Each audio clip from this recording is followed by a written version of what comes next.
the speaker is speaking without a microphone, interpretation will be provided as...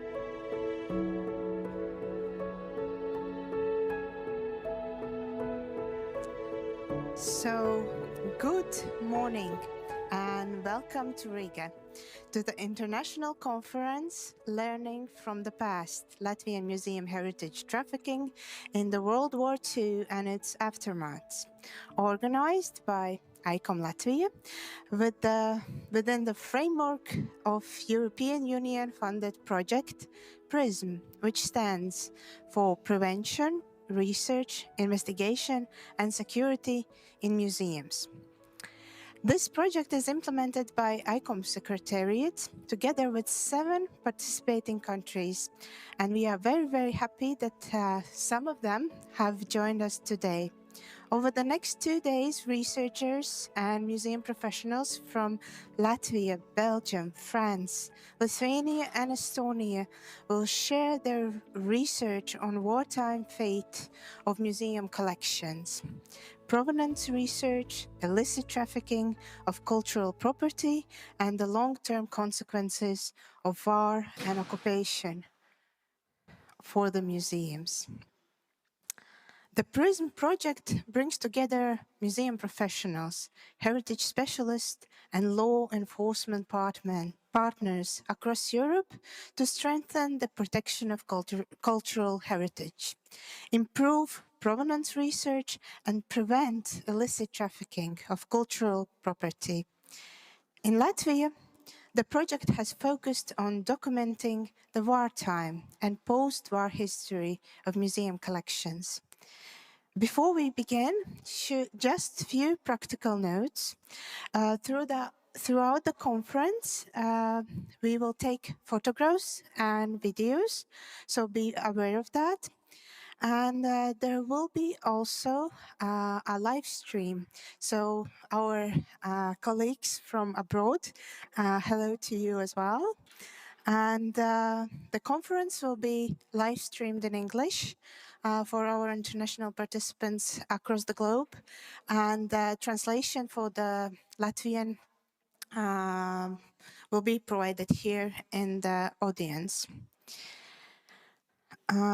Here in the conference hall, we have both translation options, and please use the headset for that.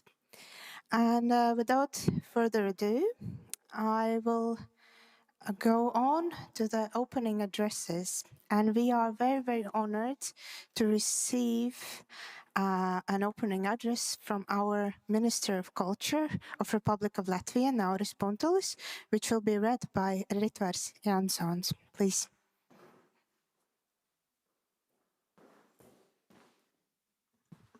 Ļoti cienījamās kundzes, augsti godātie Honorable ladies and gentlemen, we live in time when in the world, in many places, there are ongoing armed conflicts and war. Baltic countries are located next to Russia, and its satellite Belarus makes us think how to preserve our cultural heritage. That's why our today's conference to learn from the past and the Latvian Museum Heritage Trafficking during World War II and its aftermath is very, very important. For other European countries, this conference can be equally important in order to ensure common security area, which can be provided not only by military perseverance, but also by keeping our heritage, acknowledging our weak links and weak points, we can become stronger for the future. Our museum heritage is very important for keeping our national identity, to understand our history better. Republic of Latvia, for us, it's important to show legitimacy of our state as well, to learn about museum heritage, and that's why this conference is very important for any safekeeper of heritage. It's possible that we will ask a question during the conference whether we have done everything possible in order to prevent illegal trafficking of goods. That's why we would gladly learn ICOM's experience how to combat this trafficking, as well as to learn from our closest neighbors, Lithuania and Estonia. Thank you to all the organizers and participants of the conference. May you have fruitful days here in Latvia. The Minister of Culture of the Republic of Latvia, Nauris Puntulis. Thank you for the speech. And now I want to return to the place where we are right now. The Latvia National Museum of History is not only our host today, but also one of the Latvia's leading research institutions. Many of the themes discussed during this conference are closely connected to the museum's history and collections. And now I would like to invite Director of the Latvia National Museum of History, Toms Kikuts, to say some welcoming words.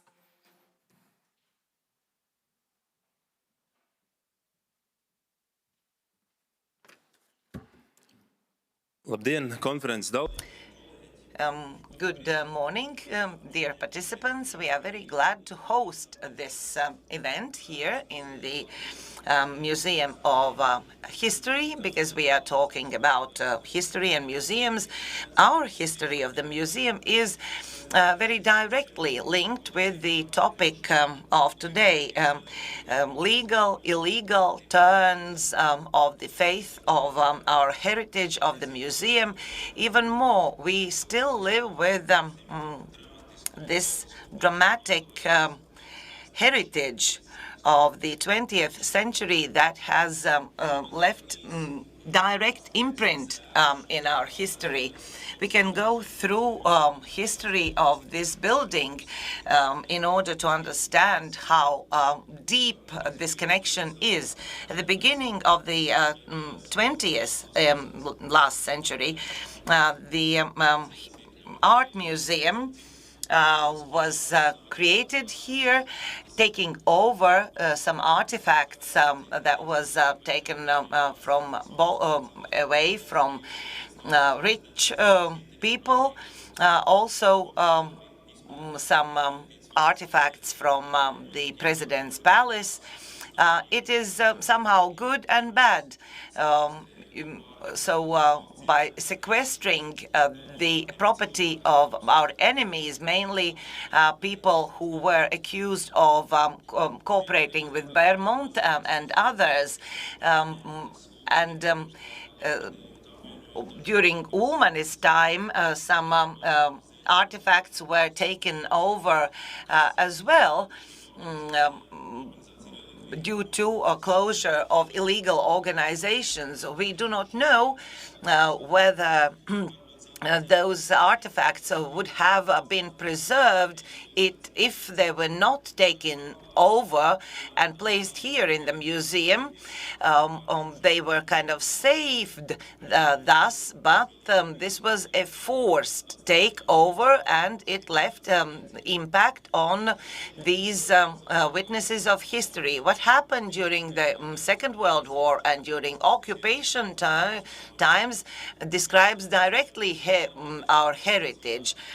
During occupation times, liquidated Latvian army artifacts were taken over. Private properties were taken over.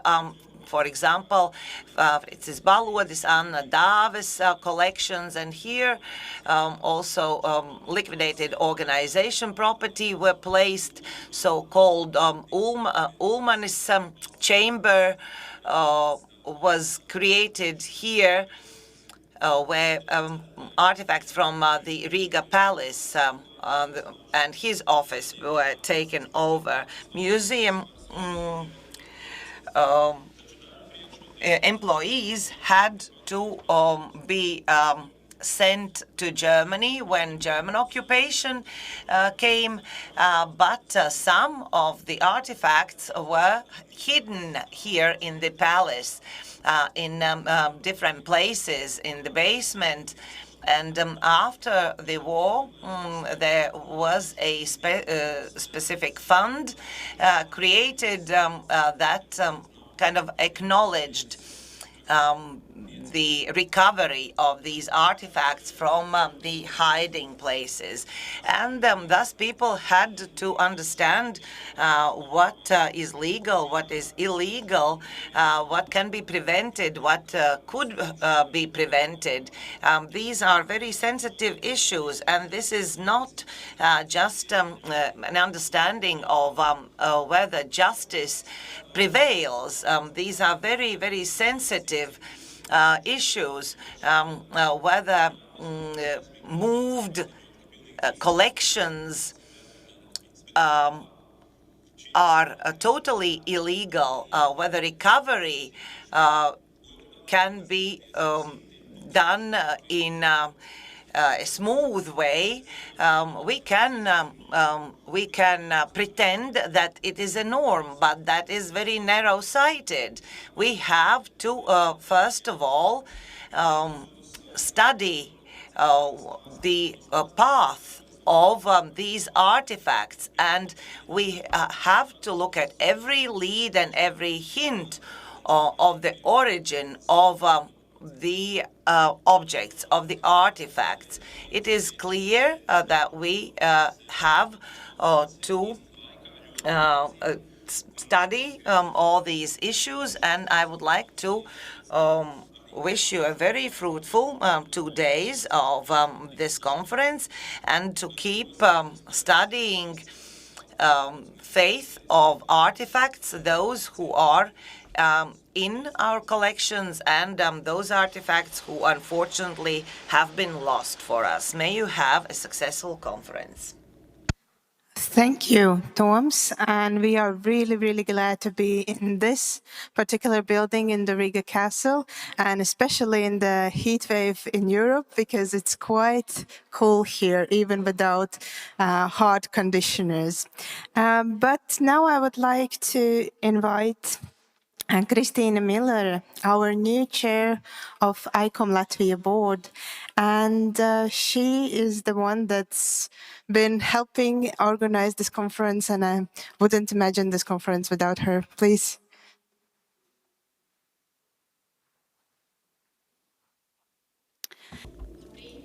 Good morning, dear guests, colleagues, the presenters of the conference, and the audience and listeners. I'm really happy to welcome you at the ICOM National Conference, Learning from the Past, Museum Heritage Trafficking in World War II and its Aftermath. Today and tomorrow we will cover the topic that is very significant, important for us, but it is also very sensitive. We are not only talking about items and collections, but also about responsibility, justice, institutional memory, and professional ethics. The conference is organized within the international ICOM project PRISM, and this project covers the safety and security of museums, also illicit trafficking of the items and prevention. Latvia is encouraged to think how the World War II occupation and aftermath impacted the collections of museums and libraries and other memory institutions. Nowadays, when the cultural heritage in the world is endangered due to the war, disinformation, and political manipulations, this conference is especially important also in Latvia, in the country where museums, libraries, and archives was impacted by ideological streams and also different approaches to the past experiences.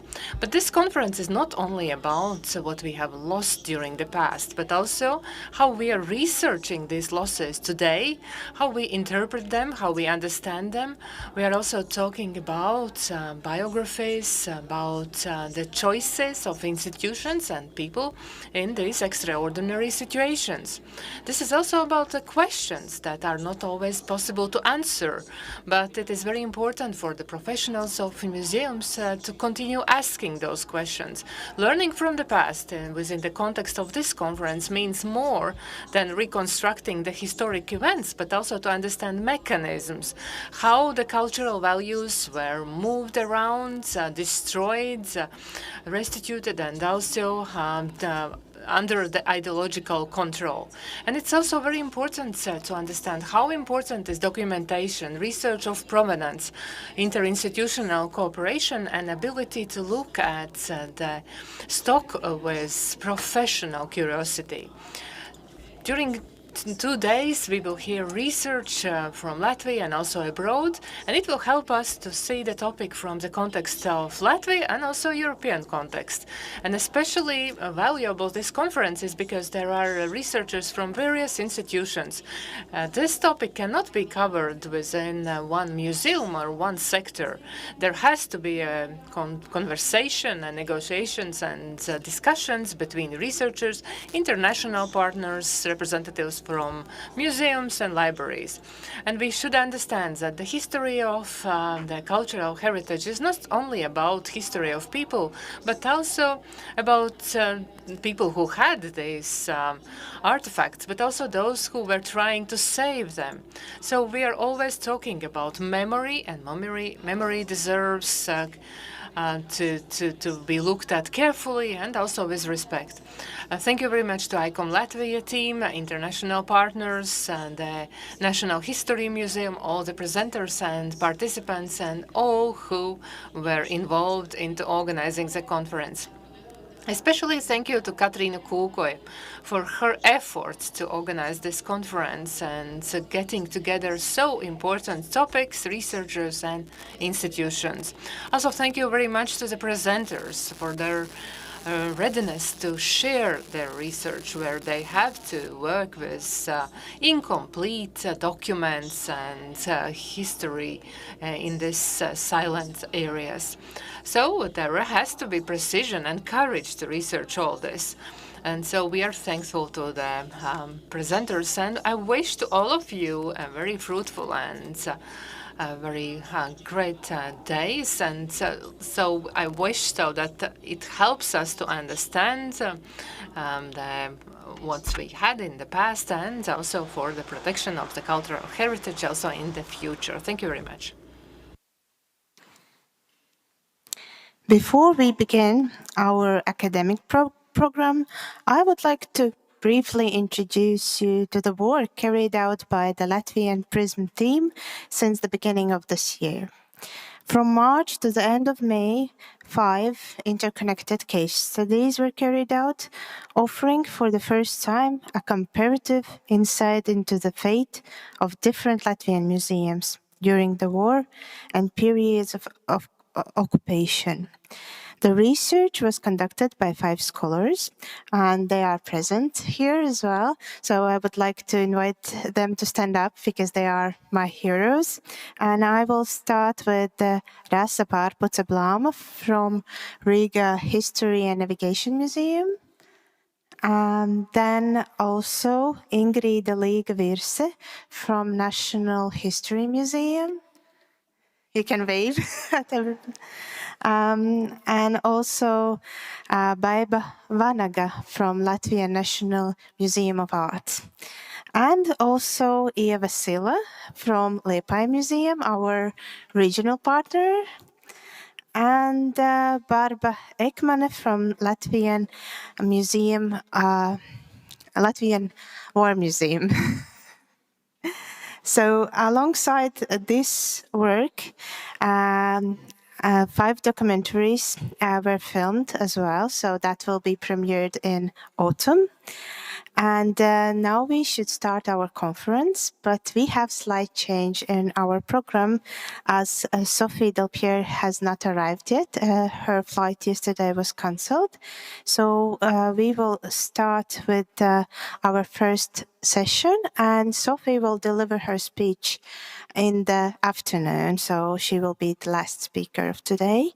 And so now I would like to invite Baiba Vanaga from Latvijas Nacionālajā Museum of Art, and her research focuses on history of Latvian art collections, museum losses, and provenance research. And her presentation will be about items lost during the war from the collections of Riga City Art Museum.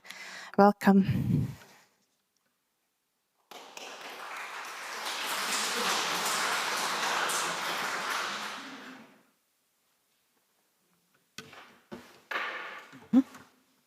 Aprite.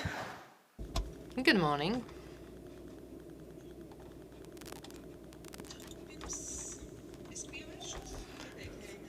Before I address the topic that was introduced about the items lost during the war from the collection of the specific museum, I would like to remind that during the interwar period, there were 2 art museums operating in Riga. And collections both are now in the Latvijas Nacionālā Museum of Art. And the municipally owned Riga City Art Museum that was opened in 1905, and it was established on the basis of the City Art Gallery and also State Art Museum. So those are those 2 museums that had the collections. Both of these museums had accumulated valuable collections that quite a lot of individual items were lost during the war years. But however, in my presentation today, I will focus only on one of them, one of those museums, the Riga City Art Museum, and the fate of the items in the collection. During the Second World War, items from the collection of the former Riga City Museum were essentially lost in 3 ways. First of all, they were taken out of Latvia in May 1940 as a result of the agreement signed between Latvia and Germany on the departure of citizens of German nationality. Second, during the German occupation from 1941 to 1944, they were deposited with various military and civil administration authorities and officials. And number 3, the German occupying forces in October 1944 took them out of Latvia, claiming evacuation for security reasons. In none of the aforementioned ways, all works of art that left museums were completely lost.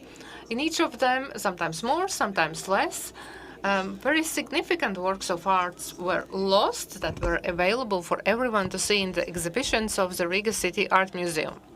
In my presentation today, I will provide a closer look of each of these episodes. Since the opening, the Riga City Art Museum has hosted 3 collections. So works of art owned by the city of Riga. Some of them came into the possession of the museum already at the end of the 18th century.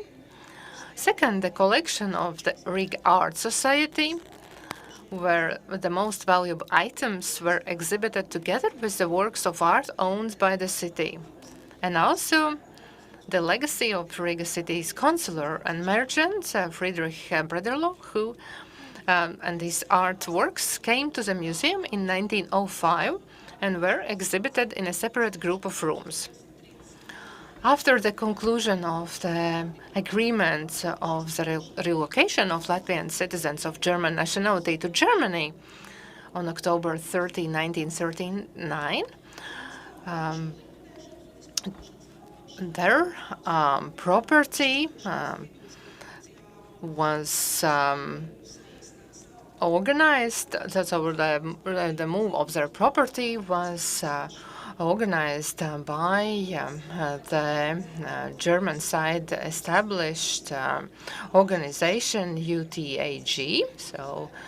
And to ensure that Latvia didn't lose significant cultural and historical values, the collections were evaluated by a specially established commission, where there were representatives from Latvia and Germany.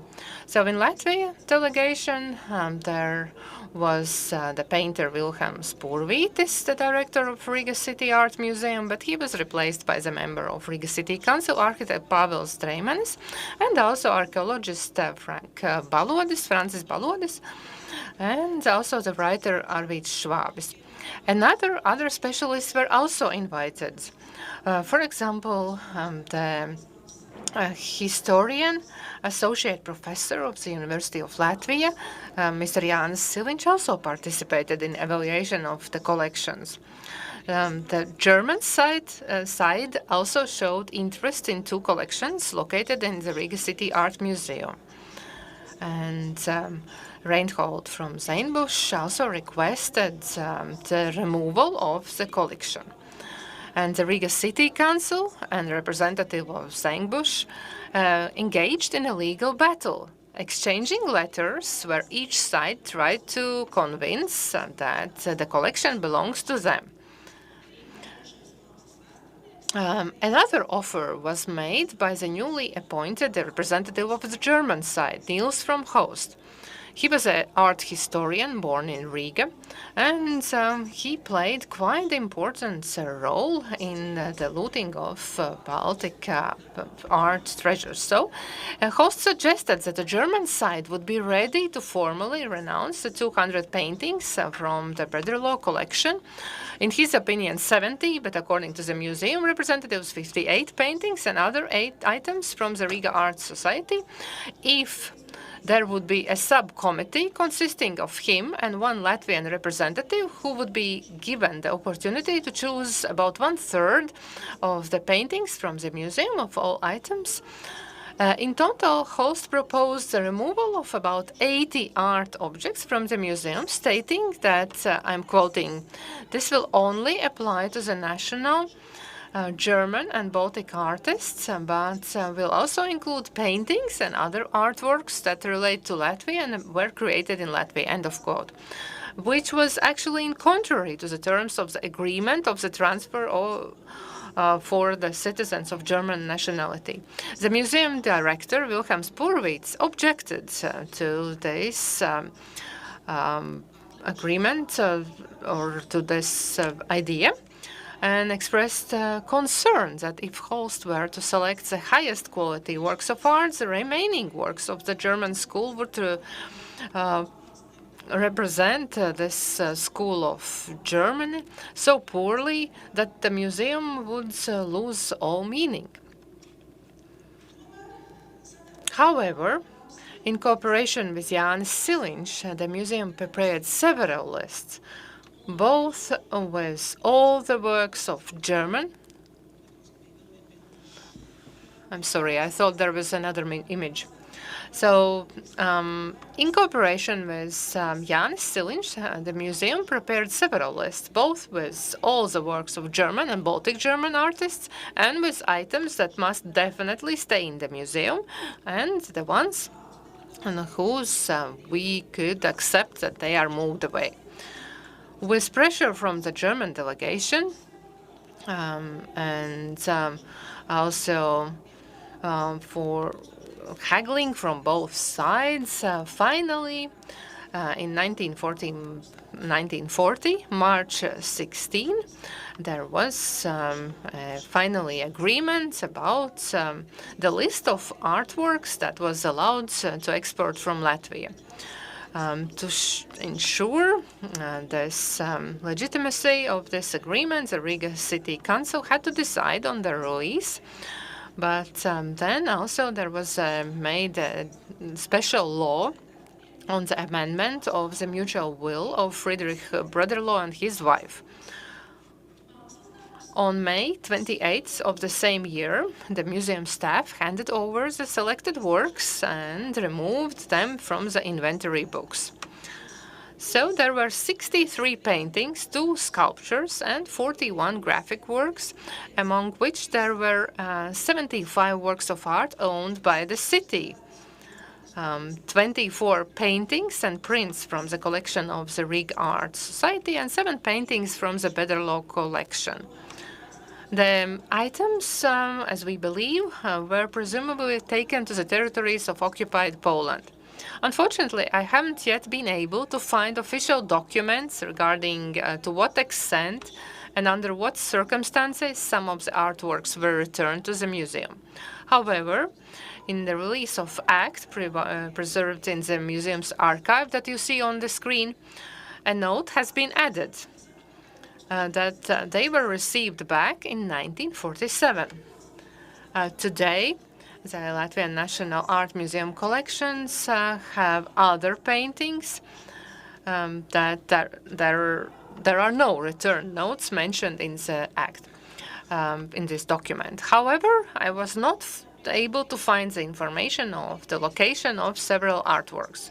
For example, currently among the lost items, there are 13 paintings, also both sculptures and all the graphic works.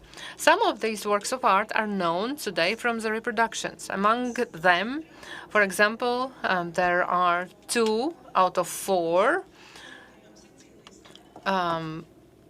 painters Karl Gotthard Gras's painted Sicilian landscapes that were donated to the city in 1816 by the heirs of the Riga merchant Georg Wilhelm from Schroeder.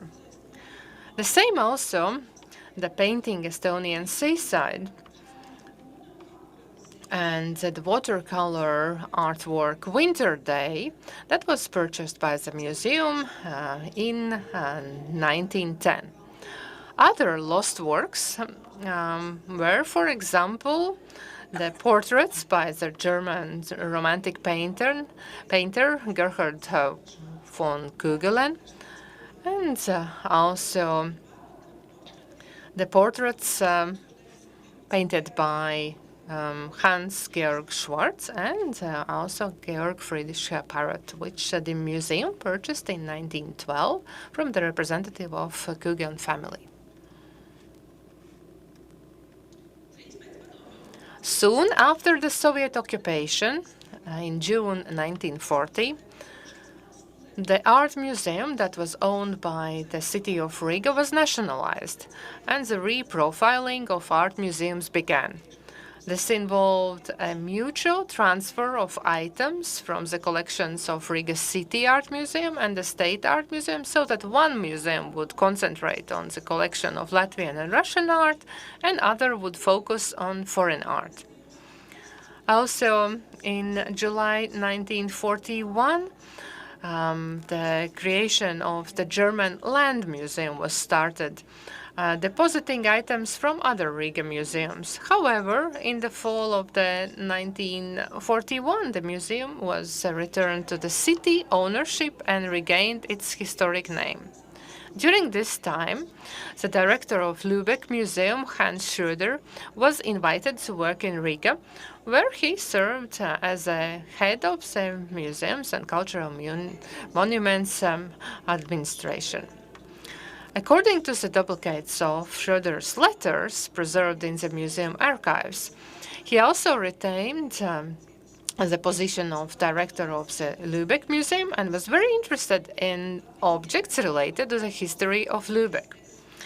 In his letter of December 29, 1941, to Walter Schröder, he introduced the military officer to several local current events, informed him that in anticipation of his return to Riga, he had arranged his apartments, and added, quote, "Of course, you also have some paintings at your disposal on the walls," end of quote. Although individual works of art from the collection of Riga City Art Museum were deposited with various institutions even during the interwar period, it became a common practice during the German occupation. From 1941 till 1944, many items of the collections were issued to various institutions and officials. Also, earliest certificates preserved in the museum's archives regarding the issuance of artworks are dated to the beginning of August 1941. And and there were one of the longest of those lists was the one issued to the headquarters to the Wehrmacht commander of the East. It includes 78 paintings from the collection of the Riga City Art Museum.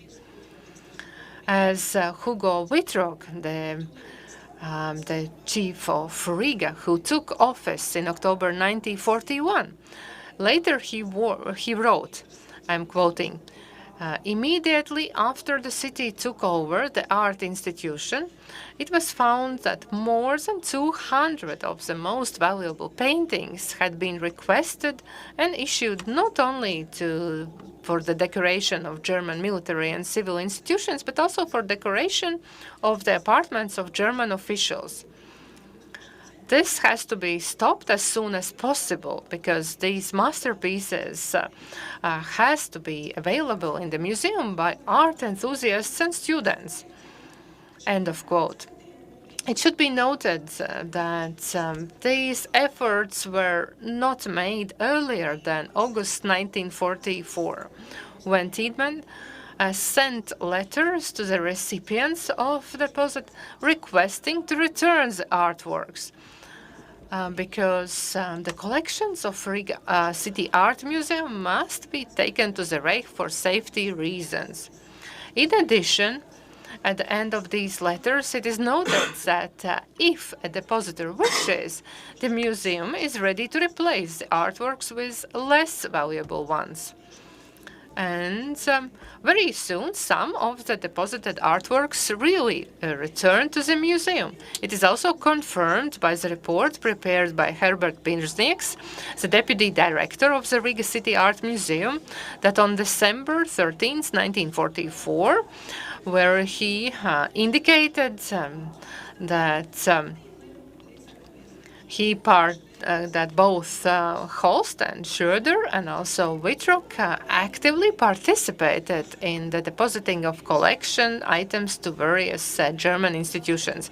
However, he stated that most of the issued items were successfully retrieved before the fascists left the city, but the part of it was left to its fate.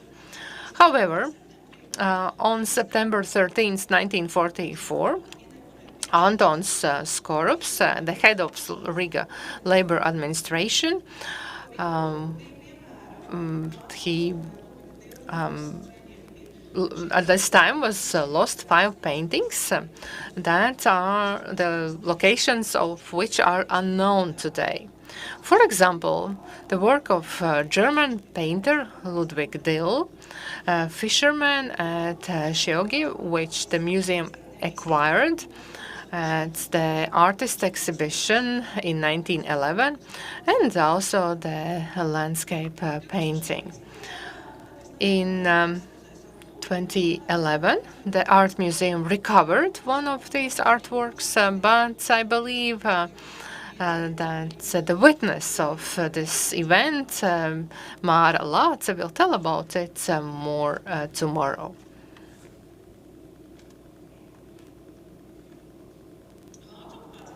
During the German occupation, items from the museum's collections were also sent away for other reasons. For example, presented as gifts on behalf of the city of Riga. Thus, recalling the events of June 1943, Hugo Wittrock, the Lord Mayor of Riga, wrote, "In order to restore the ancient relationship between Riga and Lübeck, at the beginning of summer of 1943, the Riga City Council invited the State Commissioner of the Hanseatic city of Lübeck, Gerhard Schröder, to visit Riga. After a welcoming speech, where there was mentioned that there are close historical ties between the two cities, I presented to this esteemed guest the artwork created in the 16th century by the painter Jacob van Utrecht, which depicts the Virgin Mary in the center and the mayor of Lübeck and his wife on the side. And it was sent as a greeting from Riga. Witrux doesn't mention that this gifted artwork, known as Skurkering Altar, was actually from Bederlo collection, held by the Riga City Museum. And maybe initiator of this gift was already mentioned as the director of Lübeck Museum. And in this letter, the later recipient of the gift, Gerhard Schroeder, was stated that he wanted to try acquire a very valuable work of art for Lübeck. In the summer and autumn of 1944, there were sent invitations to various institutions and private persons to return back the museum artworks. And also on August 18, there was order that the paintings must be well wrapped and sent to the state archives in Tropo, Sudetenland. And according to the correspondence in archives, there were 9 boxes sent from the Riga City Art Museum. In total, 263 paintings, in principle, most valuable works of Dutch, Flemish, Italian, French artists. And it was also later sent to the operational headquarters of Reichsleiter Alfred Rosenberg and Asian Zelskalais. And they were taken to the territory of present-day Czech Republic. Thanks to the selfless efforts of the State Historical Museum employee Mērija Grīnberga, some of the cultural values returned to Latvia in February 1946, but it's likely that Jānis Kalniņš will tell more about it in his report tomorrow. After a month, about a month after the return of the valuable cultural valuables, it was discovered that in one of the boxes there were porcelain items that actually didn't belong to the museum. And also there were some paintings not listed in the lists of exported artworks. However, when comparing the lists with 257 recovered paintings, it turned out that in the boxes there was 1 artwork that was not in the list, but 7 paintings that should have been in different boxes were missing. And as the boxes appeared undamaged, it was assumed that they were not sent with other works. However, in the report, Mērija Grīnberga mentioned that in some stops, some boxes with valuables from Latvian memory institutions had been broken into, and that she was looking for the materials to repair them. So it is possible that those paintings had been stolen along the way. The most valuable lost paintings were from the Brederlo collection, Raphael and Fornalina, Jan August Domingos Ingres painting, and also Feast in the Village from the 1616. Immediately after the return of the Soviet occupation power to Latvia, already in December 1944 and several times in the following years, the reports were drawn regarding the items that were taken away by the German occupation during the war. However, as evidenced by archive materials, documentation has not been preserved in all cases when and how individual works of art were removed from the museum. Therefore, both then and now, several other works of art are recognized as lost, and Among them, for example, is Rudolf Frentz painting Post Station, which was purchased by the City Painting Gallery, the predecessor of the Riga City Art Museum in 1893, and Karl Hunt's painting Carpenter's Workshop, which was received in 1904 from the estate of the former head of the city of Riga, Ludwig Wilhelm Kerkovius. Also, by the decision of Parliamentary Commission, deposited in various institutions and also the items illegally moved, there was made a list of the museum's lost collection items. And currently in this list that is binding for the art museum, there are 67 paintings, 2 sculptures, and 44 graphic works. And this is not including the losses from the collection of the State Art Museum. However, it's not yet considered to be complete and finished, because in this limited short period, it wasn't possible to examine in detail all the documentation related to the history of museum about this relevant period. And we have to remember also that during the Soviet occupation, quite a few items from the collections were transferred to other museums.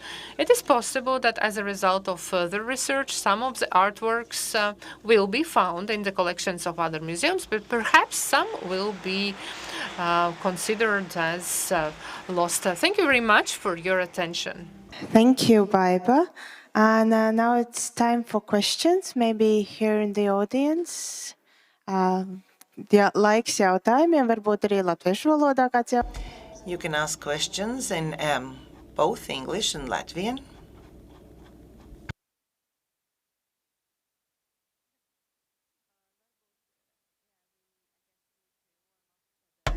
For the question section, but I was particularly interested in those few artworks that maybe are now somewhere in the world, but you have identified them as partially the collection of Latvian Art Museum.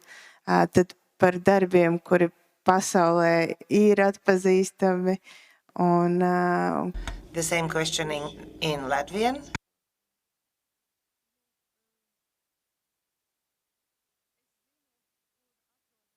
I know where there are 3 former Brederlock collection works in 3 art museums around the world. This is not secret information, and other colleagues do know that.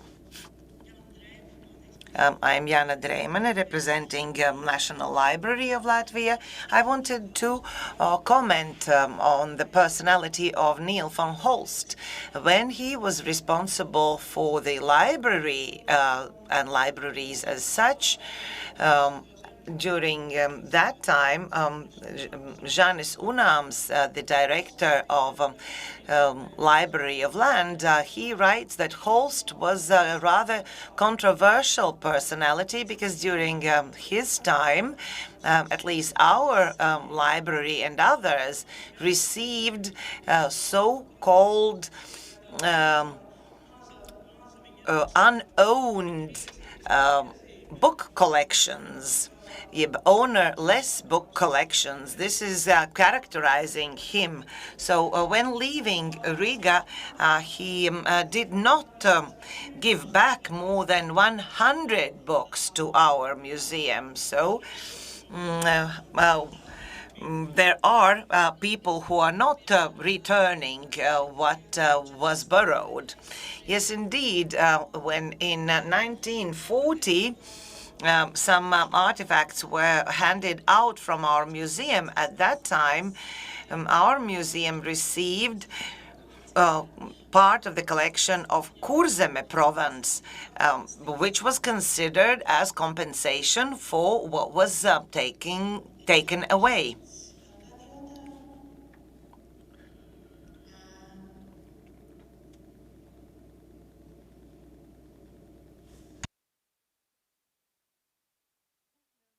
fascinating presentation. I'm Alexandra Mura from Art Museum of Estonia. And we do have a bit similar faith, but also different. I wanted to ask if you're planning to publish information of the lost art of the object that you have, black and white photos, and if you have measures, because you showed 2 paintings by Grass. And it seems that in our museum we have something similar, not the same, but if it would be measures, and that was purchased afterward from a private person, so the works can move around and come back on a second or third circle of owners. So are you going to have some database that can be checked? I will answer at Latvian. Šobrīdējā variantā. At the moment, we are not planning such database, and the list is not exhaustive. But within this project, there will be an article written where pictures will be placed. Speaking about Grass, there are more complicated issues. We had 4 works of his, now having only 1.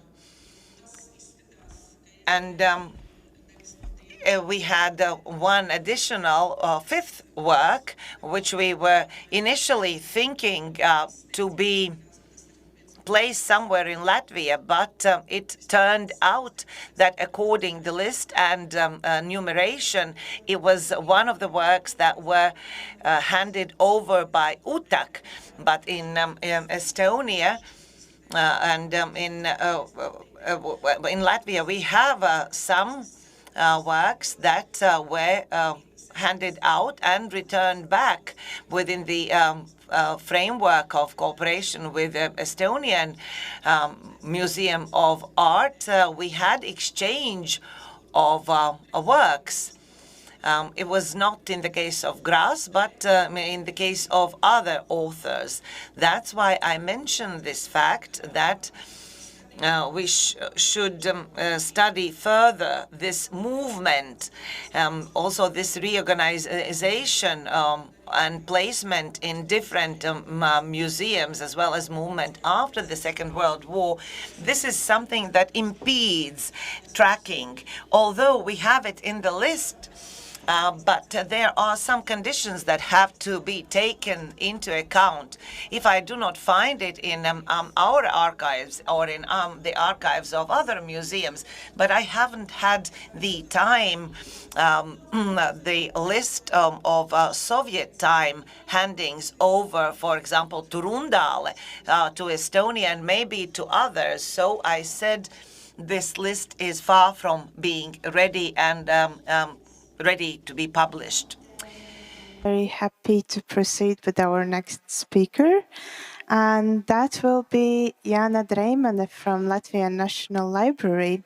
And she's a leading researcher at the Latvijas Nacionālā Library and specializing in library history, censorship, and documentary heritage.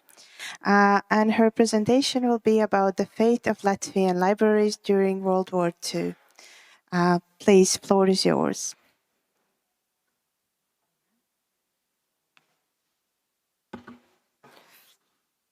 Labdien! Good afternoon, ladies and gentlemen. I represent another industry that is quite similar or related, namely libraries. And listening to the first referent, I understood that we have quite many similarities in processes, and that's why we should cooperate between institutions, at least speaking about Nazi and Soviet era research. In the Latvian library sector, the confiscation, transfer, and distribution of illegal collections, parts, and individually printed matters during the Second World War can be divided in 2 levels. First, unethical and also illegal activity within the meaning of the international law. But during the occupation, it was based on laws and orders. And second, in parallel with it, in the view of the existing power, illegal and officially unaccepted circulation of books and printed matter, this second level or circulation of printed matter on the black market in antique shops has not been researched in Latvia, although there is evidence that bibliographic rarities could be purchased in this way.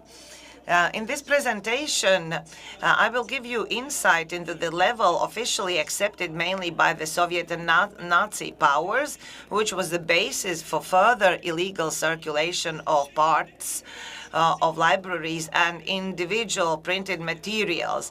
I will not focus on so-called gray area, the mass distribution relocation of German libraries in accordance with the Latvian-German Treaty of Relocation of Latvian Citizens, which was concluded in 1939. The criteria of allocation libraries and the rush of processes raised many questions. For example, there is an assumption that Latvia did not agree or hardly voluntarily agreed to remove duplicates because it meant permission to export not only large sets of rare and valuable publications, but almost entire libraries. The rushed process of selecting duplicates carried out by a four-person commission in a matter of weeks suggests that the distribution of libraries could not be properly implemented. As a result of this agreement, Latvia lost a significant part of its cultural heritage. Moreover, it is difficult to identify these losses because the exported collections are scattered in Polish and German libraries. The Soviet and Nazi occupying powers used the category of political enemy or adversary, typical of a totalitarian regime, to officially justify its activities. Its framework was fluid and changeable depending on the current outlines of power.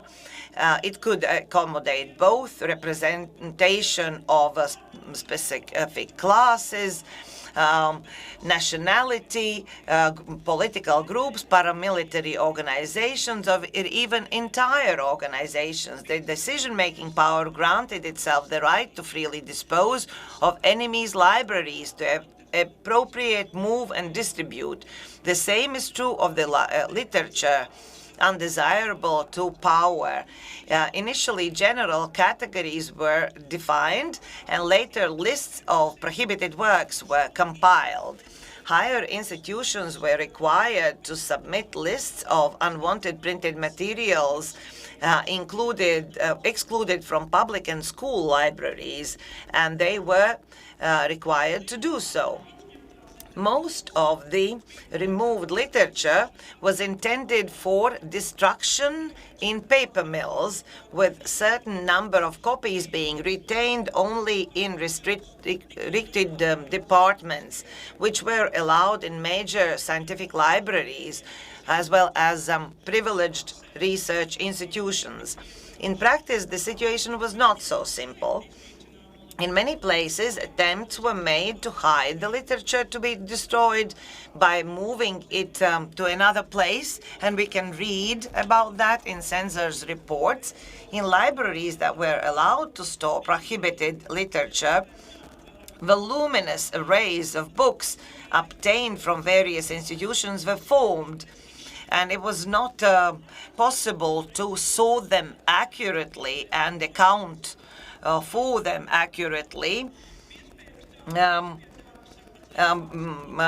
In agreement of interested parties, it was possible to acquire some printed materials for oneself, distribute, but no documented evidence has yet been found about that.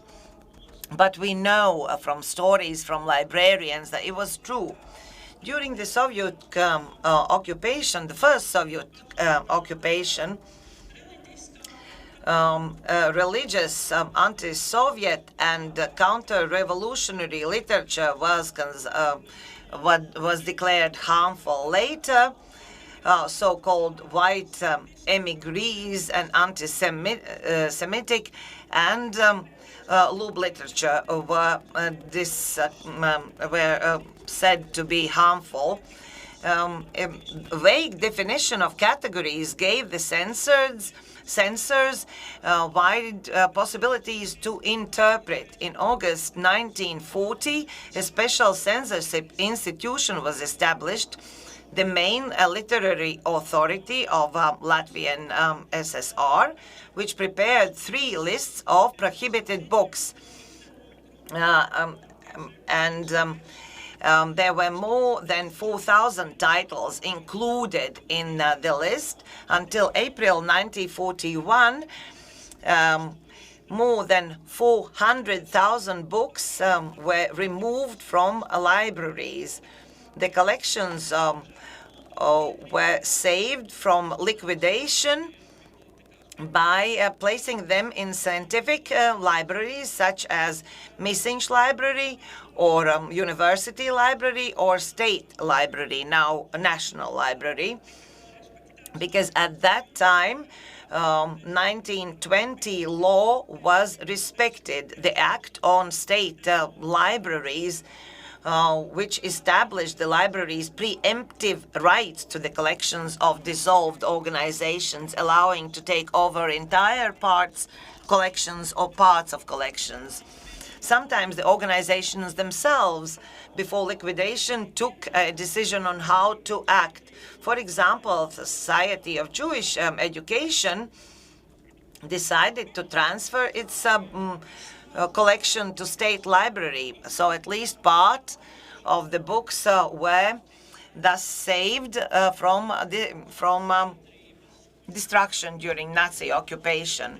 Latvian Literary Society or Latvian Friends Society, according to bibliographer Jānis Misiņš, decided to transfer its library to Misiņš Library.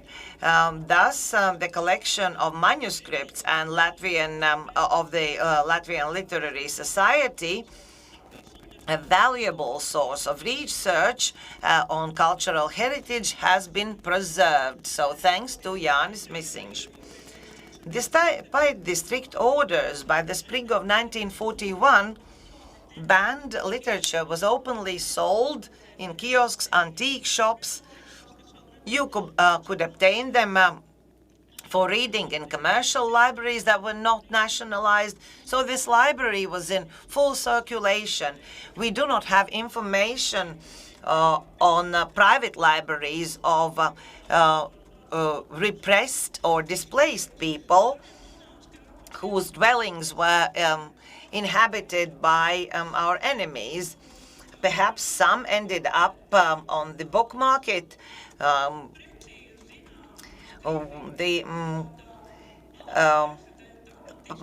path of the service library of the president of Latvia, Kārlis Ulmanis, who was deported to Russia, is known exactly. Initially, it entered the state archive, and during Nazi occupation, it was transferred to land library. It was placed as a whole collection in the office of the director. But when Soviets came for the second time, it was divided. Prohibited literature was included in limited section collection, and other part was transferred to stocks of various industries. The books do not bear the seal of Ulmanis Library, but the seal of first recipient, the state archives.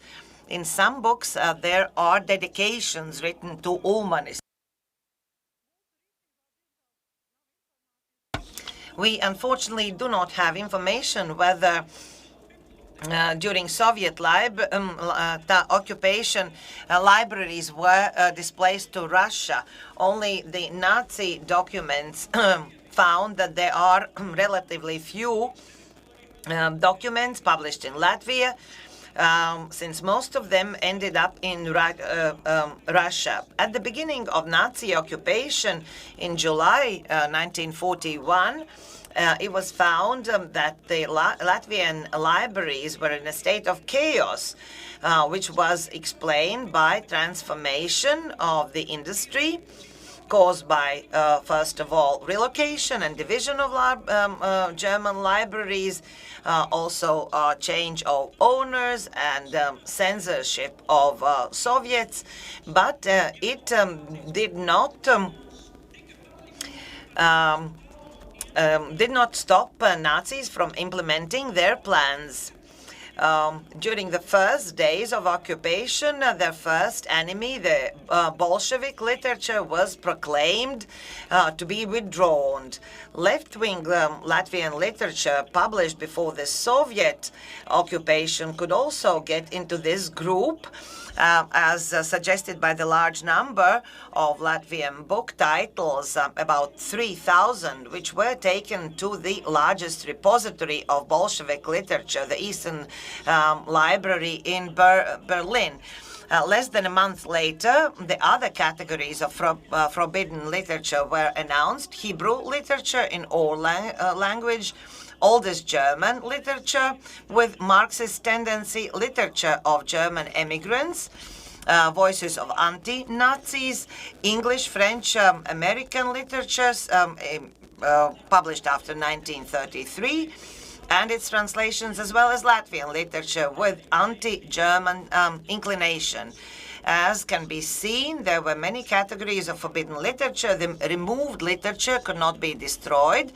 It had to be collected in 2 collection points in Riga, where its further fate was decided by so-called Rosenberg headquarters, which was an institution with special powers in the field of culture. It was allowed to identify and take over the literature necessary for the scientific political work of the National Socialist Party, as well as for the higher school of the party. In Riga, the headquarters created a large depository in which literature from all the territory of Nazi-occupied Soviet Union was collected and sorted. At the beginning of 1941, it had more than 200,000 volumes. In fact, many other Nazi organizations, upon arriving in Latvia, also searched archives and libraries in order to obtain the necessary resources for themselves, including special sub-teams of security police and security office special forces, also specific Kinsberg's team, as well as German army units to search the archives. For example, the highest SS and police leadership in East lands took over unwanted literature from the former Seim library and sent it to Germany. Part of the entire works were stored in unpacked wooden boxes in Wiesbaden Land Museum, which was recovered by the Seim in 1992, immediately after restoration of country's independence. Some had ended up in German libraries, as evidenced by books recovered in 2016.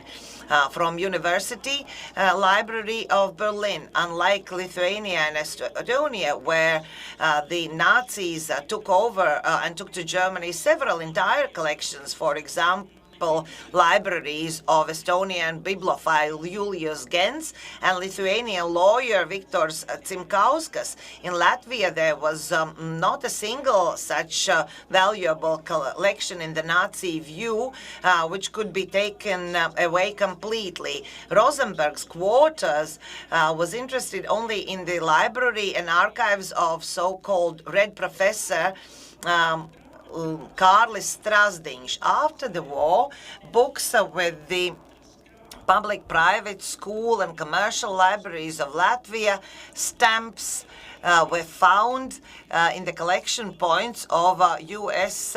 occupied or overseen zones. However, for most part, single books could be found in each libraries.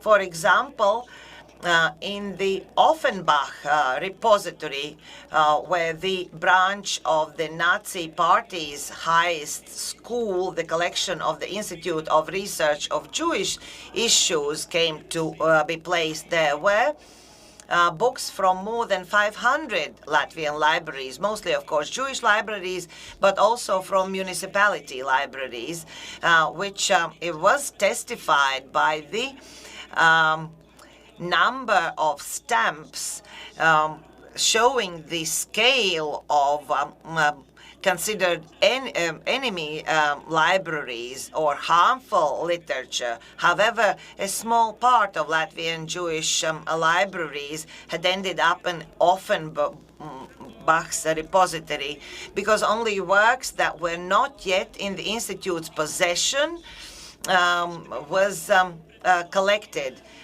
The Nazis were ruthless towards the literature of their main enemy, the Bolsheviks and Jews. It had to be destroyed almost completely, leaving copies only to be to a circle of privileged researchers. There were discussions how many copies had to be preserved, and there were many opinions with different opinions why. There was also a consideration that such literature has to be destroyed completely. However, there were people from Rosenberg's headquarters who said, let's not destroy everything. You can destroy them at any time because it can be useful. The circle included not only Nazi higher schools, but also propaganda institutions, including Anti-Semitism Institution of Riga, which was founded at the end of 1941. It had the rights to materials on Jews and Freemasons, as well as books from confiscated collections. The Land Library, the largest library in the East Land and Ostland Reich Commissionary, was allowed to collect literature from communist and Jewish apartments, but only during the military administration, because the Riga City Library had lost most of its collection in the fire of Old Riga, which broke out in 1941, 29th of June. So today is a commemoration day of this fire. But it's not known how much of it was possible to keep, since Rosenberg's headquarters also carefully reviewed the arrays of books in the library. The distribution of libraries of the enemies was prerogative of the headquarters. For example, in January 1942, the Latvian Academy of Music received one load of music. The Library of Riga Society of Historical Antiquity Research received about 200 valuable books. So, in our library, we can find books stamped with Rosenberg's headquarters, but we do not know the origin, where these books came from until then. until the final stage of the war, when the work in the territory of Latvia was interrupted by the German civil administration, the literature completely processed from the scientific libraries of Latvia, taken into the balance sheet, as well as valuable collection of duplicates, were not moved because it was not supported by local German administration. The situation changed in August and September in 1944, when the headquarters already left Riga and moved to Kurzeme. The largest scientific libraries in Latvia received orders to export the most valuable collections to Germany. There is no complete information about the books actually exported from land library. This resource is recovered in the files of the staff members were to be extracted. A collection of drawings and descriptions by the educator Jānis Kristofs Broce in 10 volumes, as well as some other collections. Some were replaced by less valuable printed books. But several thousand books from Society for Researchers were acquired, were placed in 58 boxes and ended up in temporary residence Tripau in the Czech Republic. In total, 70 boxes were taken from the land library. University Library also lost some of its collections. As the situation in Riga and its surroundings became more and more unstable, other libraries managed to avoid evacuation. Unfortunately, the values from the land library didn't now have accompanying persons to the bookload.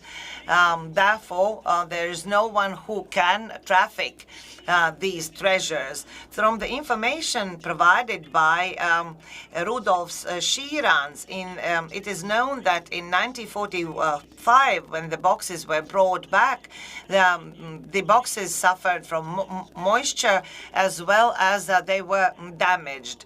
According to approximate estimates, only 40% of the collection removed from libraries were recovered.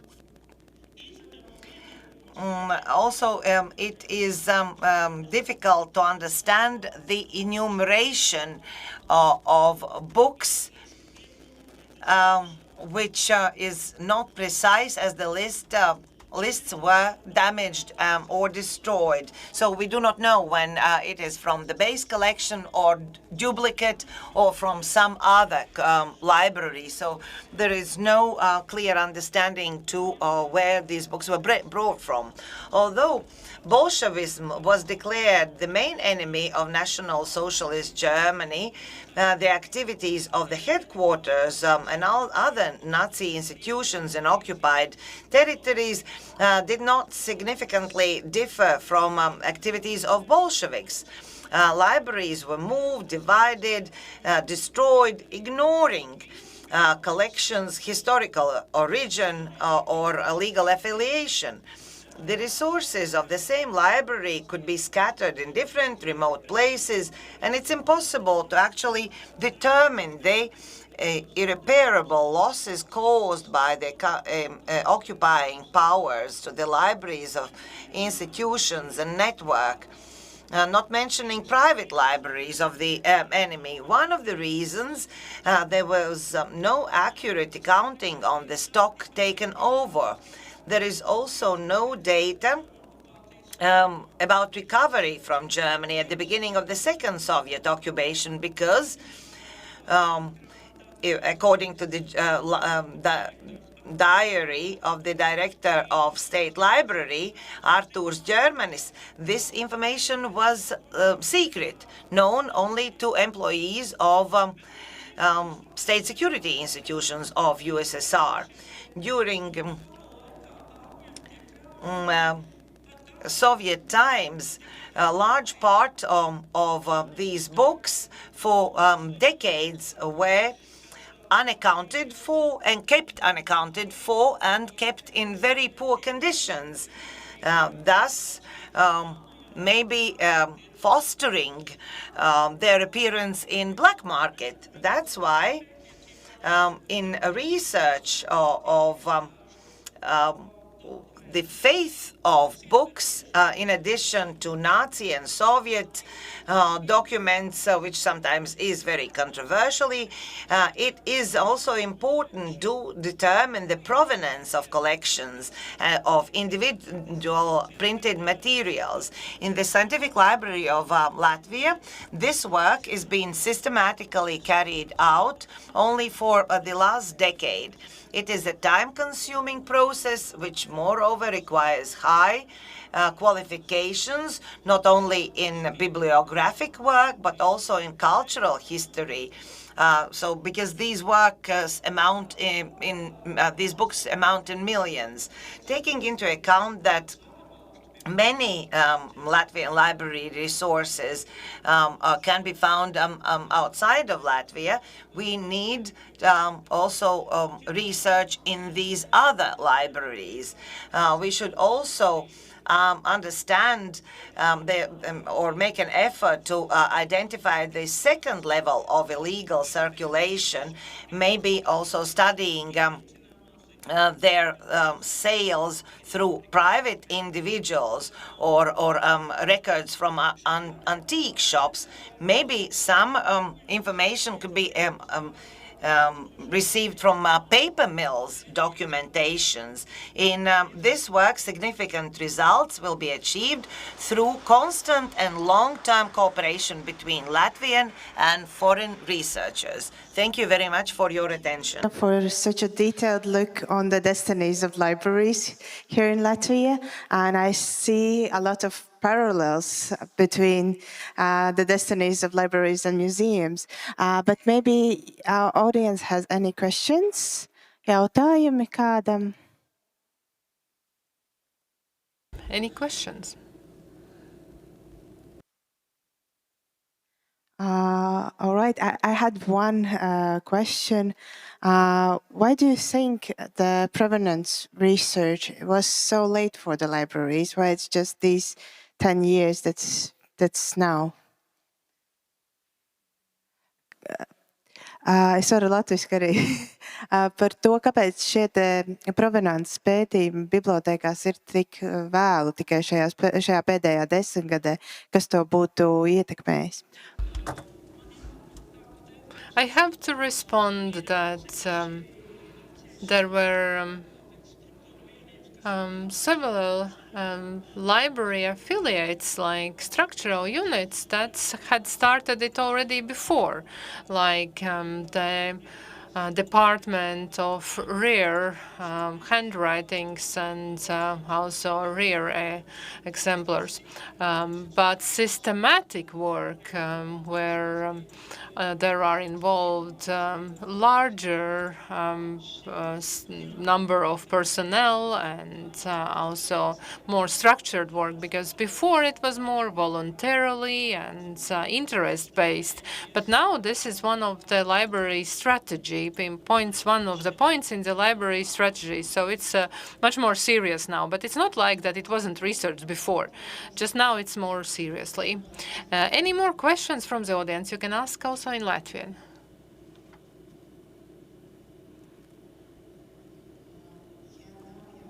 If there are no questions, then we could continue. No, for this presentation. And now I would like to introduce you to a colleague from Belgium, Geert Sels. He is investigative journalist, culture editor at the Standard, and one of the Belgium's leading researcher on Nazi looted art. And I guess in this panel, we already heard so many stories from Latvia and how Nazis worked here. So Geert, please, floor is yours.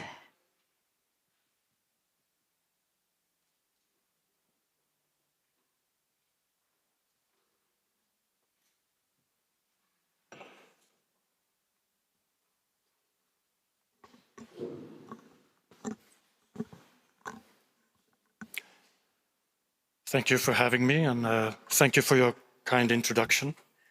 But Katrina, you forgot one very important element. You forgot to mention that I used to be a member of the Boy Scouts. And at the Boy Scouts, I was the guy that always lost the way. But of all people, today I'm going to read maps with you. This is a production of my colleagues of the studio of the Standard, but I'm afraid I forgot the Baltic states. I'm sorry for that. One of the areas I studied was the routes taken by paintings leaving Belgium. And to do this, I traced the provenance. These weren't, of course, not complete provenance chains from A to Z. But what I did, I looked at the provenance of a couple of hundred paintings to see if any patterns would show up. Belgium didn't have any databases at the time when I was doing my research, which took place between 2014 and 2021. But I latched onto the database of other countries like a parasite. And I'm still very grateful to the work of all the other countries, so I used it a lot. Over time, a striking pattern emerged. Unlike in other countries, not all art from Belgium was sent directly to Nazi Germany. There were direct shipments, of course, but a considerable amount took a detour via other countries. In the Netherlands and France, several major centers of attraction were established that drew in a great deal of art. Let's have a look at these routes, and let's start with the Netherlands.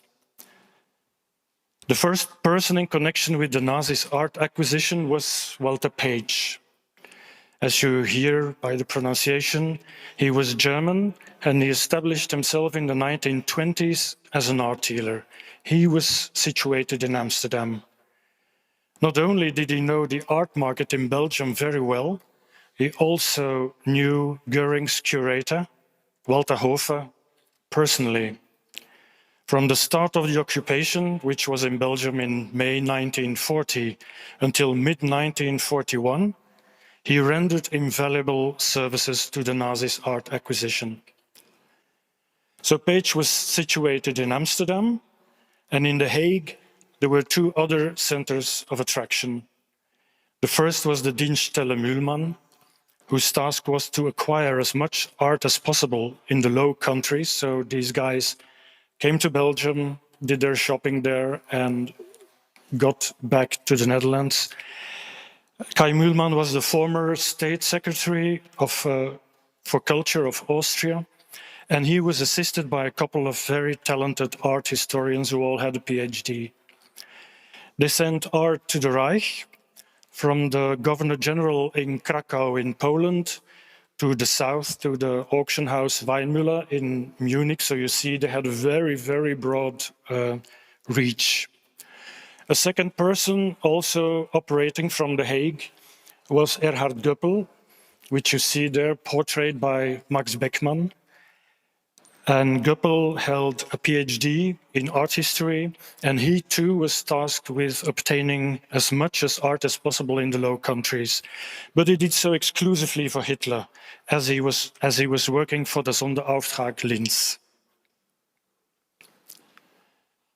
Let's now look at a couple of routes in France, but keep the map in mind. The first, and it's very obvious, leads to the Jeu de Paume, the museum in Paris, which was still known at the moment, and which was, I tell you no secret, the big depot of looted art during the Second World War. But maybe you didn't know that the most important collections that were looted in Belgium were sent to the Jeu de Paume as well. And from the perspective of the Nazis, it was not so illogical, because Belgium and the north of France formed a single administrative unit. And among these collections were those belonging to Hugo Andriessen, which you may know, David Reder, and Eric Lyndhurst. And next to that, Belgian art dealers were involved in the story of Nazi art acquisition. Maurice Lagrand and Joseph Leeuwenhoek were both from Bruges. They were both born in 1906, and they both originated from families with high interest in art. Maybe they were even together at school, I don't know. But in any case, Lagrand opened an art gallery in Brussels. Leeuwenhoek went to Paris, and between the two of them, a good working relationship developed. And you know their names for the provenance researchers here in the room. You probably know their names from the red flag list. Here I show you a painting, the Deposition of the Cross, a painting that was obtained by Lagrand at an auction at the Palace of Fine Art in Brussels, where he kept bidding until the last man standing because he had very, very deep pockets, because he knew the Nazis would be buying his art. Lagrand passed it on to Leeuwenhoek in Paris, his friend in Paris, who sold it to Walter Hofer. It was intended for Goering, but you knew how Goering was. Once he saw the painting, he was no longer interested, and it's now in the art gallery at Yale University. Both Lagrand and Leeuwenhoek had permits to cross the border between Belgium and France, but there were other Belgian art dealers who received permits. One of them was Georges Moorthamers, who had unrestricted access to France between May 1943 and June 1944, so more than a year. And fun fact, in his permits, the name Gurlitt showed up. Red flag, alarm, panic. Another intermediary, Belgian intermediary, René van den Broek, also had access to France. He carried out assignments for Léon de Grelle, who was the chairman of Rex. More fascist than that, you couldn't find it in Belgium in those days. And those two people are not on the red flag list. So we have to keep on searching because we can dig up new elements. And then there is one more transfer route I want to point out to you, all the way from Vienna. You still have the map in mind? Via the Dorotheum auction house. And there the young art dealer Hans Herbst visited the occupied territories to acquire art. He was highly motivated, as he knew that the Linz Museum from Hitler was the best client of the Dorotheum. Herbst was active in the Netherlands, he was active in Belgium, but most active of all, he was at the Jeu de Paume in Paris.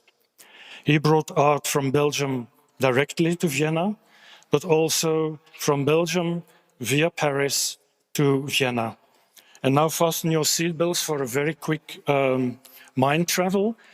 When I was doing provenance research, I saw a couple of paintings that went from Belgium to Paris to the Dorotheum, where not only the Linz Museum was a client, but also the Narodny Museum in Prague. And so I discovered 5 paintings that made the travel from Belgium all the way to the Narodny Museum. Last year, I was in Prague. I thought, well, let's go to the Narodny Museum. I saw 2 of those paintings were hanging there on the wall, and they had a Belgian background.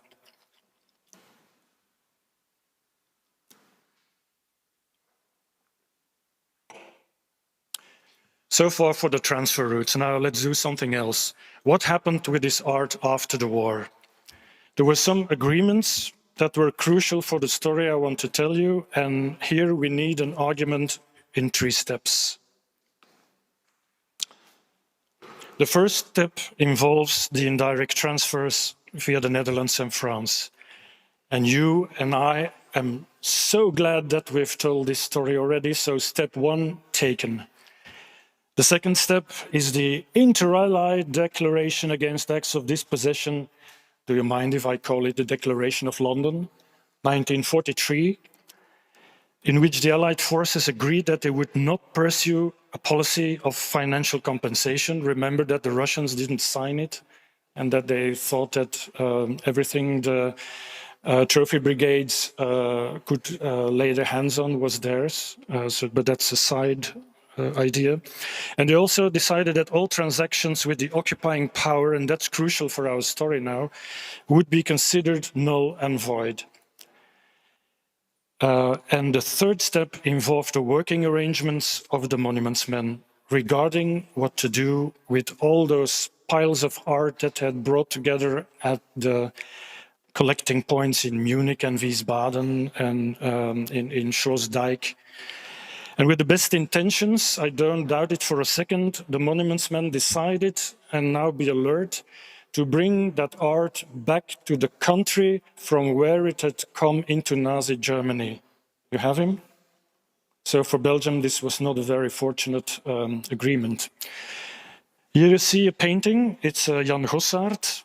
And this is an example of a transaction on the art market that was considered null and void.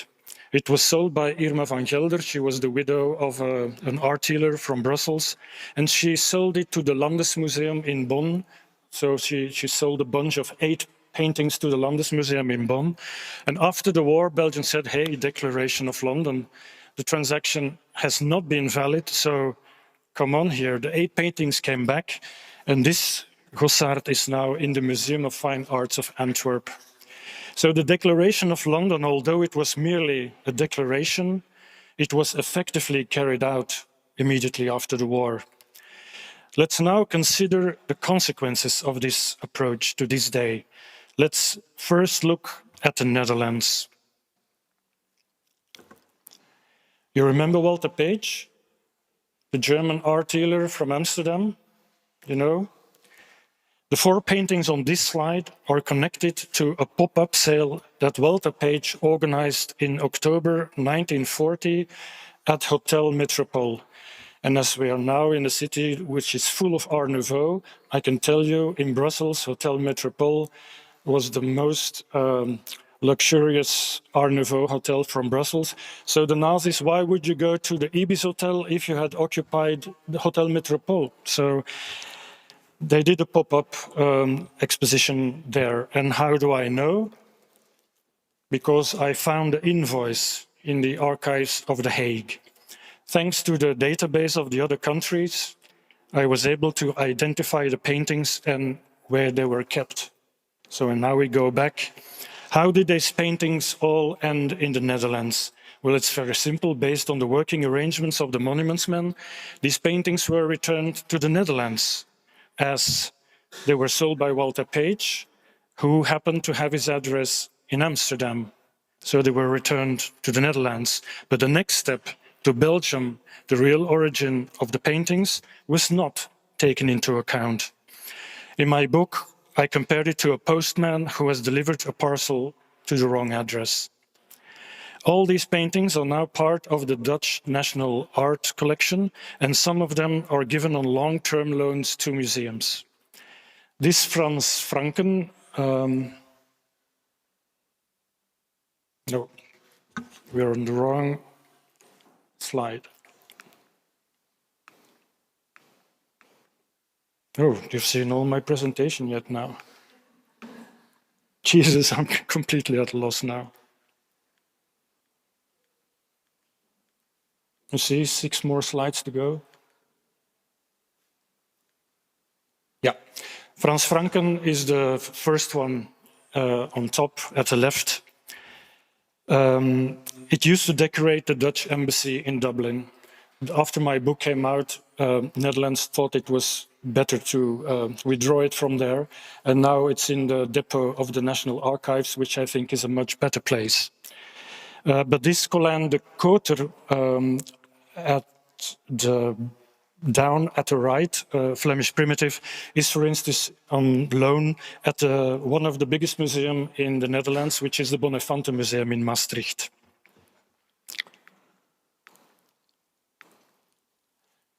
And there are more paintings in the National Collection in the Netherlands that have been returned to the Netherlands because it's from the Netherlands that they entered Nazi Germany.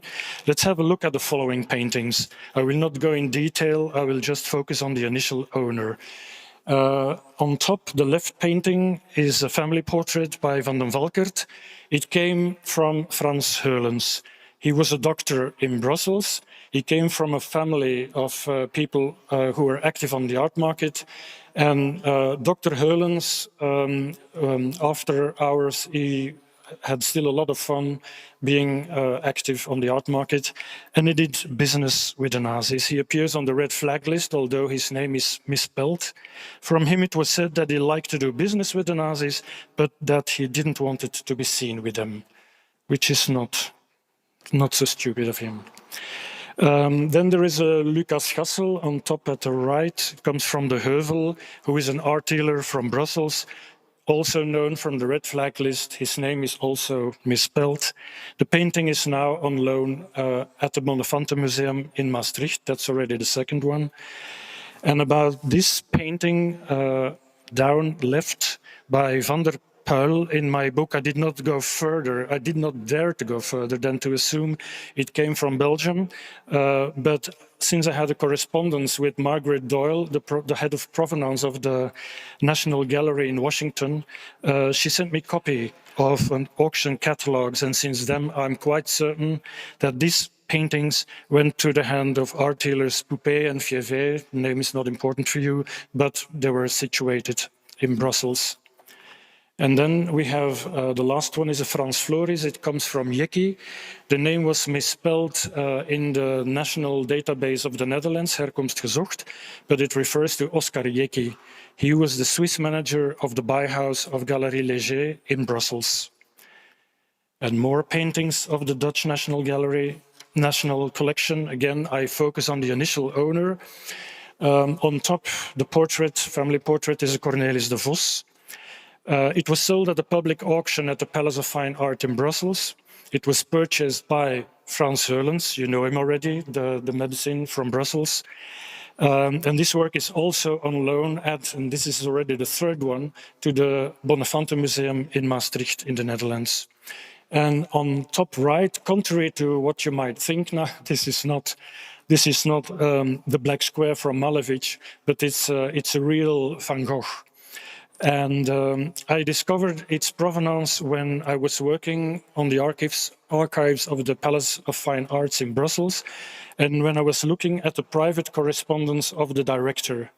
And there I discovered that he did not only do public auctions, but that from time to time he conducted private sales in his office, where he sold under the table from hand to hand, where there were no witnesses, paintings. And this Van Gogh came from a Belgian collector.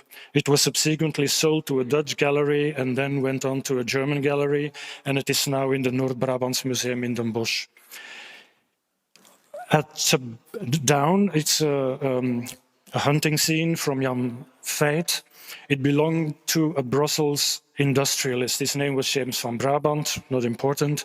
He agreed to sell it to Walter Page, for Goering's collection. And why did he want to sell? Well, very simple. His son was taken prisoner of war, and in selling, Van Brabant hoped to get him free again. In 2004, his grandchildren realized that their granddad had not sold this painting wholeheartedly, and they claimed with the Dutch Claims Commission. And the request was rejected. But now, with the research I've done and with the knowledge I have now, I found this a very peculiar decision, because the Netherlands had acquired this painting purely accidentally because of the working arrangements of the monuments man. So it's very strange that this claim was rejected.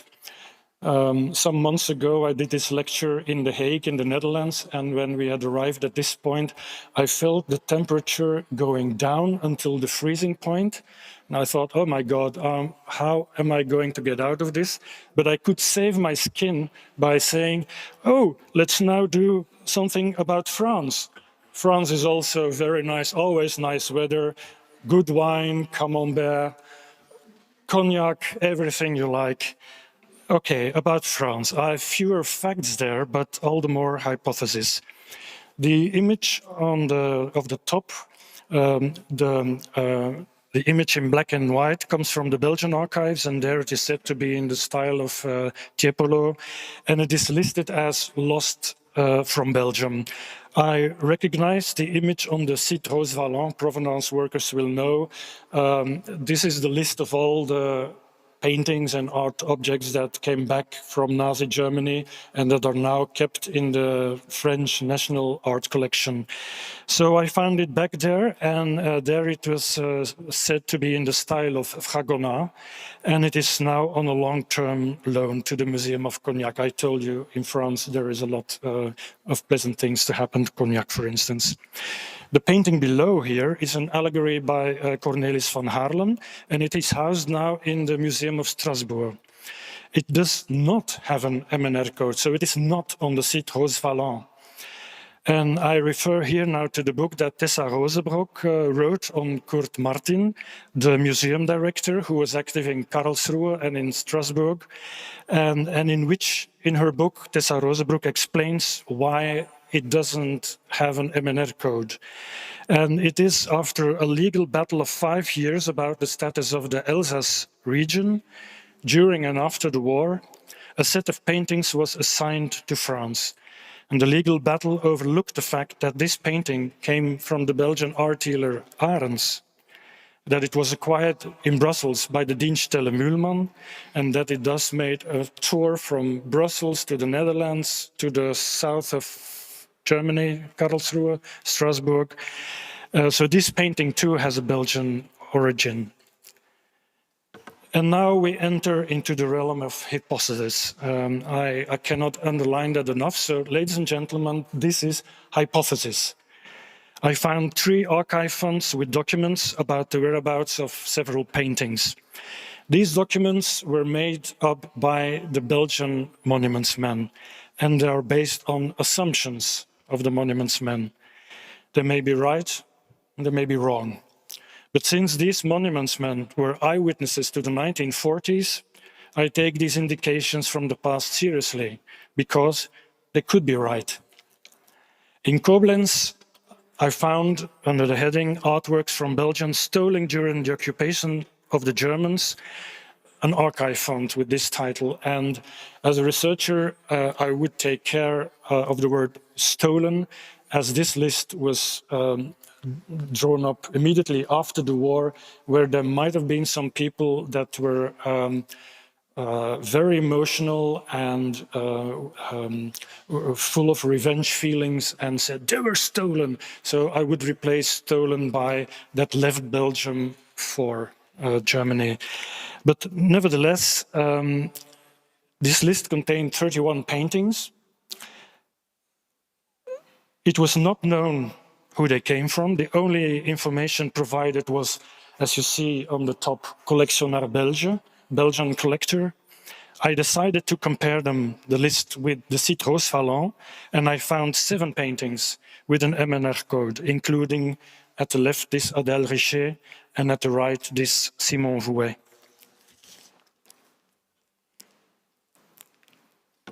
The second archive fund is held at the Belgian State Archives. It provided a list of artworks that had been recovered from Germany and which, at that time, so we speak immediately after the war, 1945, 46 or something, according to the Belgian monuments men, originated from Belgium. Some of those recovered works had already arrived back in Belgium, but others had not. And when I compared that list to the site Roosevallon, I found another 10 matches, such as at the left this pastel of Perronneau, and at the right this painting by Fragonard. And then there was a third archive fund, also in the Belgian State Archives. It contained a list of paintings that had not yet been recovered after the war. So the status of these paintings was they were still open, they were still missing.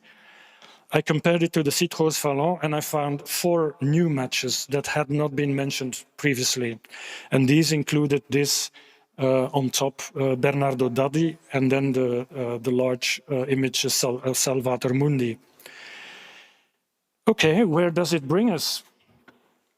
We have seen several paintings that have, or I underline it again, that may have a Belgian origin.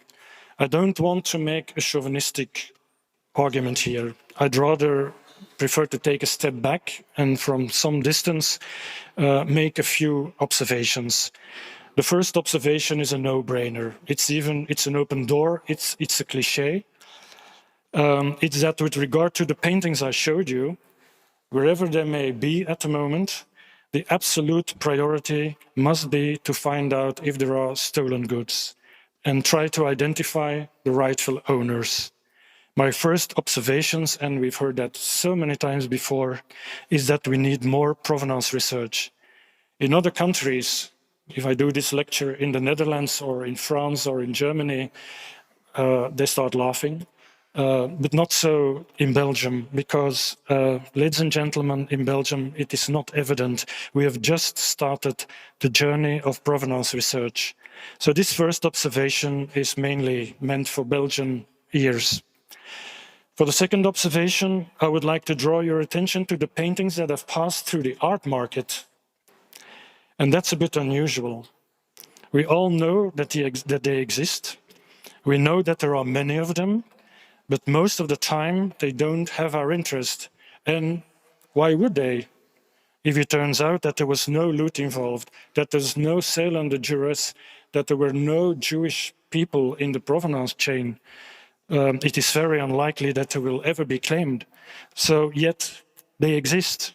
And they are part of the national art collections in France, in the Netherlands, in Germany, in Austria, Switzerland. And that is why I would like to introduce, analogous to the term of the rightful owner, I would like to introduce the concept of the faithful keeper. For who is the faithful keeper? Is that the country that was pure by accident allocated a lot of paintings? Is it necessary to have a faithful keeper, or could it be anywhere? For instance, in a European museum dedicated to the art market during the Second World War, for instance, in Riga, why not? It's just an idea. And then the third observation has to do with the provenance research that is now being carried out very siloed. Most countries are doing their research with their own services, apart from each other and next to each other. Yet, the examples I showed you point out that the art market didn't stop at the borders. On the contrary, the paintings that left Belgium via a detour to Nazi Germany make clear that this is an international story, since they left traces in the archives of several countries and left paintings in the art collections of several countries. Therefore, my third observation is that there is an untapped potential in the provenance research, which we could use by putting the expertise of different countries together and to exchange information. I think that's why we are here.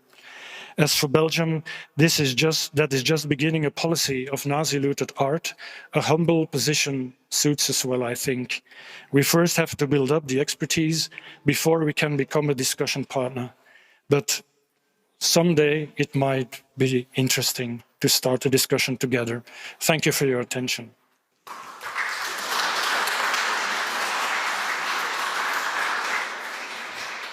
Thank you for the presentation. It was amazing insight into what happened in Belgium, and we have some parallels as well. And I think the international collaboration is one way to go. Before anyone else are ready for the questions, I have one. We here mostly are museum people, and you're not working in a museum. How started your journey in the provenance research, and why you started it like from outside the field in a way? What do you mean? Why I started with this? Or? Yeah, why you started this interest in looted art, because yes, mainly it's museum people that are more interested in it. I'm very happy with this question because that's quite a nice story. I'm the only person that is speaking who does not have a PhD. I'm probably also the only person who is a journalist. And I started this investigation because I was very angry. Maybe you all remember the Gurlitt case by the end of 2013. For the people who don't know, near Munich, there was an art trove of 1,500 artworks found with an old man who had inherited this art from his father, who happened to be an art buyer for the Nazis. And as this scandal broke out, I saw colleagues from the Dutch press, from the French press, reaching out to their authorities to have a look at their databases and to see if something from their countries happened to be in the art trove of Mr. Gurlitt. So I thought, what an amazing good idea. I'm going to do the same for the Standaard. And suppose this painting of Max Liebermann comes from Belgium. It's page number 1 from the Standaard. But I was very disappointed to find out that Belgium didn't have a database at all. And then I went further and I saw that we had in Belgium art that came back from Nazi Germany after the war that was in our museums, and there was no research being done on it. I also find out that Belgium, contrary to other countries, didn't have a restitution committee. So we were really light years behind. And I was so embarrassed that I thought, okay, I'm going to work further on this. And then my research took place for 7 years. I was in the archives for 7 years. In the meantime, I published articles in the newspaper. There were parliamentary questions just for the sport. I counted it out. There were 18 in this period. But the bottom line was always, here in Belgium, said the minister then, everything is researched and everything is okay. And I thought, well, I don't think it's true. So this made me so angry. So I should be very grateful to the Belgian authorities, but it gave me a lot of energy to continue my research. And then I thought, okay, now my book comes out, I go one step further, and I want now that the Belgian authorities take steps and that they do just like other countries. And therefore, I need to change my strategy. And my strategy should be, I must come with claims. And I looked for claims and I found claims and I gave all my archive material to those families and they claimed to the Belgian authorities. And then Belgium was with their pants on the ground. So in that moment they had to act. And as we speak now, on the Flemish level and on the federal level, the ministers are taking steps. There has been a big report. There has been now there is a decree that is ready to go through the parliament, and by the end of the year there should be a restitution committee. And it's high time, because one of the people of the rightful owners, this lady is living in France. She is 97 years old and she refuses to die before there is a solution in Belgium.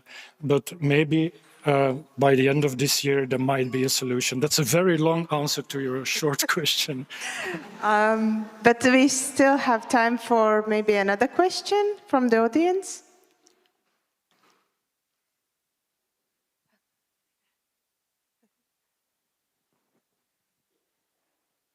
Thank you for a presentation.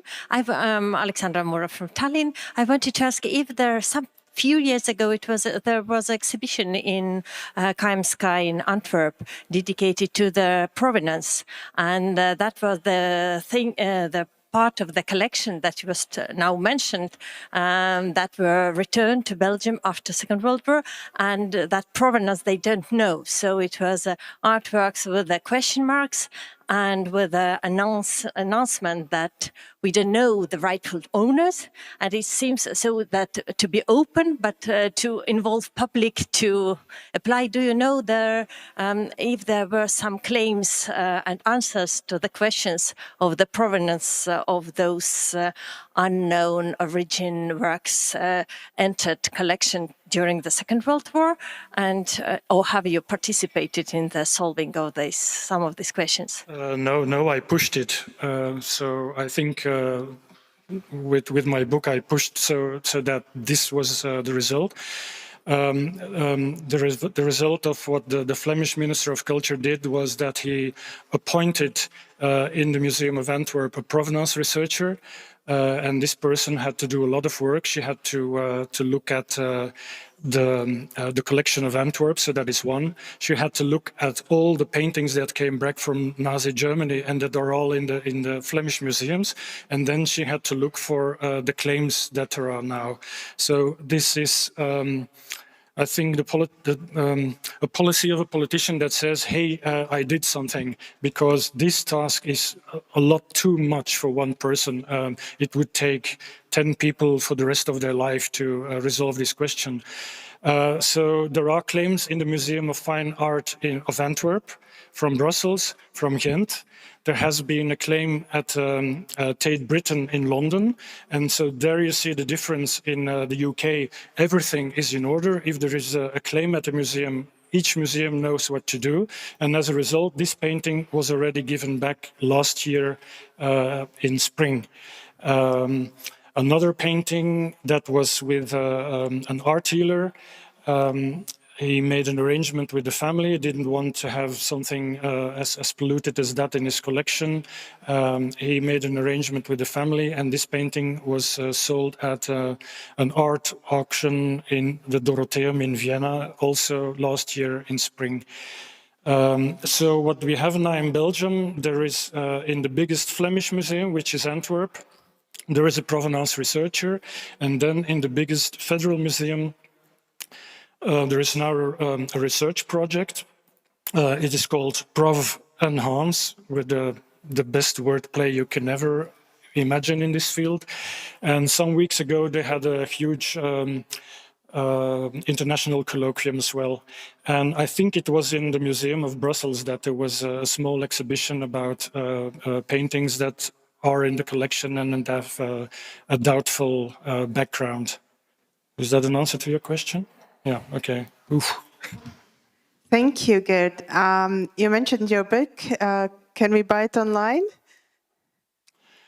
Yes, you can buy it online, but you will need to speak Dutch or French. But as we speak, I'm ahead of a very hot summer, because the manuscript for the English version should be ready by the end of August. And there I will add a lot of updates, because a lot of things happened in the meantime on the level of policy. There were these restitutions, there were the claims. Well, I would say wait until the English edition is there. Thank you, thank you. We will wait for that with the anticipation. And as we had changes in our program, now we will have the second session, which should be after the lunch, but we will hold it now. And I would like to invite one of our case studies researcher, Rasa Pārpuce-Blauma. And her dissertation was exactly about the problems of Baltic cultural heritage in the context of Baltic German repatriation. And she also has contributed in many international research projects of cultural heritage displaced during the Second World War, including collaboration with Herder Institute. And so, Rasa, the floor is yours, and this session will shift our attention to the post-war period, changing political environments and how that reshaped museum collections.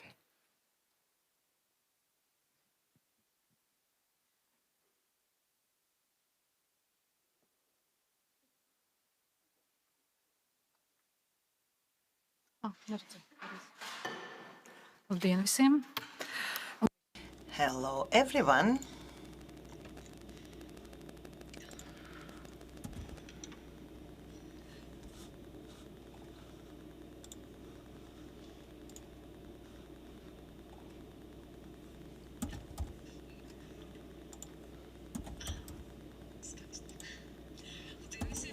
Hello, everyone.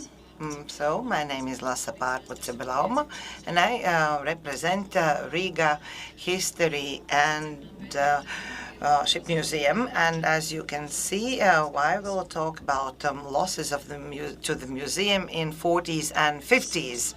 Before I tell you about 40s and 50s, I will tell you about our museum.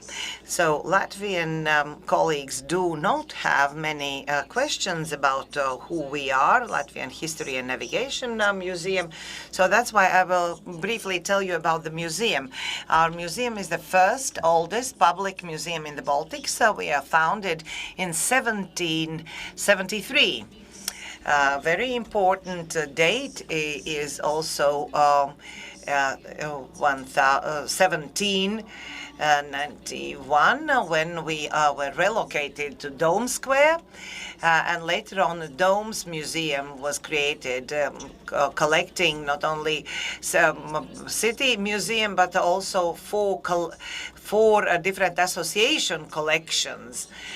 This fact on associations will be important later on as well.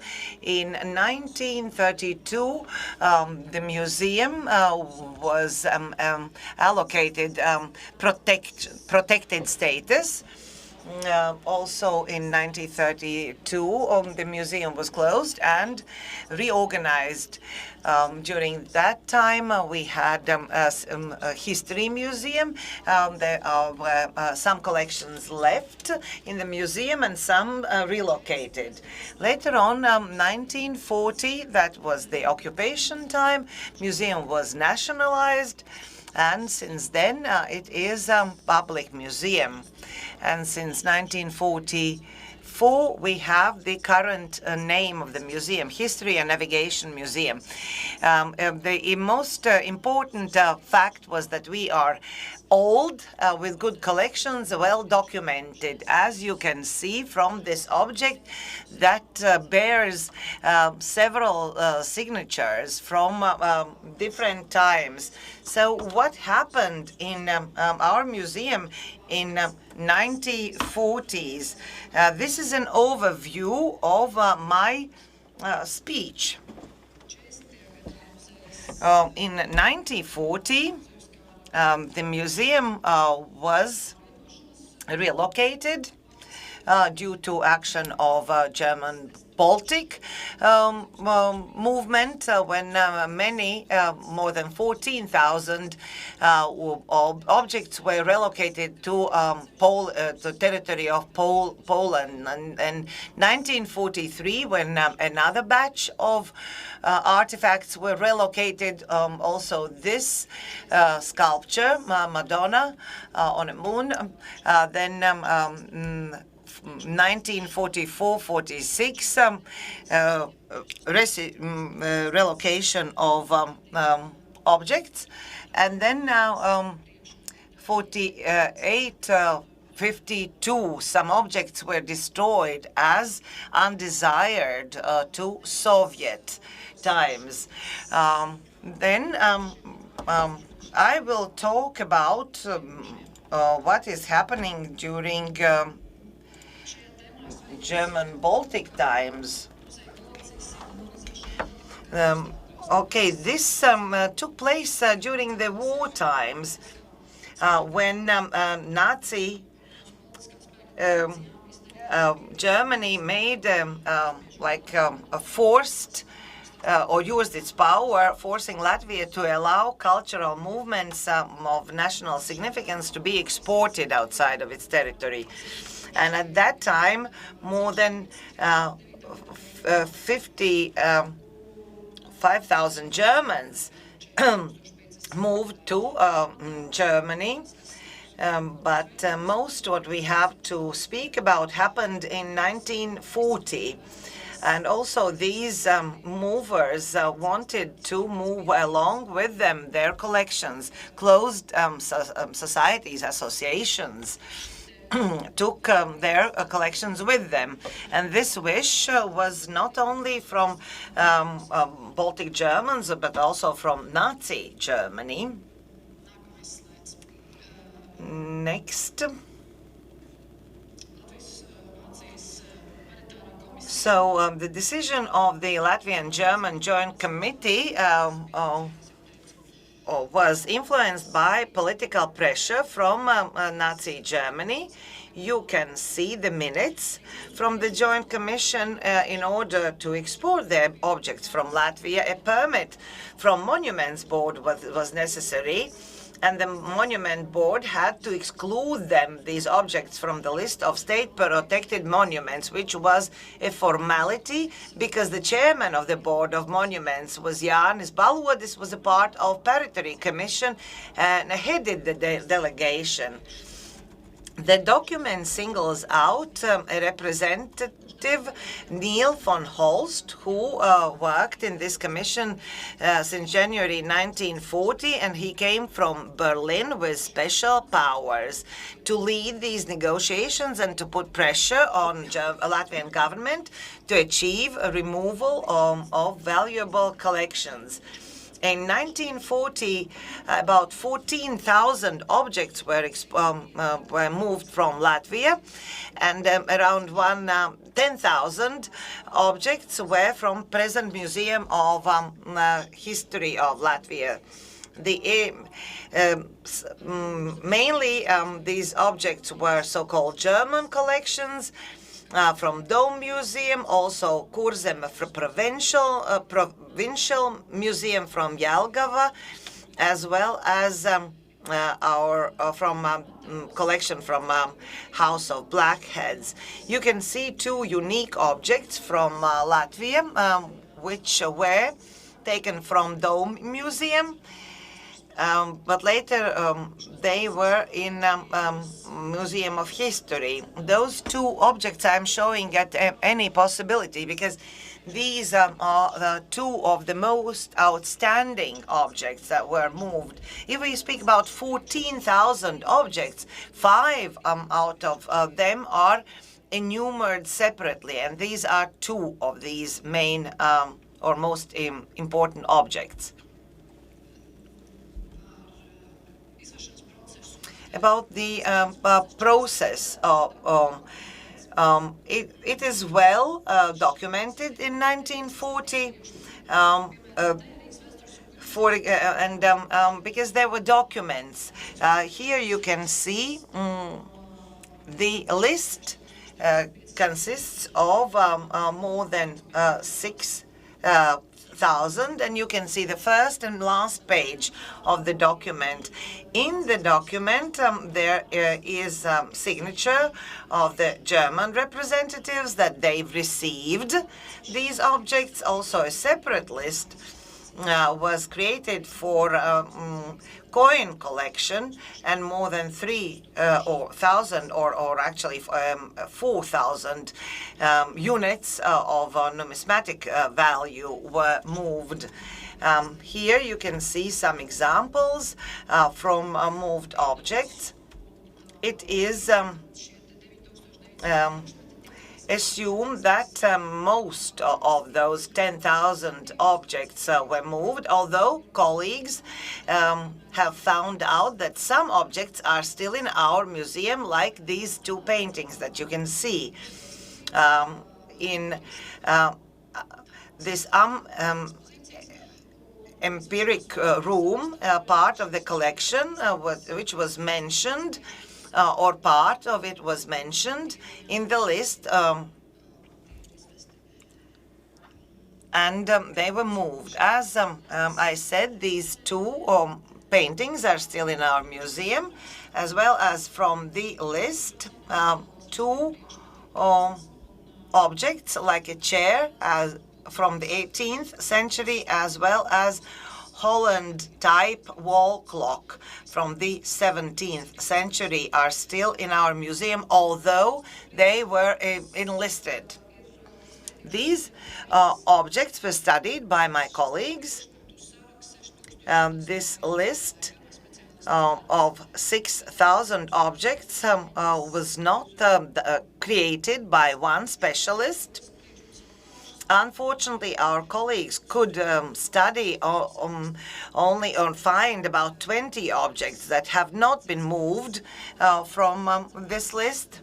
But another chair, this one marked in green, was moved, and we do not know where it is moved to. There is a dedication from to Herman Jakob Wilde zum Mandenken. Some objects out of these 6,000 can be deciphered by numbers, as well as most of them do have pictures in historic photographies. Next stage, or losses. This is a loss and return because Madonna on a lunar sickle was moved back. Baiba mentioned an altar that was given or presented to Lübeck and then returned. And it is assumed that it is a work of Lübeck master on its 800th city anniversary, was presented to Lübeck and returned to Riga on Riga's 800th anniversary. At the end of 90s, the process was initiated and it was returned. Contrary to the altar that is still in Lübeck. Next big stage is 1944-46. This is a story that is true for all big museums in Latvia. At the end of 1944, there were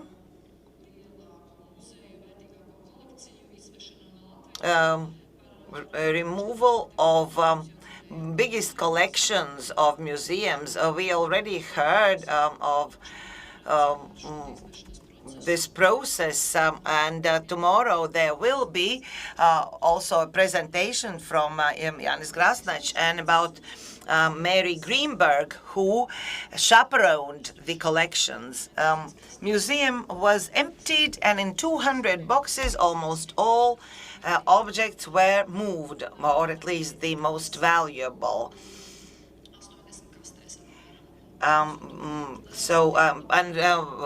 Only 180 boxes were returned. Thus, 15 or 20 units were lost. Several specialists accompanied these collections, and one of them were Mary Greenberg, who was the only one to return back to Riga with the collections, and she looked after these collections throughout the journey as well as later on. In her chaperone possession, there were some archive materials as well. In the museum, we see and we have personal archive of Mary Greenberg. Here you can see two such reports.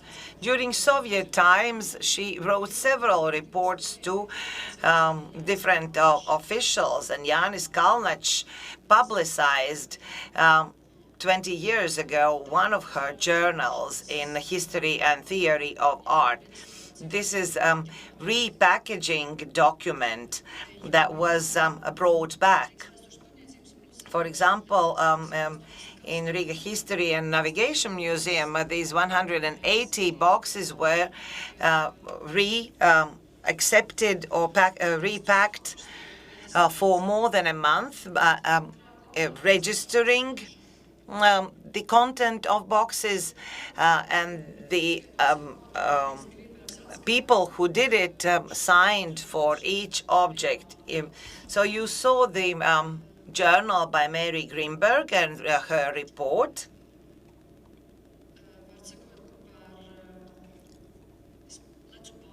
So I skipped some topics in order to shorten my presentation. Some lists are written by hand of Mary Greenberg on the right-hand side. One of the documents written by her. So this is our first A box and first box. belonging to our museum. Why it's interesting that it's written by her hand, because these lists were created already in 1944. Why it is interesting for our museum? Because we believed that we do not have expropriation list, and when they were brought back, only then the lists were made of the objects received back. But here you can see that most of the documents were handwritten, except for the lists that are created of return. They were typewritten. And the handwritten documents by Mary Greenberg before the journey, or maybe some boxes were damaged and she had to repack them. That's why she recreated lists by combining objects from several boxes, and you can see the note Tropau, meaning that maybe it is in the territory of Tropau. These two documents, you can see that in one of the boxes there are papers only, and the museum employees assume that there were coins packed, but in a later document, namely 47, the same box enumerates ivory objects and silver objects, but the last document that is handwritten also enumerates coins and empty envelopes. So there apparently are losses during the journey. The most damaged were those objects of clay, china. They returned, but they were damaged. Here you can see a china cup, and later glued together in such a state it was registered. Unfortunately, such damaged objects are quite numerous in our museum. Several objects have been restored, but some not been repaired. For example, Mason's porcelain candlestick. So objects were kind of placed together with the materials that they had in hand then, in order to understand which objects have been returned. Also, glass collection was very, very damaged. Some glass negatives and glass objects were permanently damaged. Also, cups. Here you can see one stained glass window, almost undamaged, a glass cup.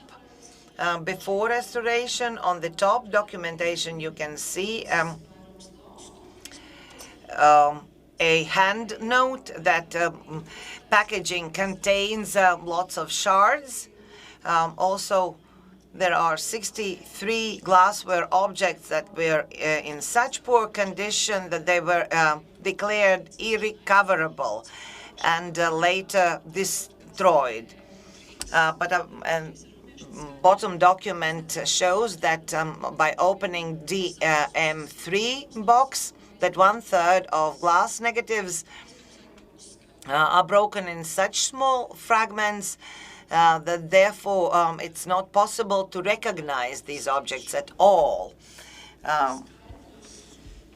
Speaking about figures, 15 to 20,000 lost objects. These are theoretical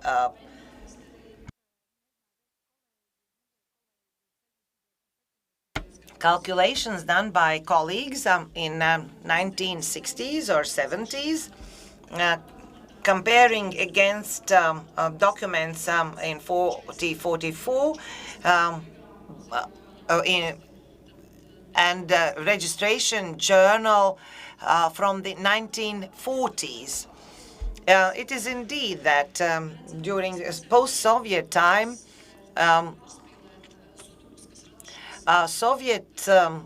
Soviets tried to exaggerate losses caused by German Nazis, showing the losses to the museum. But these 15 to 20,000 lost objects were calculated in an honest way, because Livia Blumfeld, the museum director, vouched for her calculations.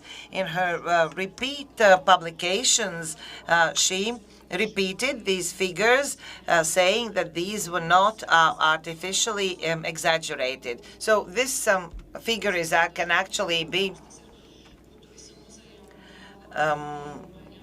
verified. Actually, we should take such a strategic decision to verify this calculation if we receive such a task from our government, because it's time-consuming process, but it can be done. But we have other important tasks, namely to digitalize what is coming in or what is in store in the museum. This was all about calculation. And now we get to the topic. This is another picture from 1947, when in the Column Hall there is an exhibition what was looted by fascist German invaders, and a very unique object from a small guild house, the chandelier, wooden chandelier, some unique objects, including crown lamp. Soviet occupation time, during the wartime, these objects were taken away, and some were looted, some broken. But during the Soviet time, intentional cleansing of objects took place according to ideology of Soviets. There are no documentation of this ideological cleaning. However, it was documented. Around 5,000 units of the collection were lost. They were not all destroyed. Some received, some were given to other museums or to institutions for usage. For example, some exclusions from the museum collection, like flags and flagpoles, objects from different organizations of independent Latvia. During Soviet times, these organizations were proclaimed illegal, and their objects were hidden, taken away, or given to the museum under pretense of giving it to the museum. Unfortunately, it happened en masse, in huge volumes. Although at the end of 40s, there was an attempt to evaluate these objects, but it was not done precisely, like flagpoles or flags or even nails for the flagpoles were very carelessly dismissed as unimportant. You can see these national flags that were destroyed, and there were also some items pertaining to student corporations and coats of arms of organizations. If I'm saying 5,000 objects were excluded from the stock of the museum, one half was indeed destroyed. Coats of arms were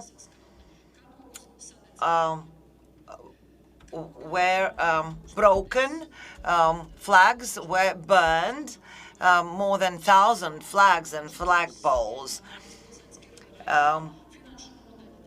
Then precious stones were given to Kiros region for melting. Colleagues were telling that if other objects were maybe hidden in the museum or maybe not destroyed or used, but these objects from precious metals were strictly melted. 4.6 kilos, 11,000 rubles is the value allocated to it. This is rather cynical, how easily the objects were excluded from the museum collection, and value of each object is prescribed, starting from 52 kopecks up to 1,000. Nevertheless, that's put together and taken out from the balance sheet of the museum for destruction or melting. Destruction was done not so directly, but in a different way. For example, some arms were given to theaters, also to other organizations. Here you can see chairs from 10 chairs from the museum. Actually, there were 24, but in the main hall they were placed for usage. Some objects were used for firewoods, namely small wooden objects. Considered to be in poor shape, they were excluded from the museum collection. If the object was lucky, they were excluded from the collection, but given to another museum. This museum where we are at the moment located received lots of objects from craftsmanship associations. They received either huge boxes with photographies, also with albums and other documents. This is a rather sad story of destruction. And finally, some words that these numbers should, of course, be verified. What happened during the Baltic Germans when they left, then traveling of our artifacts to Poland and Czech Republic, as well as back, as well as later intentional destruction. Unfortunately, quite a lot of objects were either lost or destroyed, but indeed we have to compare databases with other countries, with colleagues from other countries, and maybe they can be recovered. So thank you very much for your attention. Maybe questions in the audience?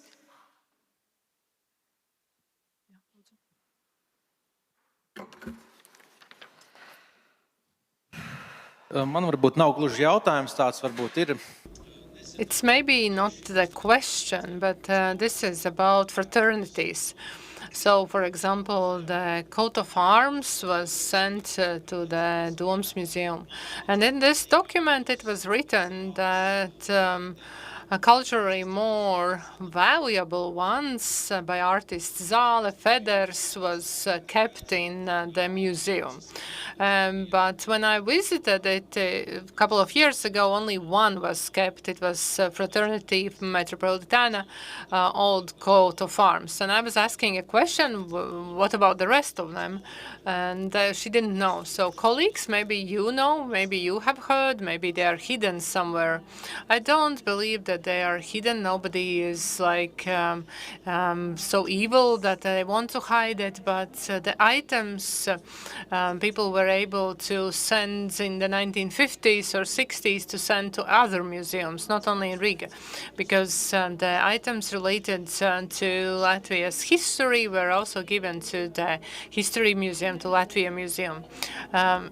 For some of the items, there is lists and numbers, and according to the numbers during the war, some of them were also destroyed. But the idea that those who are culturally and artistically more valuable, they would be kept, I don't see the proof for this. There is just a list of 37 coats of arms that were destroyed, but it's not said which ones were kept. And it's also interesting, the documents that I researched and studied, the colleagues have summarized and put in the archive only in the 1990s. I believe that before that, these documents were kept in the departments of the museum, also history, and in the 90s, colleagues took them out and they were clearing their tables or the departments, and they knew that there are such documents, and they summarized them and put them together and put in the archives. But those documents are not complete. There is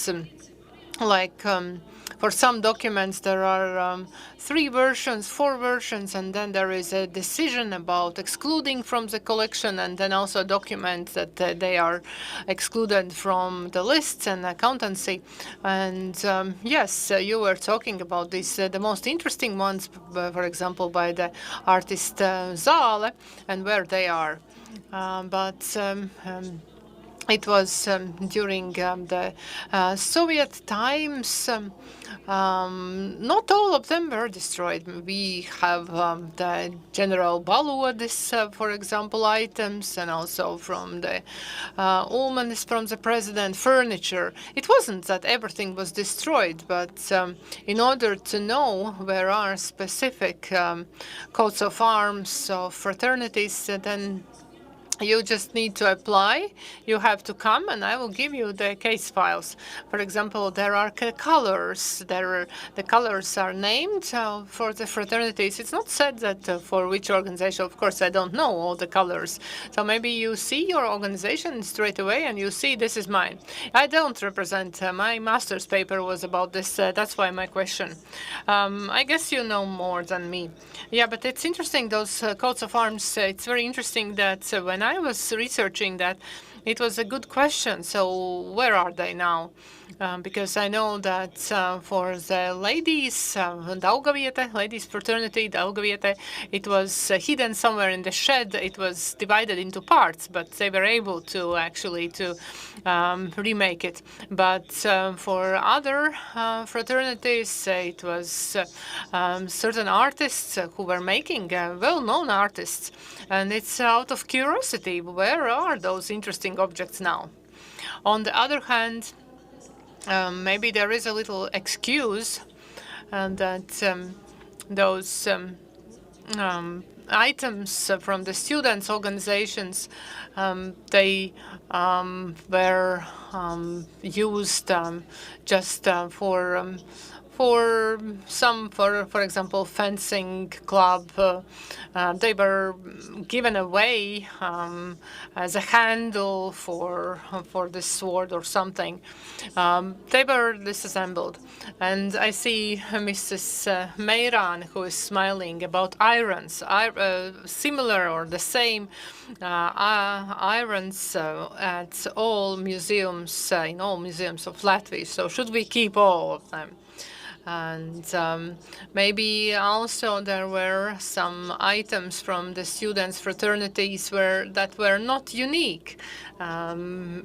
Did we have to melt them for metal or send somewhere or to give to maybe some private collections have them now?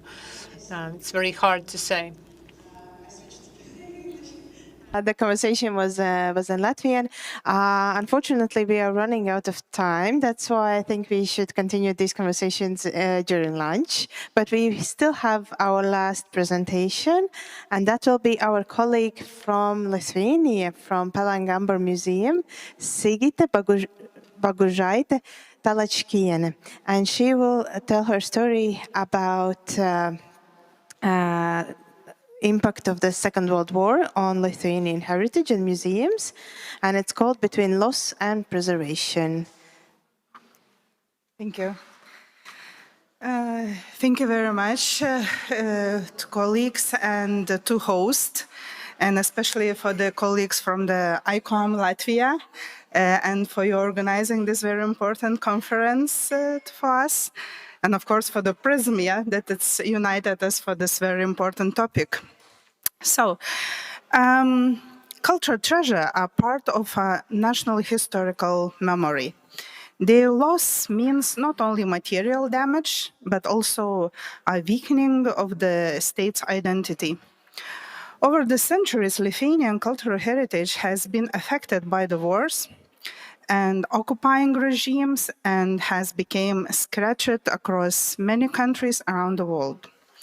Therefore, it is essential to preserve, and seek at least a symbolic recovery of this heritage. One of the several authors who research values taken out of Lithuania is Zigmantas Kiaupa, and his works focus on the broader history of Lithuanian cultural heritage from the early periods to the end of the 20th century.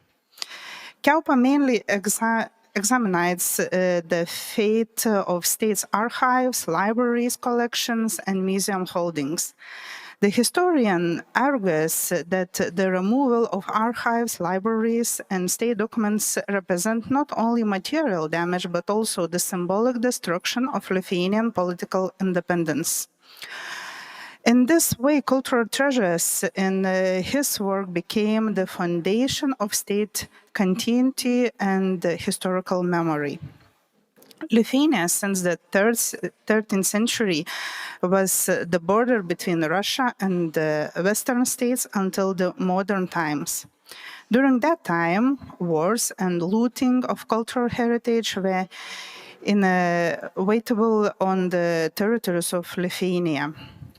Part of the lands of the Grand Duchy of Lithuania were attacked and occupied in 1655, 1662.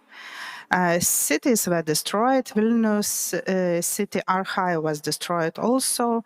Churches were looted. Most of the treasure of Vilnius cathedral was lost. The 17th century wars with Sweden and Russia led to widespread looting. The Swedish army removed many libraries' works of art and church treasures. The Russian army also transported archives and documents to Moscow. The first agreements concerning the return of looted cultural values were concluded with Sweden in 1660s and with Russia in 1667. But in reality, many items were never returned to Lithuania.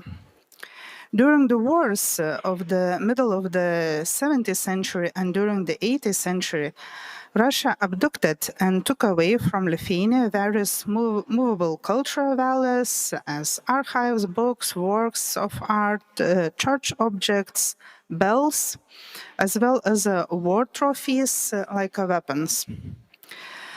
After the Third Persians of the Polish and Lithuania Commonwealth in 1795, the Russian Empire began the systematic approaches of Lithuanian cultural heritage. One of the most painful losses was the removal of Lithuanian metrica to Russia. This was the most important state archive of Lithuania, containing rulers, documents, and administrative records of the state. Part of this archive is still kept in Moscow today. After the uprising of 1831, the Tsarist authorities closed Vilnius University. The university library, scientific collections, and art treasures were distributed among various institutions of the Russian Empire. In this way, Lithuania lost one of its most important centers of science and culture. At the same time, a policy of Russification was carried out. The publications of Lithuanian press was restricted, cultural institutions were destroyed, and cultural heritage was treated as a property of the empire. The Museum of Antiquities, in Lithuania, tas Senienų muziejus in Vilnius, was a museum of archaeology and history established by the Count Eustachijus Tiškevič in 1855 at the premises of the closed Vilnius University.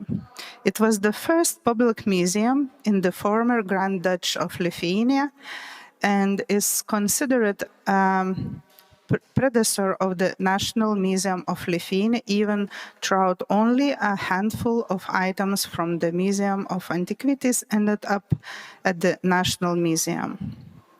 Together with the Archaeological Commission, which functioned as de facto learned society, the museum was most prominent cultural and scientific institution in all of Lithuania and displayed many historical items that remind of the old Grand Duchy and served romantic nationalism of Lithuanian nobles at that time when Lithuania was the part of Russian Empire.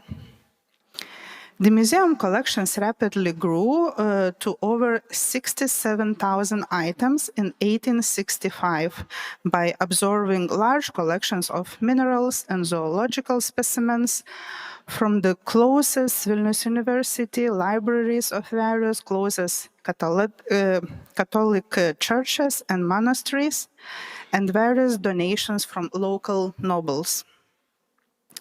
The museum was nationalized and reorganized after the failed uprising of 1863, removing almost all items related to the former Polish-Lithuanian Commonwealth to the Romancev Museum in Moscow. The museum became a division of the newly established Vilnius Public Library. The Reformed Library and Museum serves to support the official Russification policies and displayed many items related to the Russian Empire and the Eastern Orthodox Church. The museum continues to operate until the World War I, when its most significant holdings were evacuated to the Romancev Museum. The handful of items that remained in Vilnius and were not lost during the wars are held by various museums now, including the National Museum of Lithuania, the Lithuania National Museum of Art, and Geology and Zoology Museum of Vilnius University. Great losses were also suffered during the World Wars. During the First World War, many works and arts and archives were moved deep into Russia together with evacuated institutions. And the period of Second World War became another turning point of Lithuania, significantly affecting the country's cultural heritage and museum collections. losses from earliest wars and occupations were compounded by the destructing and looting of cultural properties carried out by different occupying forces, Russia and Germany armies. And a lot of the bigger number of values and important archive documents were confiscated and removed.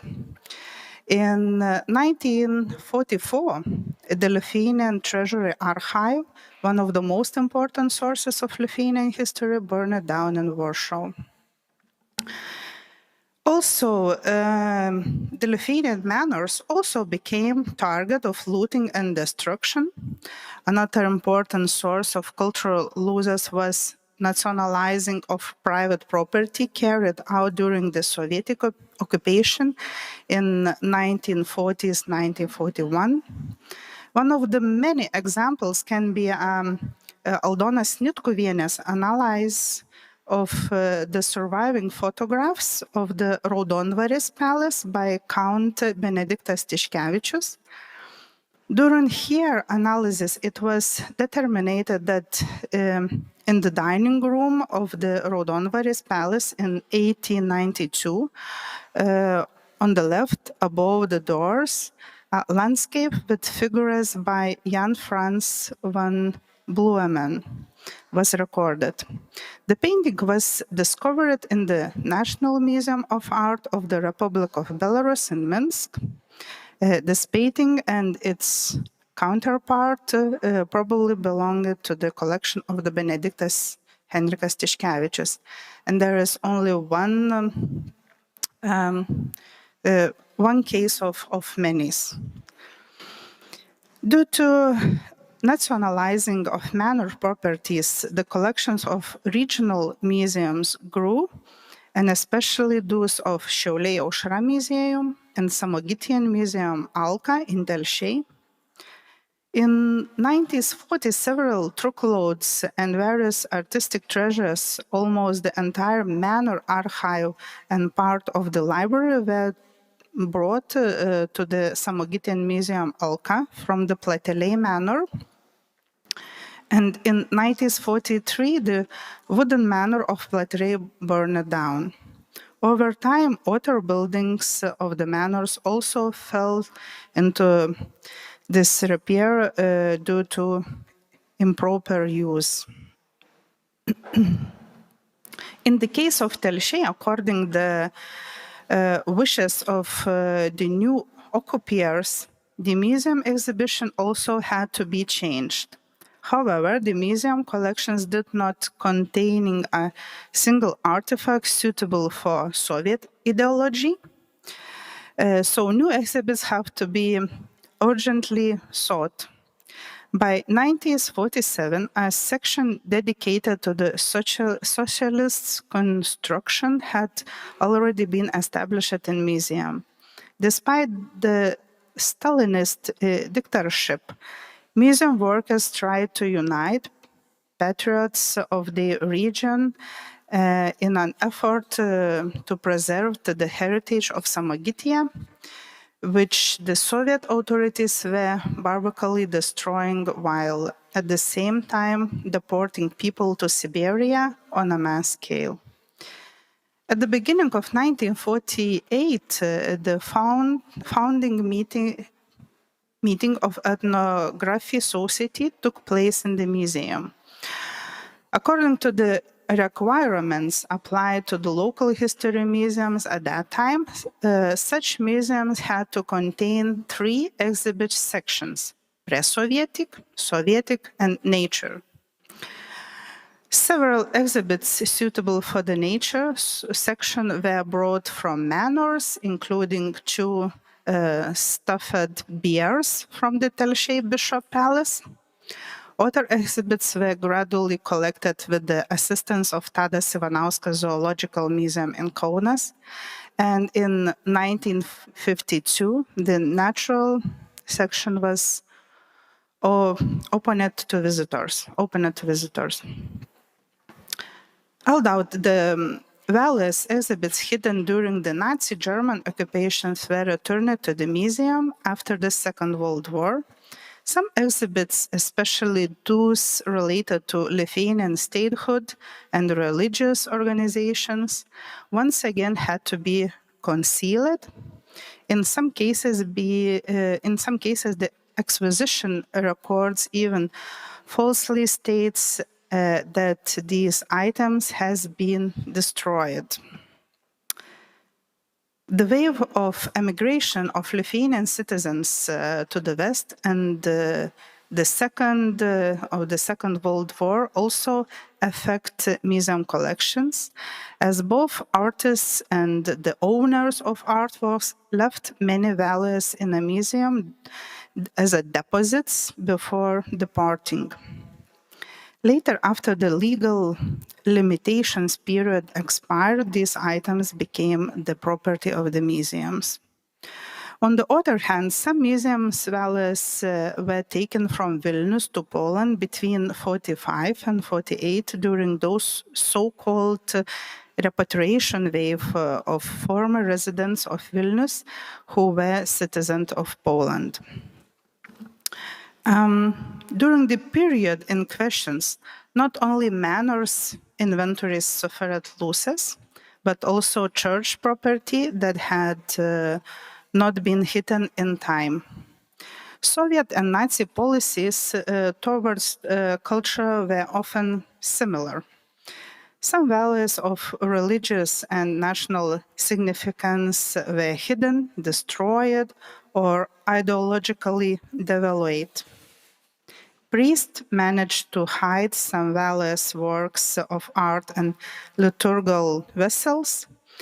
They dared to present them to the public only after the restoration of independence in 1990, such as the opening of the treasury of liturgical objects of Vilnius Cathedral. Other objects, many of them heavily damaged, were hastily transferred by priests to museums where specialists protect them from the future deterioration and restored some of them. During this period, museums faced extremely difficult circumstances.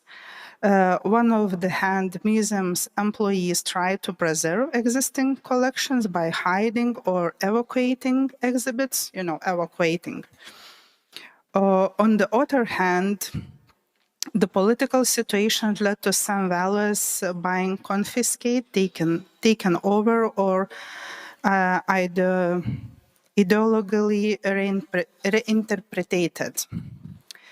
In 1949, Vilnius Cathedral was closed.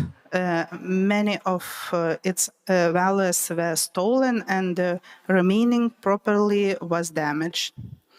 In 1951, the remains of chapter archive, it was around 1,320 folders and 130 bundlers, together with more than 4,000 books, were transferred to the Special Collections Fund of the Book Chamber. On the September 4, 1953, a commission inspected the cathedral and determined that its property has been distributed among various institutions while another part has been sold. The commission found damaged altars, broken furniture, ruined organs, and damaged sculptures and tombstones. After 1953, the cathedral was transferred to the Art Museum. In 1956, a picture gallery was established inside the cathedral. The house of worship was returned to the faithful on October 22 in 1988 during the first Congress of Zionist movement.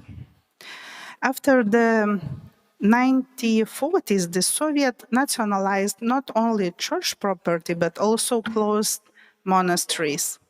The confiscation of monastic property took place between 48 8 and 53, libraries, archives, works of arts, and lands and buildings were seized. During the Soviet period, the religious heritage was neutralized. Its religious significance was removed, building were adapted for the Soviet purpose. A strike example, as you see on a slide, is the Church of the Sacred Heart of Jesus in Vilnius, which was turned into a prison, then warehouse. Also, Jewish heritage also did not escape destruction. Not only private property was affected, but institutions such as Jewish Library and Archive of Vilnius, as well as the Ivo Institute, also suffered. During the Holocaust, Ivo became a place for sorting books.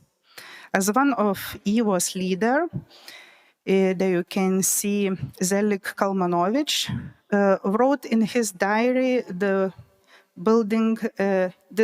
this building had become a cemetery of books.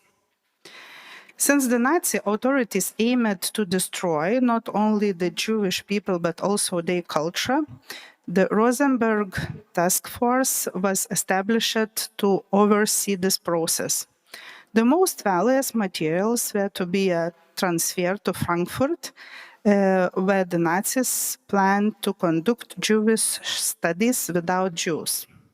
In other words, to establish an institution that would demonstrate that kind of people the Nazi regime had success in destroying. Of course, the Nazi officers themselves lack of knowledge and qualifications needed to determine what was important and values. Therefore, they assembled a group of intellectuals from the prisoners of Vilnius ghetto, known as the Paper Brigade. Its members were forced to sort the books and documents that they themselves had collected and preserved before the war. One of the Ivo leaders, Zelik Kalmanovich, also worked in this brigade. Risking their lives, members of the Paper Brigade began secretly saving the most valuable documents, books, and artifacts. The materials that has been taken to the Frankfurt were transferred after the war to the Ivo branch in New York, and today from a highly valuable part of its collection. The materials hidden in Vilnius survive only in part. The Ivo building was destroyed during the war, and everything hidden there was lost. However, part of the Ivo collections that has been concealed in other hidden places and successfully preserved in Vilnius during the Soviet period are today kept in Lithuanian Central State Archive and Juodaika Research Center of the Martynas Mažvydas National Library. Today, Ivo Institute for the Jewish Research in New York is one of the world's most important institutions, preserving collections related to the history and the culture of the East European Jewish. And for the conclusions, I would like to say that the Second World War and the occupation regimes had long-term consequences for museum collections. Some exhibits were lost in versatility, while the origins or authentic of authors became difficult to determine. After the war, another issues emerged. The restoration of cultural heritage protection and the pursuit of justice. Even during the Soviet period, attempts were made to recover removable values, restore destroyed objects, and review museum collections. The Lithuanian state raised questions regarding the return of the archives, libraries, and works of art from Russia, but political circumstances and the position of Soviet Union often prevented any real results from being achieved. After the restoration of independence in 1990s, this issue became even more relevant, and great attention began to the debate to Lithuanian cultural heritage located abroad and its protection and restitution. Thank you very much.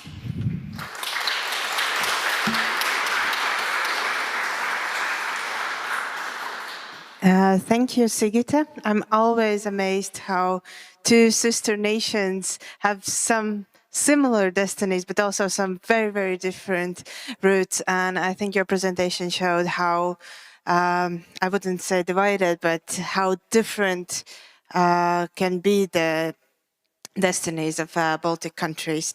Maybe there are some questions in the audience. Ir kādi jautājumi? Jā, Jan. Es varu izteikt tikai. I can only compliment Lithuanians about keeping these Jewish books that are kept in Bibliography Institute and then also got to the National Library. As far as I know, we don't have such a story about so voluminous, keeping so many such a collection for tens of years. So this is like a miracle how you managed to do it.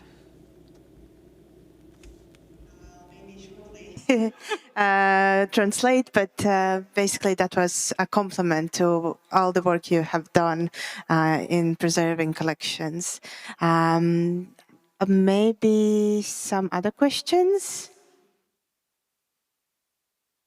If not, then I have a really great news because we are going to a lunch that will be located in Zviedru Vārti or Swedish Gates restaurant.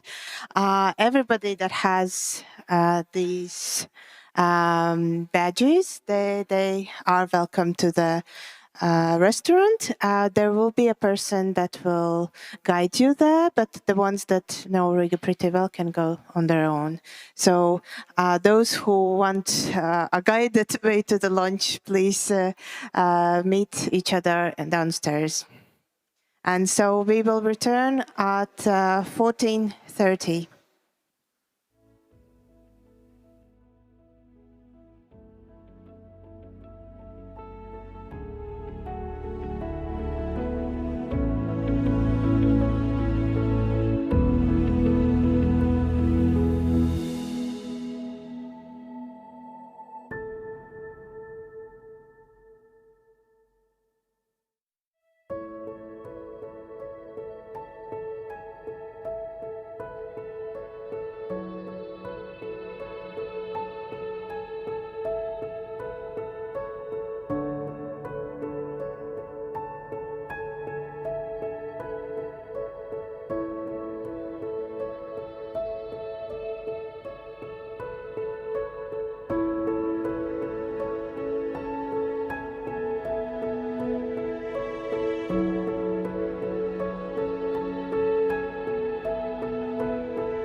And I'm very glad to invite now to the floor Ieva Sille. She's also one of our case study researchers, and she's the one that's representing a regional museum, and she's from the new generation historians, museologists, and her story will be about Liepāja Museum and its destiny during the war and consequent occupations.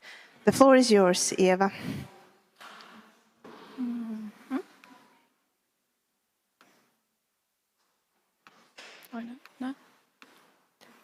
Pagaid, iet jau.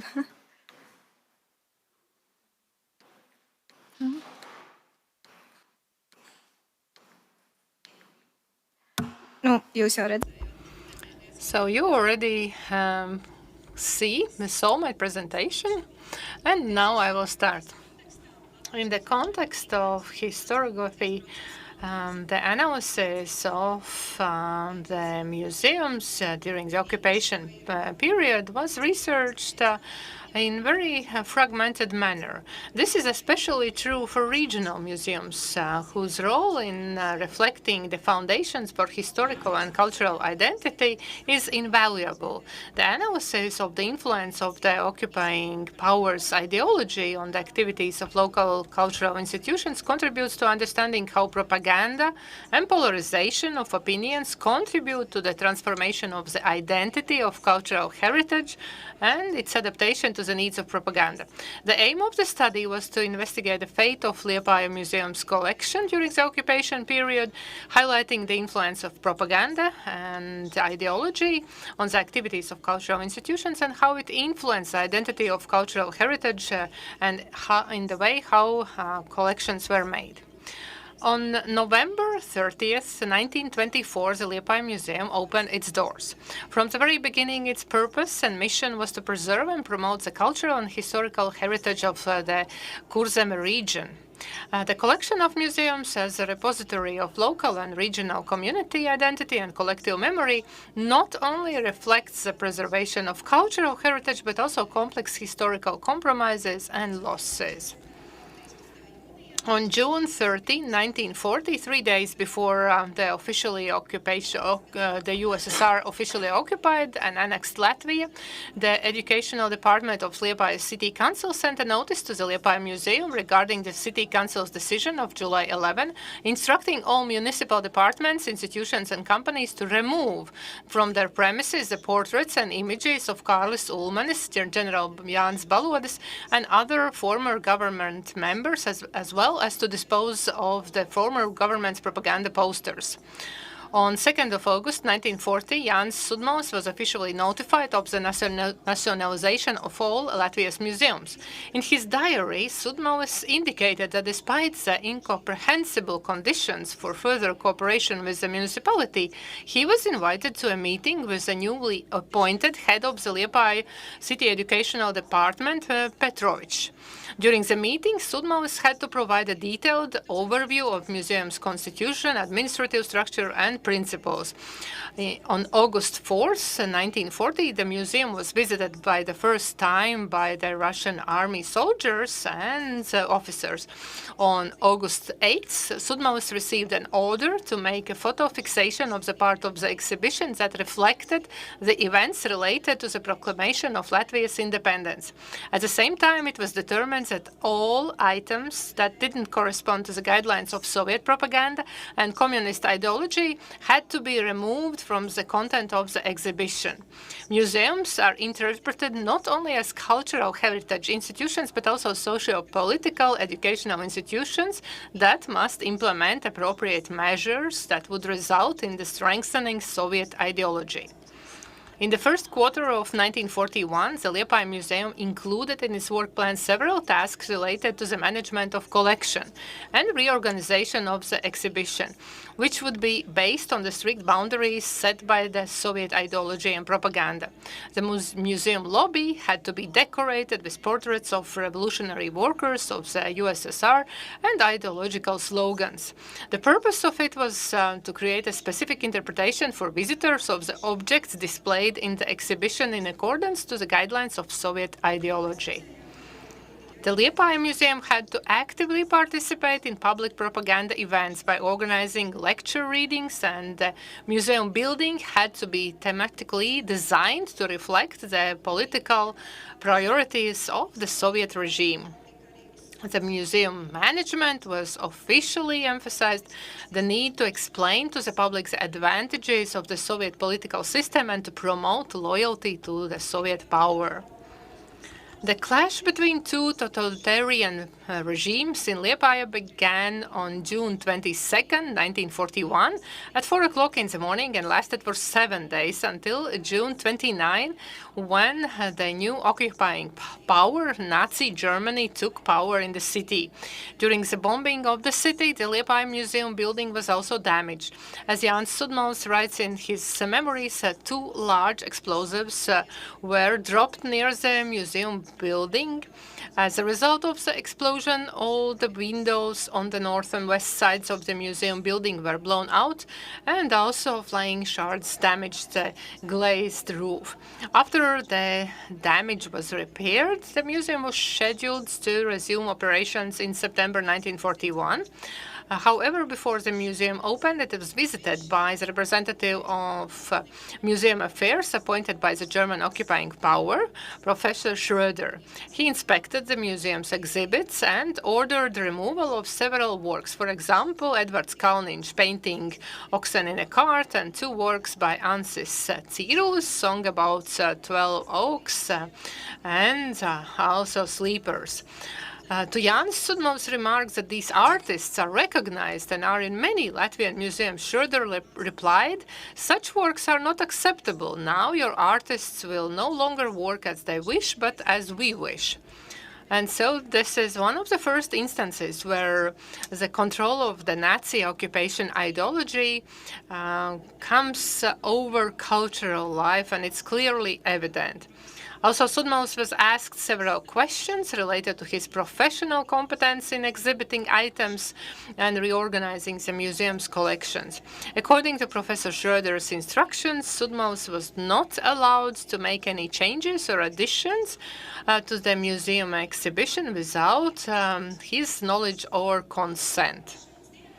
On the day of the museum opening, an exhibition of the works of wood carver Miķelis Pankoks was opened, and it was attended by about 400 people. On the same day, the museum was visited also by Baron von Sass, the regional commissioner's education affairs officer. After visiting the museum, he ordered Jānis Sudmalis to come to the commissariat, where he announced that he had found an exhibit in the museum that was a punch in the face for every German. It was a photograph showing the removal of the German conquest monument in 1990. Thus issued an order to immediately remove this image from the exhibition. Later, the representatives of Rosenberg headquarters arrived at the museum, and they were interested in the ethnographic and wooden objects in the museum. In his memories, Jānis Sudmalis writes that this representative photographed not only ethnographic objects, but also paintings. For example, the painting by artist Lauva, Sergeant Klaviers repels the Bermontian attack near Liepāja, which was registered in the inventory book under the title Defenders of Liepāja. Soon after, the museum received an order to hand over this painting to the representative of Rosenberg's headquarters for sending to Riga to check whether it wasn't anti-German. The painting was never returned to the museum. Despite the conditions of the occupation, the active cultural activities continued in the museum. For example, on November 16, 1941, the exhibition of works by Kurzem artists was opened. And in May 1943, an exhibition of paintings by Nora Drapče was opened in the museum premises. On July 31st, 1944, 2 men in uniforms arrived at the museum, introducing themselves as authorized representatives of the Rosenberg's office. They didn't show any documents proving their authority, but they wanted to inspect the museum in case it was attacked by Soviet troops. On the same day, Also, a lorry drove up to the museum, and several representatives of German soldiers arrived at the museum, bringing in several boxes and cabinets. At that moment, Sudmalis was in the archaeology department and tried to remove the most valuable exhibits from the display cases. When the Germans saw this, they announced that they would remove the items themselves from then on. In the following hours, museum showcases were hastily opened, and the exhibits, mainly archaeological objects and ethnographic folk costumes, were removed without mercy and piled up in one large heap. Only explanatory texts, maps, and photographs remained in the display cases. According to Sudmalis' written recollections, the German representatives claimed that they were not interested in objects or documents related to the history of city of Liepāja. They were only interested in ethnographic and archaeological objects. Sudmalis believed that there was no clear legal basis for such actions by the German representatives, so he contacted the regional commissariat, where he was explained that those persons had the rights to bring certain cultural values to safety. However, already during the packaging of the exhibits, Sudmalis noticed that some items, such as amber beads, they were distributed among the German representatives and hidden in their pockets. At the end of the war, with the beginning of the Kurzeme fortress war activities in October 1944, the museum officially ceased its public activities. During this time, Jan Sudmalis organized active evacuation of the museum's exhibits, and part of the collection, mainly documents, was delivered to Līgotu Manor, and other items were walled in the basement of Liepājas St. Anne's Church. Also, various military and public organizations began operating in the museum building, including also Legion Inspector General's headquarters, Soldiers' Aid, and also Central Refugee Office. While in the museum premises, the museum's inventory and collection items were arbitrarily used. Several exhibits were damaged, removed, misappropriated. The fuel reserves, such as firewood, coal, was used, and also display cases were removed, and also the museum's surroundings also suffered because the flower garden was devastated, the fence was broken, and German authorities left the museum with broken windows and without proper security. The Liepāja Museum lost its collection, and on June 16, 1945, the director of the Liepāja Museum, Jānis Sudmalis, draws up an act listing 259 items from the Liepāja Museum's collection from the Ethnography Fund that were taken to Germany in 1944. On June 18, officially there is inspection of the collection, and also the items that were hidden in the basement of Liepāja St. Anne's Church were inspected. On May 14, 1945, it was found that the door leading to this hiding place had been broken open and 79 items had been stolen. On August 4, 1945, the Liepāja Museum's Archaeology Fund was inspected, and it was found that not only items from Liepāja Museum's collection had been taken to Germany, but also items from the Latvian State History Museum, which had been in the museum's permanent exhibition since 1938. The collection inspection concluded that 26 items from the Liepāja Museum's Archaeology Fund were taken to Germany, as well as 137 deposited items from the Latvian State History Museum. On June 21st, 1945, it was found that the Nazi German authorities damaged or stole 174 items. On August 30th, 1946, the Liepāja Museum received back from Germany 27 items from the Liepāja Museum collection, 20 archaeological and 7 ethnographic items. Along with them, 137 deposited items of the Central States History Museum were also returned. It should be noted that there is no document in the Liepāja Museum's records confirming the return of the items from Germany. There is only an entry in the inventory books confirming the fact that the recovery of such items took place. There are also no documents preserved in the Liepāja Museum's records and also in Liepāja State Archive. There are no documents that would accurately indicate to which German city the items were taken, who was responsible for this process, and how the transportation of the items was organized. There is a high possibility that in 1944, the removal of items from the Liepāja Museum collection to Germany was related to the activities of Alfred Rosenberg's headquarters. Given that 2 representatives of Rosenberg's headquarters arrived at the museum after the occupation of Liepāja. However, that is not possible to confirm this hypothesis in the archive materials.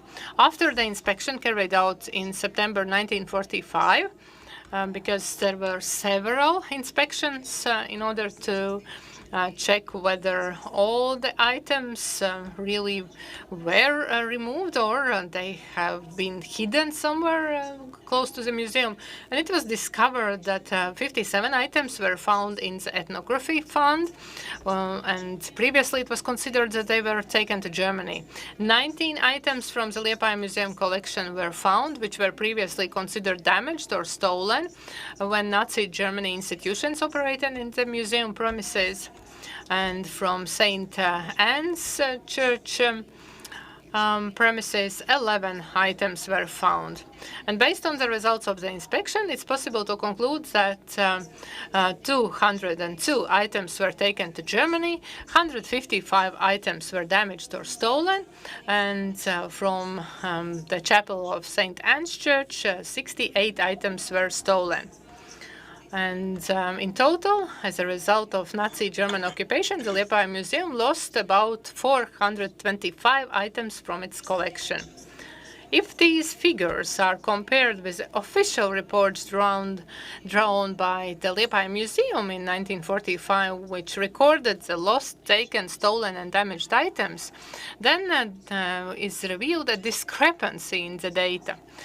In the 1945 report on the museum activities, Sundmaus writes that Germans had taken 166 archaeological and 615 ethnographic exhibits to Germany. In turn, in 1946 report of the museum's activities, he indicates that the Germans had taken or damaged a total of 1,000 items from the museum's collection. These discrepancies can be explained not only by the chaos of post-war accounting and incomplete information, but also by the tendency during the Soviet occupation to use approximate and generalized calculations of losses. However, there is also a possibility that the actual amount of loss was even greater, because in July 1944, the Liepāja Museum placed several archives collections in storage at the Līgutu Manor near Durbe. For example, the archive of Liepāja board and Liepāja Nikolai's Gymnasium. Also, on August 10, 1945, Jānis Sudmaus, an employee Kārlis Orbe, went to Līgutu Manor to transport the preserved documents back to Liepāja. And there they discovered that the county's doctor, Dr. Mailepur, who was in charge of the documents, So he was kind of looking after those documents. In the fall of 1944, he left to Germany without informing the museum representatives about his departure. And at the very end of World War II, also there was a German soldiers' infirmary that operated in Ligutu Manor. And after the capitulation of Germany, the unit of the Red Army was stationed in the manor building, and its commander explains that documents were scattered through the rooms in the basement, and soldiers later moved them to one room.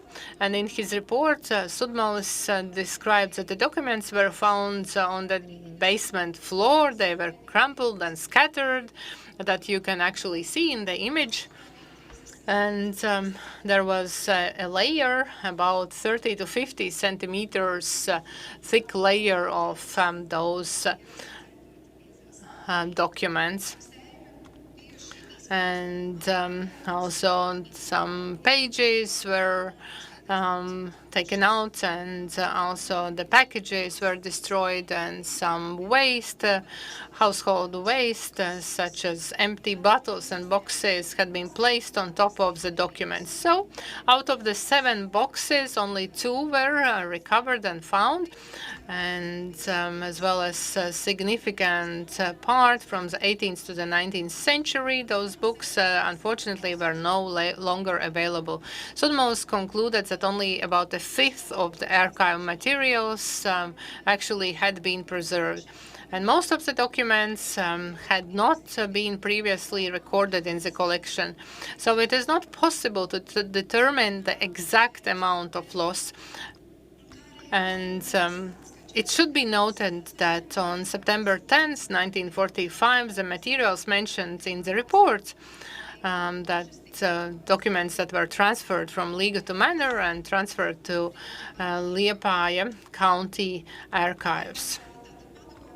After the second Soviet occupation, the Liepāja Museum's activities were shaped according to the principles of ideology and propaganda established in 1940-41. The principles of ideology and propaganda there was strict ideological administrative control, and it was fully integrated in the system of Committee of Culture and Education.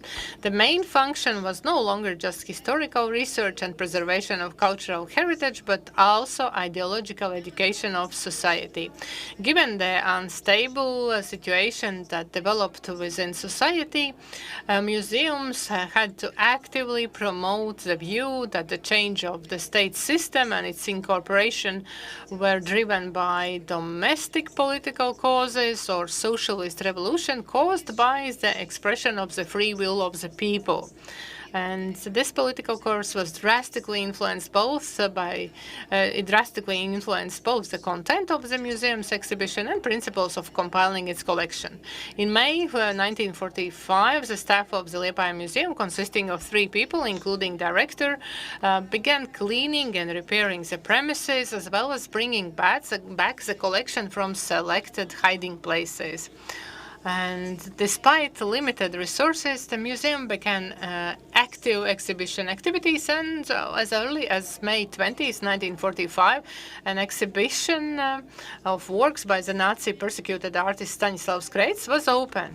During the Soviet occupation, the collection policy was based on 2 conditions: selective inventory of new collection items and censorship.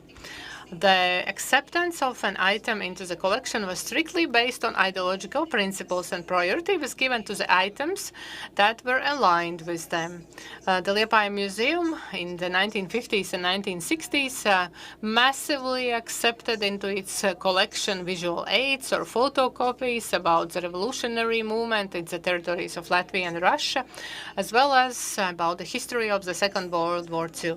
In the 50s, the museum research was fully focused on the situation of workers in the 19th century and restriction of those rich people's farms and the achievements of the collective farm.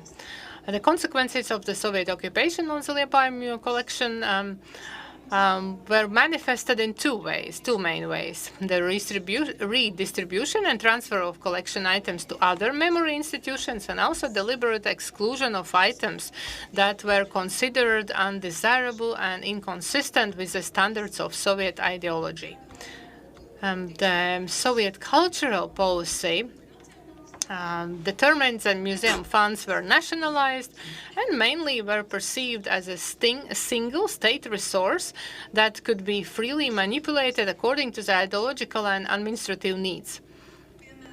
For example, on April 23rd, 1948, the Liepāja Museum transferred 33 items to supplement the exhibition of the newly established Aizpute Museum. The transferred items were closely related to the Ausunga region.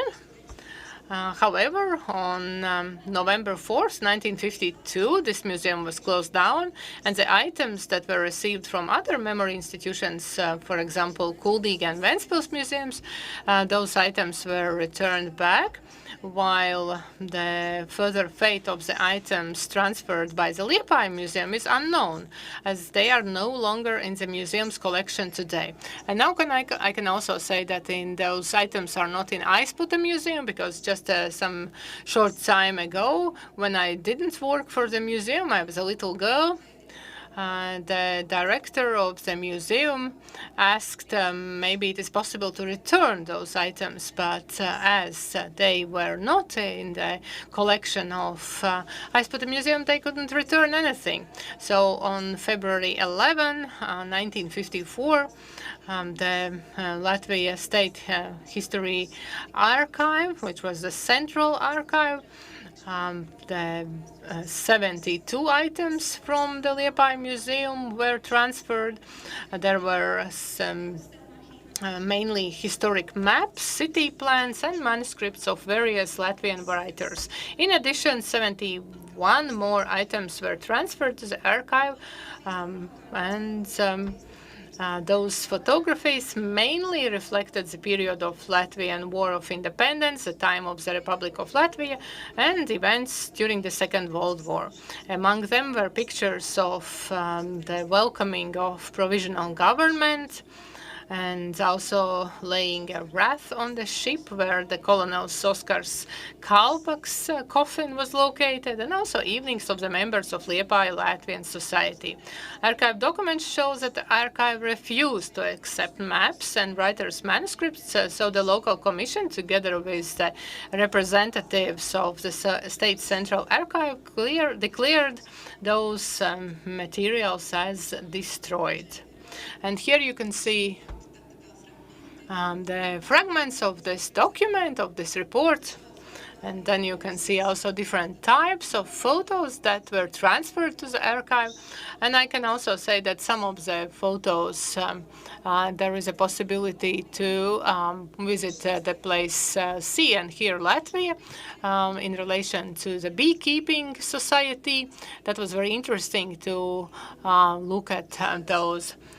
And on March 12th, 1954, 95 items were removed from the collection of the Liepāja City Museum, and they were listed in the report number 30, which has not survived up to date. Therefore, the only way to reconstruct the volume and nature of the excluded items was to rely on the records in the inventory books. And out of the total 95 excluded items, the majority were works of art, paintings, portraits, drawings, and decorative compositions. And this proves that the Soviet authorities didn't perceive museums as institutions that preserve cultural heritage, but rather as ideological spaces where some selected objects served as some propagandic message. And the second largest group of excluded items were the ones related to the period of the Republic of Latvia, accounting for about a third of the total number of excluded items. And this group included elements of the Latvian army and police uniforms,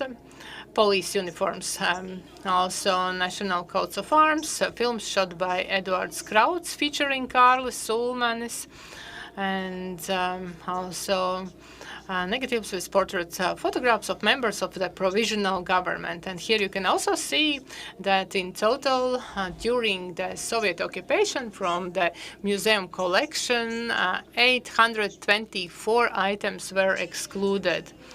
And here you can see also some of the items that were excluded from the museum's collection, but miraculously they were not destroyed, and therefore now we can see them in the museum. They are digitalized, and you can also view them if you wish. And in conclusion, the Liepāja Museum, since the beginning of establishing it, was created as a guardian of the cultural and historical identity of Kurzeme region. The local intelligentsia and Jānis Sudmalis played important role in its creation, and they fostered and tried to preserve ethnographic, artistic, and historical objects. During both the Soviet and Nazi occupations, the museum was used as a propaganda tool. The Liepāja Museum gradually lost its character as a natural cultural institution and became part of the Soviet political education system. There is a similar trend in the activities of both occupational regimes. The subjugation of cultural heritage to the needs of political ideology and propaganda. Research into the fate of Liepājas museum collection during the occupation era was complicated by several gaps in the documentation. Several documents were missing, not preserved, and it resulted not only in conflicting statistical data, but also in the inability to understand the course of development of specific events. And Liepāja Museum was constantly caught between two dilemmas: the need to adapt to the requirements of the occupational regime and desire to preserve the cultural and historical heritage of the region. Because if the museum didn't obey to the limitations set by the power, the finances were limited to the museum. So museum was quite active in order to participate in all the events where they were made to participate. But even though, considering all this, the museum in Liepāja was able to keep the cultural heritage of Liepāja and Kurzeme region, and this is nowadays a testimony of cultural and historic memory. Thank you. Thank you, Ieva. I'm very happy to hear your paper, because recently we were visiting Liepāja Museum and actually saw the place where the collections might be kept in the St. Anna's Church. So it was quite an adventure. So hopefully, maybe, I saw the picture, it was from the basement, and it really feels like our theory about that basement is truthful. But maybe somebody has questions about regional museums.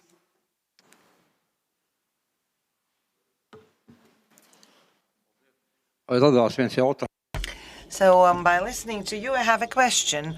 Of course, Liepāja Museum and Jānis Sudmalis are inseparable, but I have a feeling that powers come and go and Jānis Sudmalis stays. How did he manage that? Can you explain? Thank you for your question. Jānis Sudmalis is a very interesting personality. I was also thinking that powers come and go, and Jānis Sudmalis swaps a coat, adapts being able to keep his place as a director of the museum and keep doing his activities. But his skill to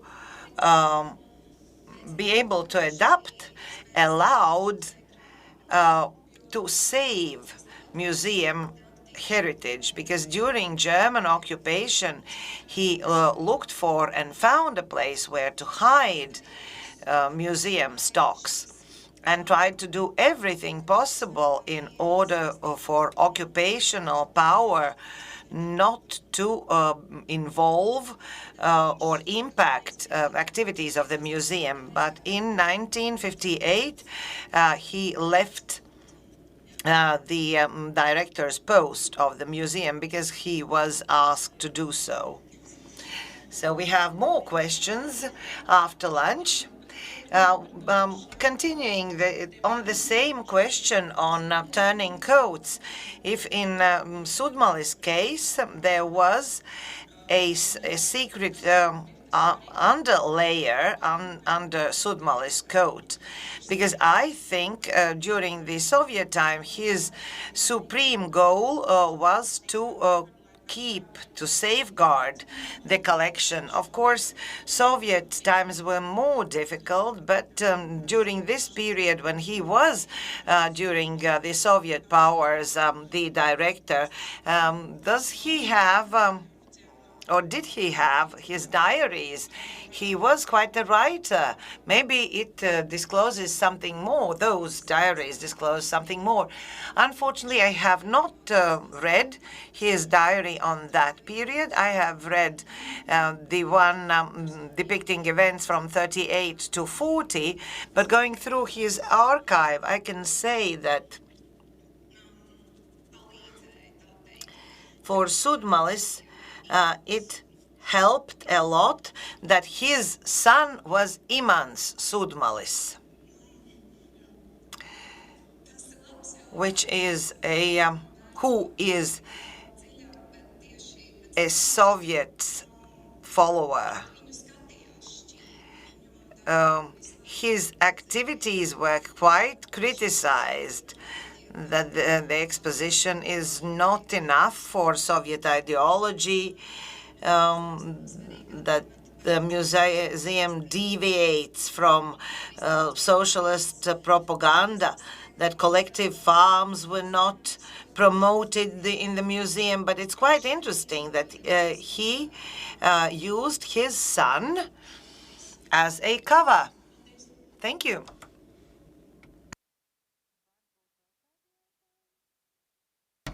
Maybe some other questions? If not, then I think we will be able to continue these discussions during a coffee break. Your presentation, and we will continue discussion during the coffee break. Now we have our next speaker, and this theme is, I guess, a little bit less about illicit trafficking, but it really illustrates how the destinies of museum collections in our region, which are the special departments, or I would say secret departments in a way. And I would like to invite now to the floor Anita Meinerte, who was Deputy Director for Collections at the Latvijas Nacionālā Museum of History. And this will be also an example from this museum. So Anita, please, floor is yours.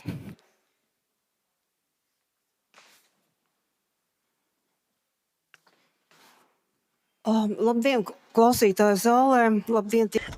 Hello, everyone. Hello, who listens online. When I knew the topic of this conference, I somehow remembered a book of a Czech author who for a long time lived in France. His book on laughter and forgetting the laughter. The book was published in 1979, and I quote, "The first step in the destruction of a nation is to erase its memory, destroy its books, culture and history," end of quote. This is quite painful that this quote is quite topical nowadays too. But it brought me to a deeper past, when this museum was called Central State History between 49 and 50, and the story is about a special fund or special division or closed fund, or closed division of the museum.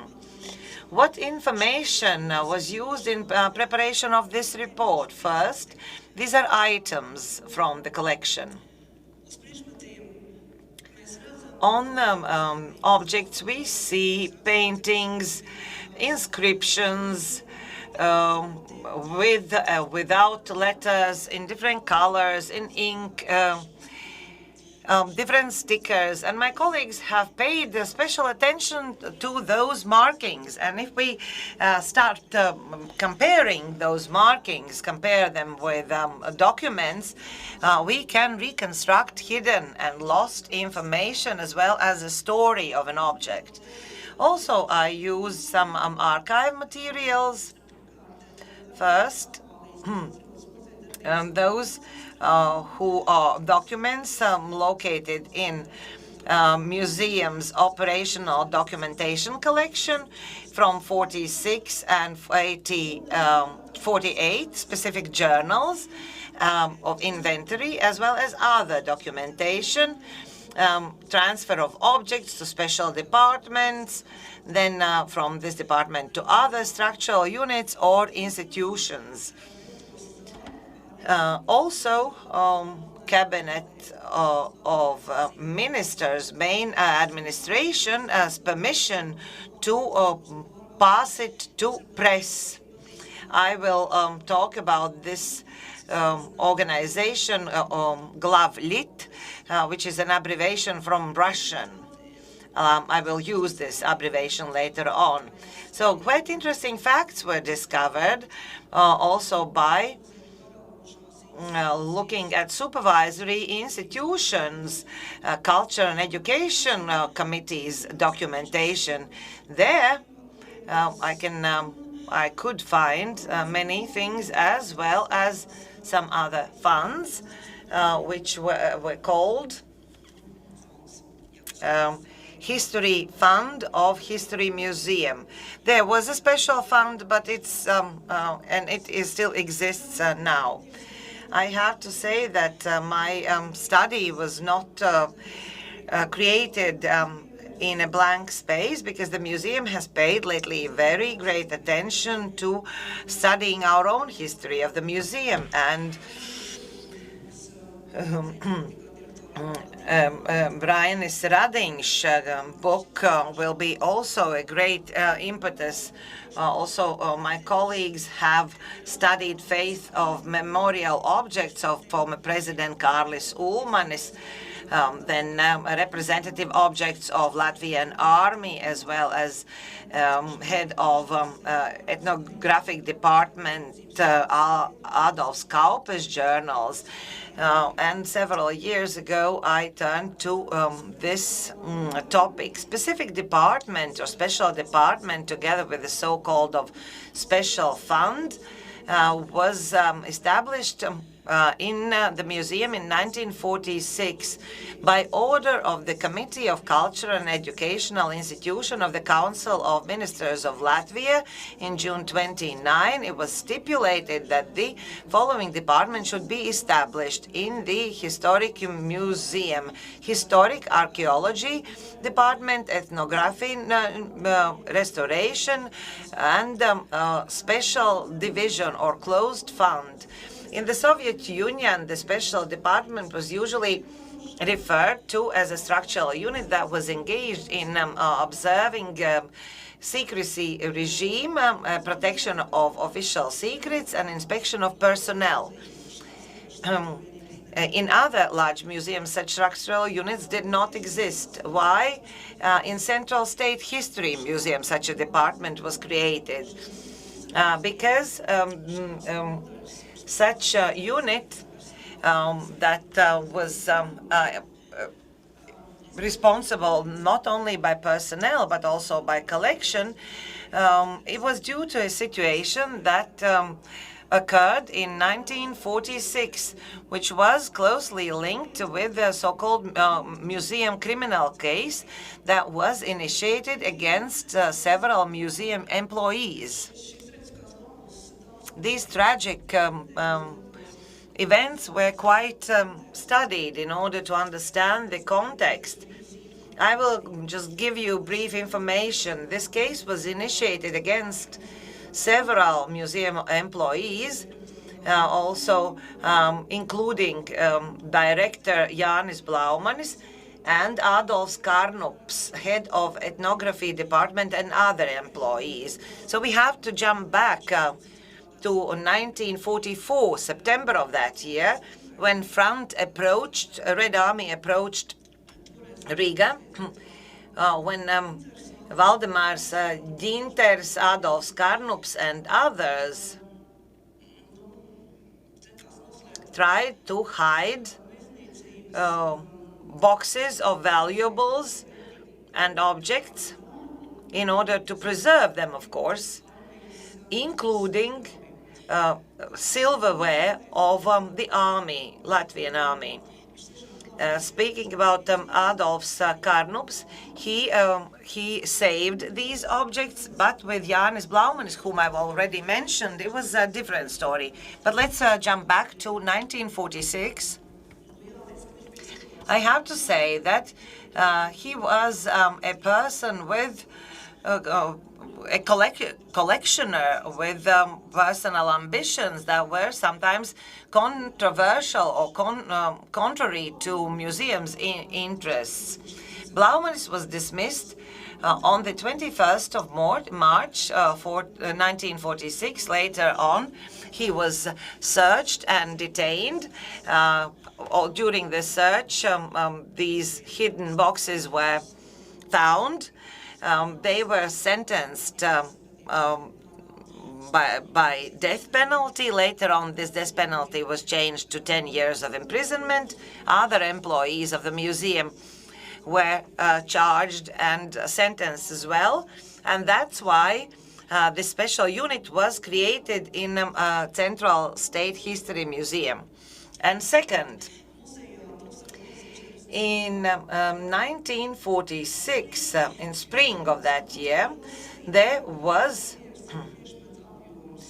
there were lots of articles not registered in the official journals. They were not signed or accounted for. That's why in March 46, 3 committees were created. There were subcommittees that made total inventory of the museum collection. As we heard already today, that everything was inspected in the palace, and the list an inventory contained every article. So besides museum valuables and books, there were other objects, such as household goods like bulbs or laboratory dishes.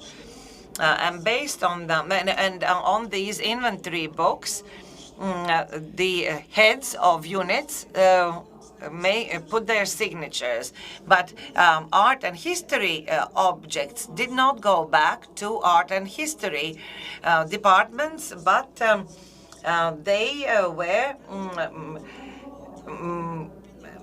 they were sent to Alexander Velde's department, who was appointed chief custodian of the funds in 46. He had secondary education, but previously he had worked in War Commissariat of the Latvian USSR. And in 1947, Velde became the head of the special department At the same time, he was the chief custodian of the funds and managed also personal files of museum employees. The museum objects, which were under the responsibility of Velde, had to be registered in separate inventory books, and we still have 2 such inventory books preserved. The registration of one subject took place in the second half of 46, and then these committees inspected, museum objects, and the commission established that the list actually is full, but the inventory book is not stitched according to the requirements. So there was a special division who did this inspection, but the said shortcomings were later eliminated.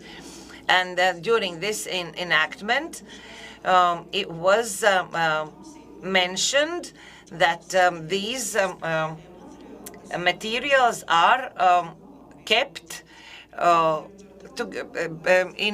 scarcely. For example, in the director's office, there are several photo albums pertaining to Ulmanis period.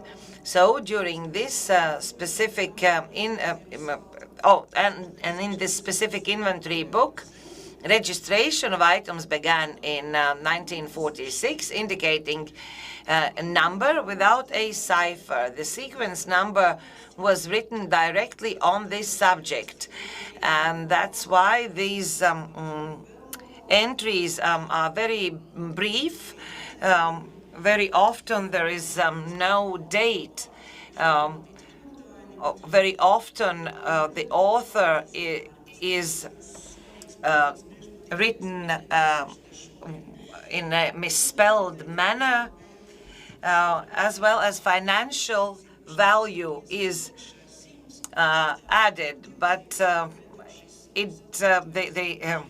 the value actually comes out of the blue without any understanding of the value of work. But what is important that in this inventory book, old inventory numbers are indicated that are very important for tracing these articles now.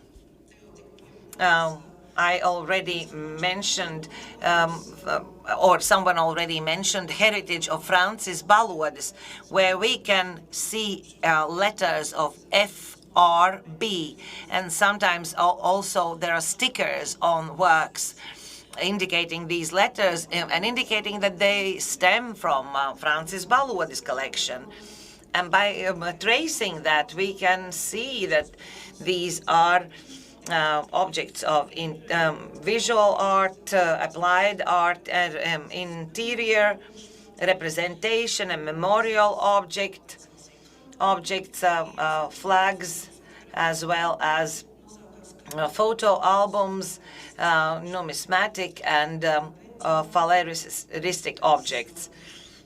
But if we try to analyze the origin of these objects, then I have to say that majority is made of cultural and historical values from abandoned departments in Riga, because in summer 1944, when the second occupation of Riga was inevitable, part of the population, fearing repressions by the Soviet regime, fled. Thus, in empty apartments, including works of arts, was taken over and expropriated by financial institutions of Latvian SSR. And according to legislation existing in Soviet Union, so-called instruction of May 31, 1943, this landless property of artistic or historical significance had to be transferred to the museum. But we know that a large part went not to State Museum, but to Central National Museum, thanks to Blaumanis activities that were supported by state and financial institutions, because he asked them to send these articles to him. First, objects were sent to this place in 1944. They were registered in a book, but after September 1945, registration no longer took place. But in these search and seizure documents, we can learn that in the office apartment of Blaumanis, which is nearby, there were objects received from financial institutions. So today we heard an affirmation that it is difficult to follow these events, historic events, because we have documents only, and documents are never-ending. This is how the only way how we can identify these objects, but that's not the whole truth. Because often by coincidence, but for example, I discovered that there is a cup in this journal with an inscription that it was given to General Priede, who left Latvia, flee Latvia. But in the big pile of enactments that we have in the museum, we have information from Priede's apartment, and that there's a folder of sketches, sketch of sea or birch trees or whatever, and at one, but there is one thing that maybe we do have such objects or such artifacts, but it's quite difficult to distinguish which one belongs to the Priede's collection or which not. But I will mention some. Museum received several objects, miniature paintings, porcelain objects that belonged to Mr. Zaltzmanis, Chancellor of Venezuela, honorary consular. We have also artworks from composer Jāzeps Vītolis. In 1949, almost all of them were from special department, were transferred to National Museum. Also, we could identify works belonging to Francis Balodis, who left Latvia on July 13, 1940, to go, and he went to Sweden. Most of the works are in our museum, some works are in other museums, but thanks to colleagues' support, we have managed to identify the losses and also the savings, what we've saved from Franz Balodis' collection. Many fleeing Latvia handed over their private collections to museums themselves, including Lina Grosvalde, sister of painter Jāzeps Grosvalds, who handed 16 of his brother's works, as well as paintings by Vilhelms Purvītis, Jānis Stanislavs Rozes works, Konrads Ubāns paintings, and indeed, museum does have several portraits painted by Jānis Stanislavs Roze, but we still have to identify and keep our studies in order to understand whether indeed these are the works amongst others handed over by Lina Grosvalde. Paintings and porcelain objects were left to the museum also by a financial specialist collector, Voldemars Misiņš. I will show them. These are some works from Pēteris Sniķeris, although they were deponed from the university, and then one picture from left from Valdemārs Miezdiņš. In addition to this, these private collections, there were several objects, so quite many objects from liquidated army, from also organization of guards, liquidated war museum, some works from Kurzeme province museum, as well as Daugava antiquity shop. In 1947, there was a certain evaluation of items included in the special fund, what to do with that in the future. About the evaluation process, we do not have any information, but how these objects were moved to other units, or the reverse process that some works had to be handed over to special division, and that is documented by specific enactments and markings in the inventory book.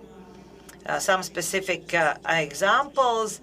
On the 3rd of February 1947, Velde transferred to Herberts Klausiņš 152 objects dating from 18th to 19th century, mainly porcelain objects, small objects, household objects, portraits, as well as pictures.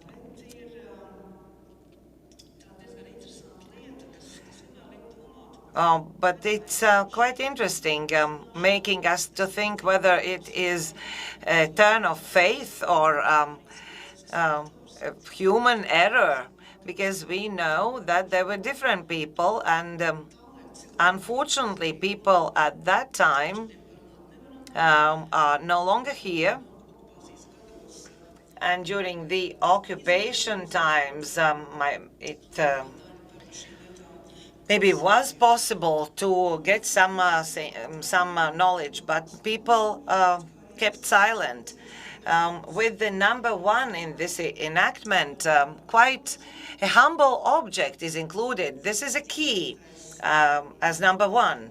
On the 17th of December 1931, the year is not saying anything, but as published by Toms Tikuts in his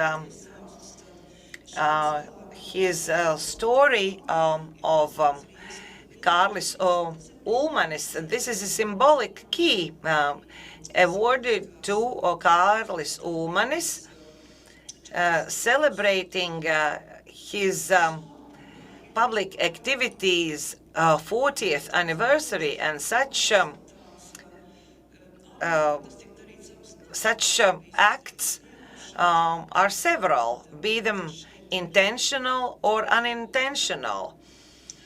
This is a kokle instrument, musical instrument, also dedicated to Kārlis Ulmanis, and with an inscription to the son's leader. The inscription is scratched out. Without such an inscription, kokle is just an instrument, but with an inscription, it is a dedication to our beloved leader. But then there are other stories of objects transferred to this specific department.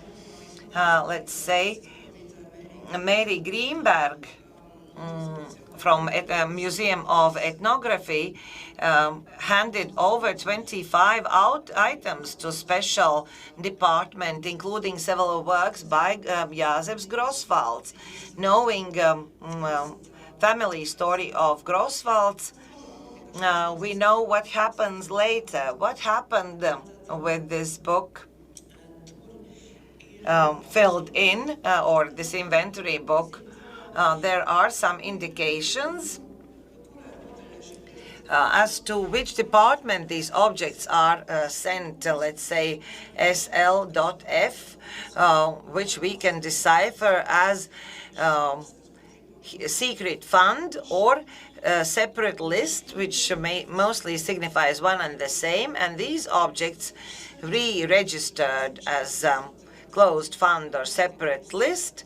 They are registered anew in 1948 in special division inventory book, and they are marked by SFF. There are 1,346 entries, often with one inventory number. There are several objects registered, and it's quite possible that the objects in special fund were quite or was bigger. Speaking about evaluation results, such objects that could harm Soviet ideology were taken out from special units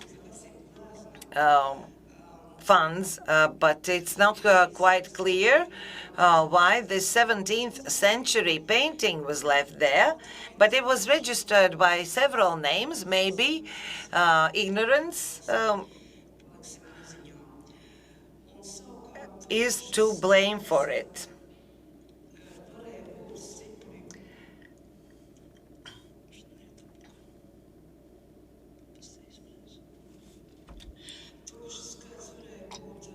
The number of works could have been bigger, and why I think that? Because many objects have numbers allocated to them bigger than there are entries in the inventory book. So we do not know whether there was a separate book or an enactment or journal, because we don't have any other books or journals. What were the criterion for these objects to become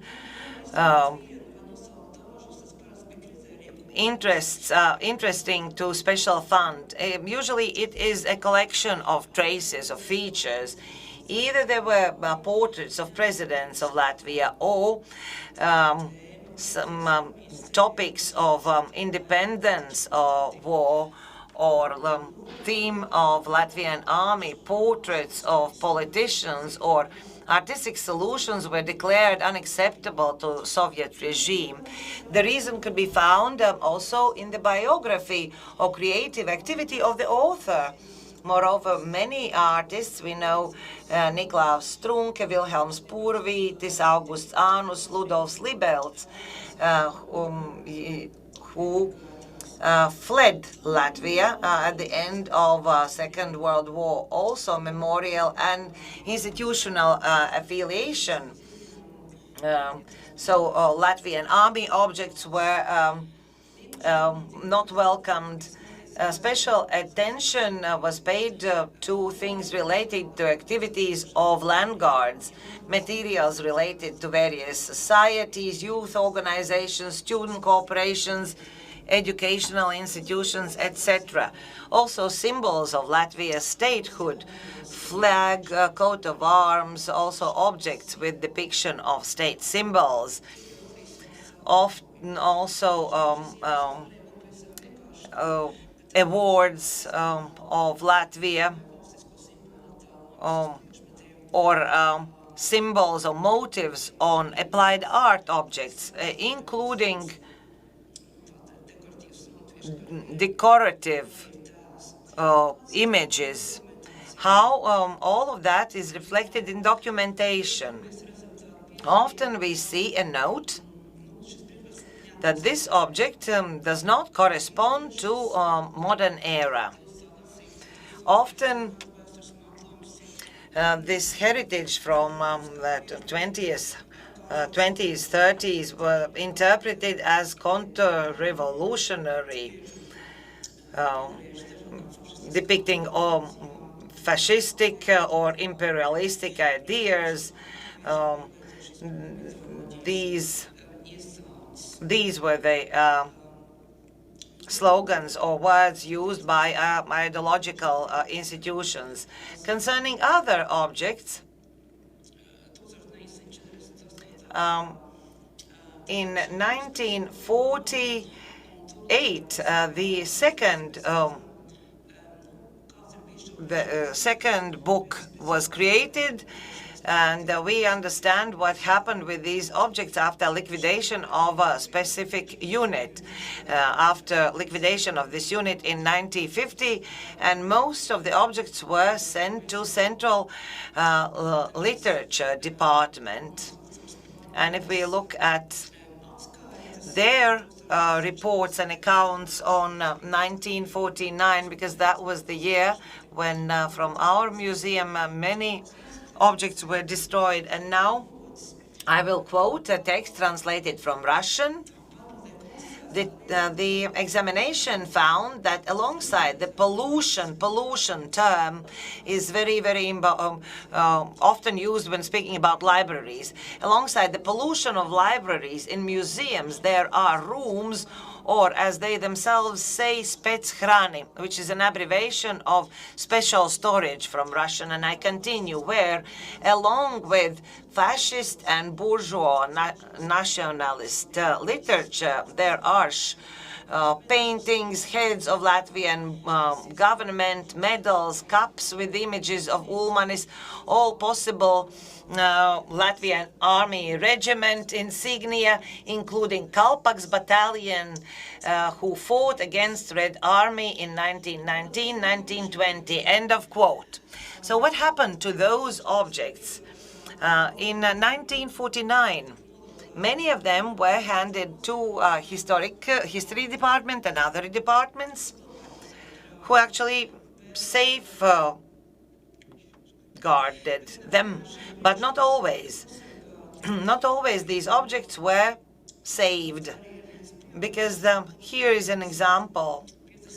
In 1950, from history department, there is a list of objects having this imperialist or propaganda, meaning that's why they have to be excluded from the museum collection. But it didn't entirely happen, this destruction, because some of the objects are still in the museum. Also, it was possible that objects were given for practical use, mainly furniture, but which is quite surprising. Latvian army flags, as well as gifts presented to Ulmanis, were handed over to the head of the department for maintenance. Maybe it was done with the hope that it will not be destroyed. Another object that is kept, and as well there is museum's library with bookmarks. And the third, several things were transferred to other museums. For example, Museum of Art, also Revolutionary Museum. Red Riflemen's flags were passed over to them. But there is an interesting fact that objects were given to Writers and Music Museum with a request to pass these ribbons, although having fascistic influence, there is a marking that according to their contents, they do not pose harm or damage.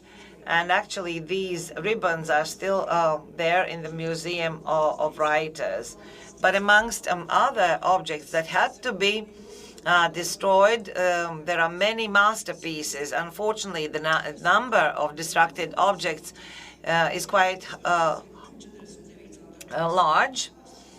We have a letter from 1949 where museum informs that due to liquidation of this specific unit, 2,846 objects should be passed over. And here we can see that these objects should be destroyed.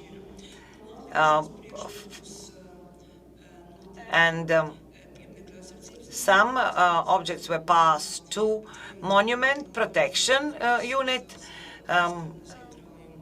Some pictures also were passed over to Literary Unit. Of course,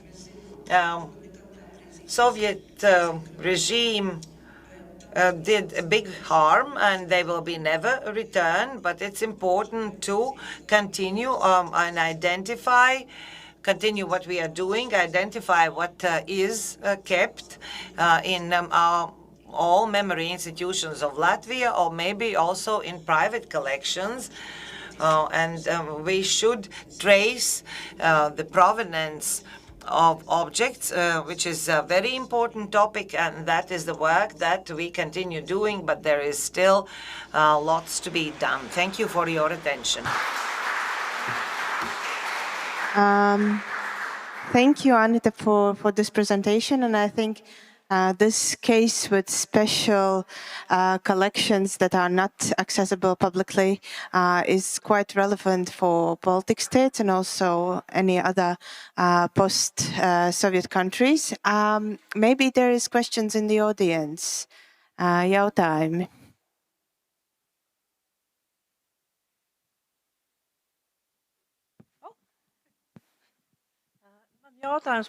I have a question on Pfeffer's library. Is it true that Pfeffer's library is in the History Museum? I cannot answer because we have separate structural unit as a library, but we have Pfeffer's bookmark collection that was for a long time in museum, a library. I believe that that was in the second half of last century when it was passed to us, and that was one first of jobs that I was entitled to handle. It was quite an interesting collection. Part of it was displayed during Richards Zariņš exhibition, but I do not know about the other books. And if you are interested, you can approach me after this conference, and I will ask my colleagues. I have a note of Pfeffer's library. When looking for books in National Library, I did find entries or markings that their provenance is from Pfeffer's library. Any other questions? If not, then those who are present are entitled to have some coffee. Let us resume at 4:10. In person, and we will return at 16:10.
All right, dear friends, we are back at our live stream and also here in real time. And now we will listen finally to the keynote lecture by Sophie Delepierre, Head of the Heritage Protection and Capacity Building Department at ICOM Secretariat. And she's also the coordinator of the PRISM project. And she brings all of us together. So let's listen to her presentation. Very, very anticipated. Paldies, Katrina. So, hello to everybody. And first of all, I'm very happy to be here with my colleague Melina MacDonald, who is the PRISM coordinator, let's say. And secondly, I would like also to thank the museum here that are welcoming us, and also to thank the other museum, because I heard that some visitors are coming. So all the colleagues that have been mobilized for this event, thank you very much. And then third, it's apologize because we are late. But we tried to be there on time. It was scheduled to be there on time, but finally our plane was cancelled. So my apologies to all the speakers this morning, and we will surely see you through the YouTube recordings. So that's, fortunately, we have that to hear you. So my goal, it was an opening speech, so well, it will not be finally, but my goal in a few minutes, it's also to introduce you, for the one who do not know, about ICOM, about what is ICOM. Some of you know already, I suppose, but also what ICOM does in terms of heritage protection. And then in the last part, I will present a little bit PRISM, but it's broadly.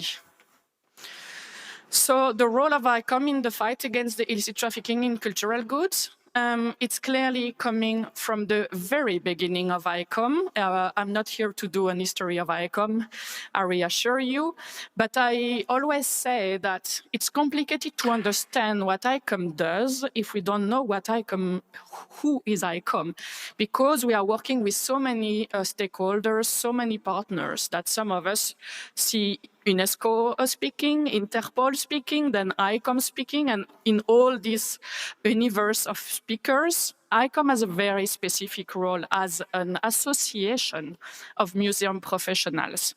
So those are a few numbers about ICOM, so I will not go deeper because I'm pretty sure you know mainly of it. But what is important for me to show is that from the very first General Assembly of ICOM, so 1 year after its creation, already one of the resolutions was about, well, here it's illegal excavation, but we understand the broader problem of traffic, which means that the very first discussion by our predecessor that were also dealing in museum as director or curators or other job into the museum, and that were part of ICOM, they discussed this topic about objects with provenance problem or problem of excavation, problem of looting, and objects circulating, entering the collection. So that the very first moment, I like to show it because more and more at the political level, internationally speaking, this problem is today a little bit more discussed. It took decades to bring this problem on the level of the political decision level. If today we discuss this problem in G20, in G7, or in other UNESCO statutory meetings, it's because of the policy about the advocacy that ICOM and others made on this topic. So it's far from new from our side, but it's today that we need to be even stronger in our work. So, of course, why we are dealing with this topic is quite clear. I will not be too long, but it's also interesting to understand that coming from the museum world, we don't have always the same profile, the same things to bring to the people. Sometimes we will be involved in the discussion because we are the victim of a theft, for example. Another moment can be also when there are restitution issue or return issue, And we are in the process of mediation, for example, but both sides. Sometimes we are speaking with the country that requests, and sometimes we are speaking with the country that has to give back. And then we have, you imagine the level of discussion we have about legal, about ethical, about political, even about economical issue. So it's an extremely broad topic that we have here, and that museum has a part to play in. And then it's something that it's less known from if you are not from the museum world, is museum as experts who can bring the knowledge, for example, to help police, to help customs. And in certain country, the link between the specialized police, when you have one, is not always the time. But for example, if I take the example of France, it's easier because I'm working there. You have a specialized police, we call OCBC, and they are very close to a museum expert, like that when they have a case involving some object and they need, for example, to know if the object is a fake or counterfeit or an original one, police can, in very, very short time, can have the opinion of museum experts. But to arrive to this goal, we need to build trust. It needs to take time. And it's also a place where ICOM can be a good partner for institutions because they can do the between. Because us at international level, as I said, we are very close to organization, and I will show you which one. So the why is clear, but now what can we do in terms of everyday life? What can we clearly operational can bring? So first thing first, the development of standards. As ICOM is an association, we develop standards that are discussed through all the world and implemented through all the world. I will discuss some of the tools later, so I will not go too far, but I can already tell you that I will speak about the code of ethics, for example. Second things we can do training or be part of training on this topic. It's very, very often in several countries. Then it's happened also that as we have a membership and that they know they can rely on us if they have questions or need support, we can also work in this direction. It happened and it continues to be.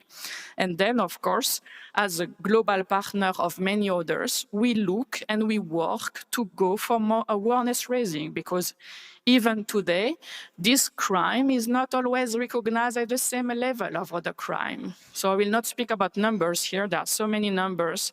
We never know which one is correct. But the thing is that it is a crime.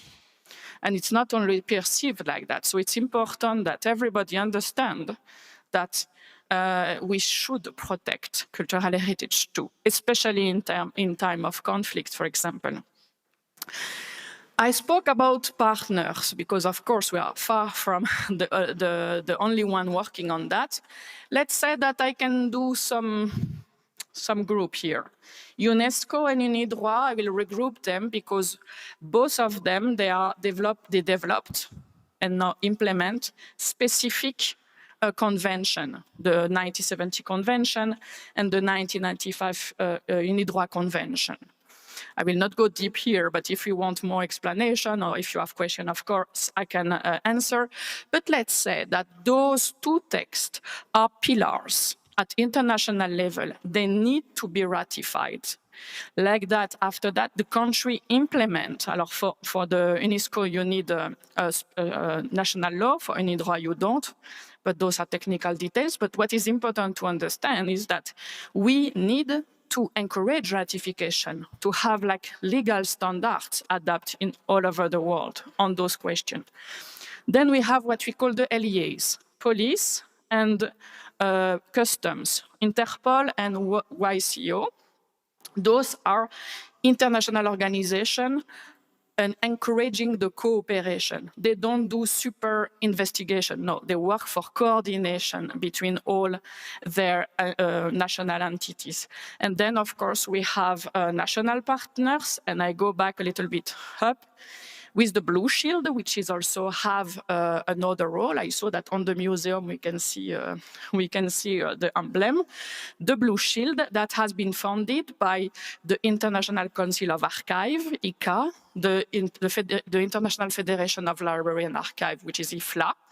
And then you have also the ICOM, us, and ICOMOS, the International Council for Museum and Sites.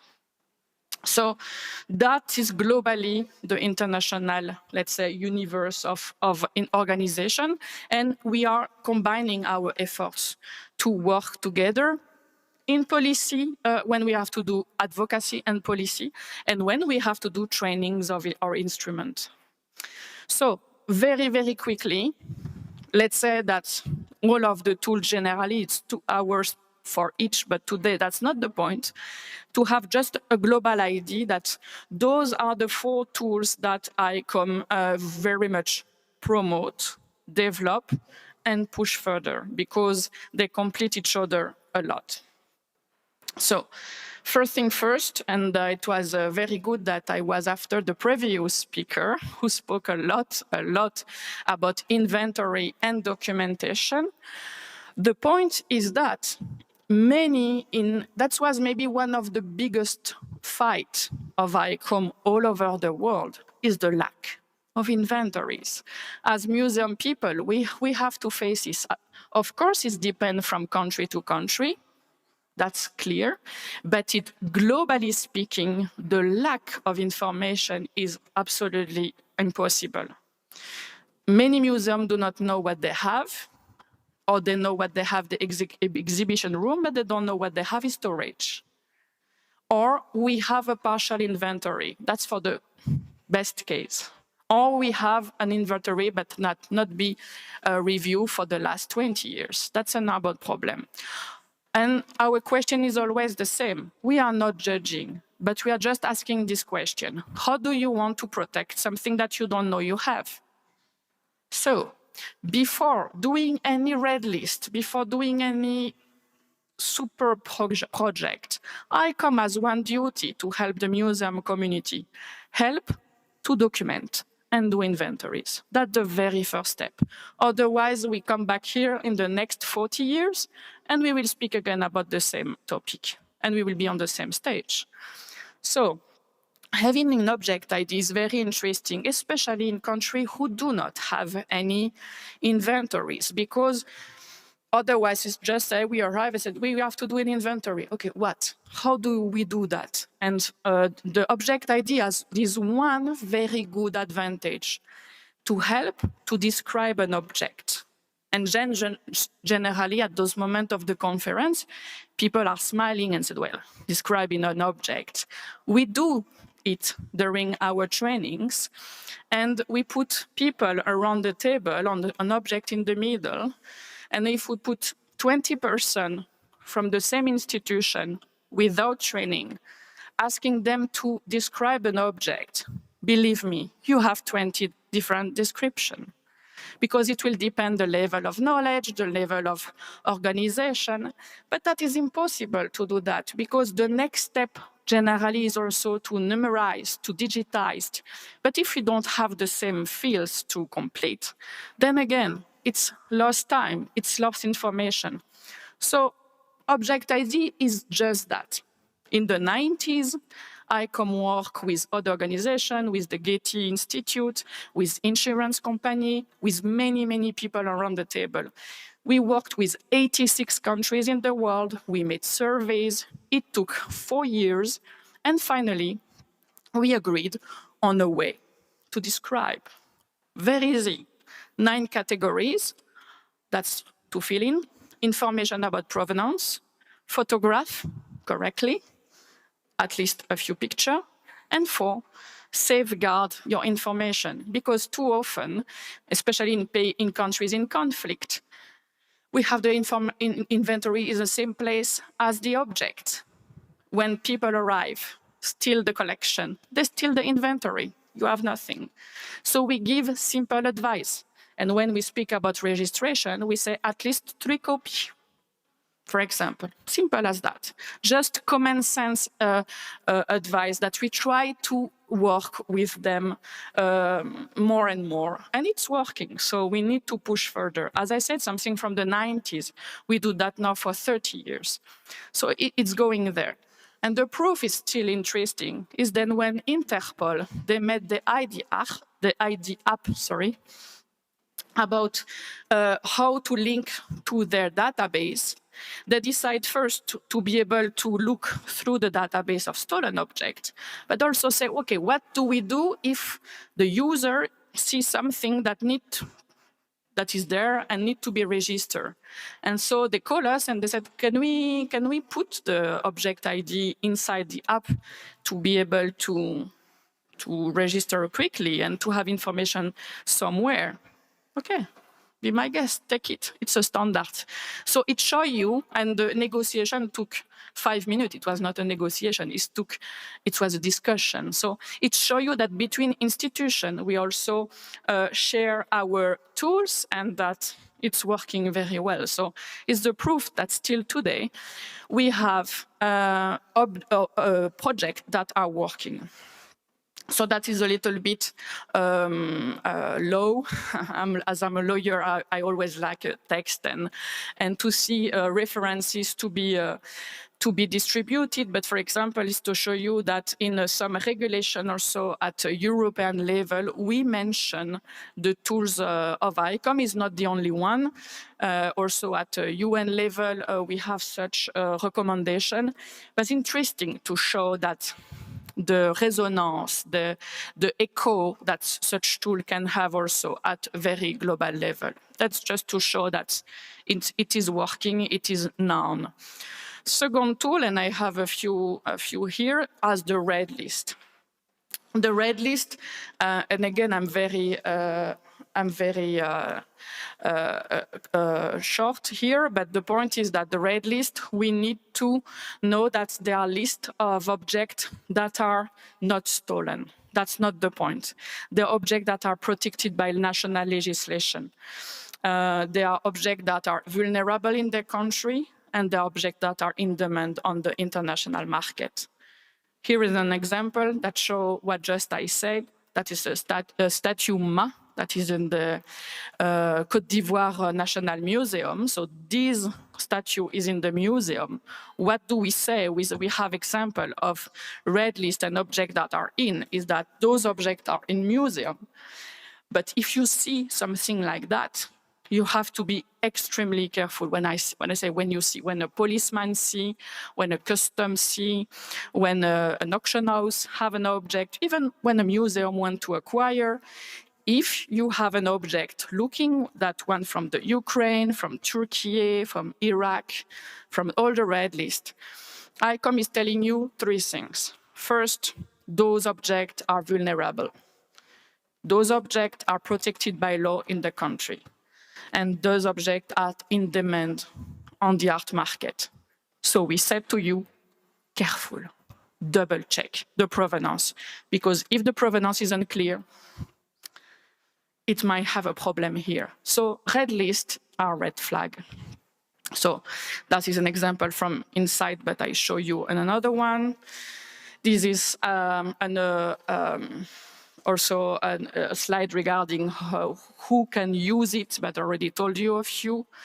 We are currently more than 20 red lists. We have others upcoming. We have one for the moment doing from the Sudan, given the situation over there. And then we have also, for example, some cases when the communique or the police clearly said that they were using the red list. Because generally people say, can I give you example, how many restitution? Nobody call ICOM to say, hey guys, we use the red list for this and this case. It's estimation, and as we work a lot with LEAs, we have feedback from them that it's indeed used during investigation.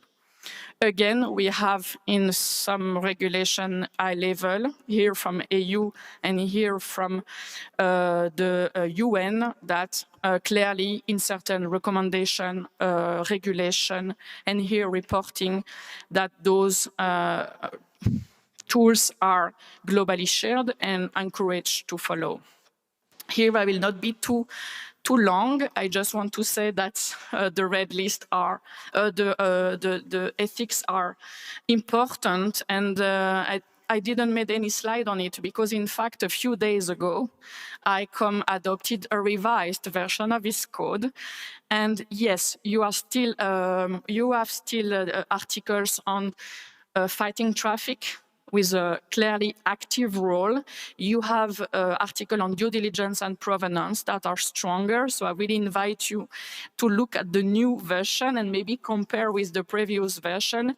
But we can clearly see that the membership says that they wanted more and stronger position of ICOM and its membership on this topic.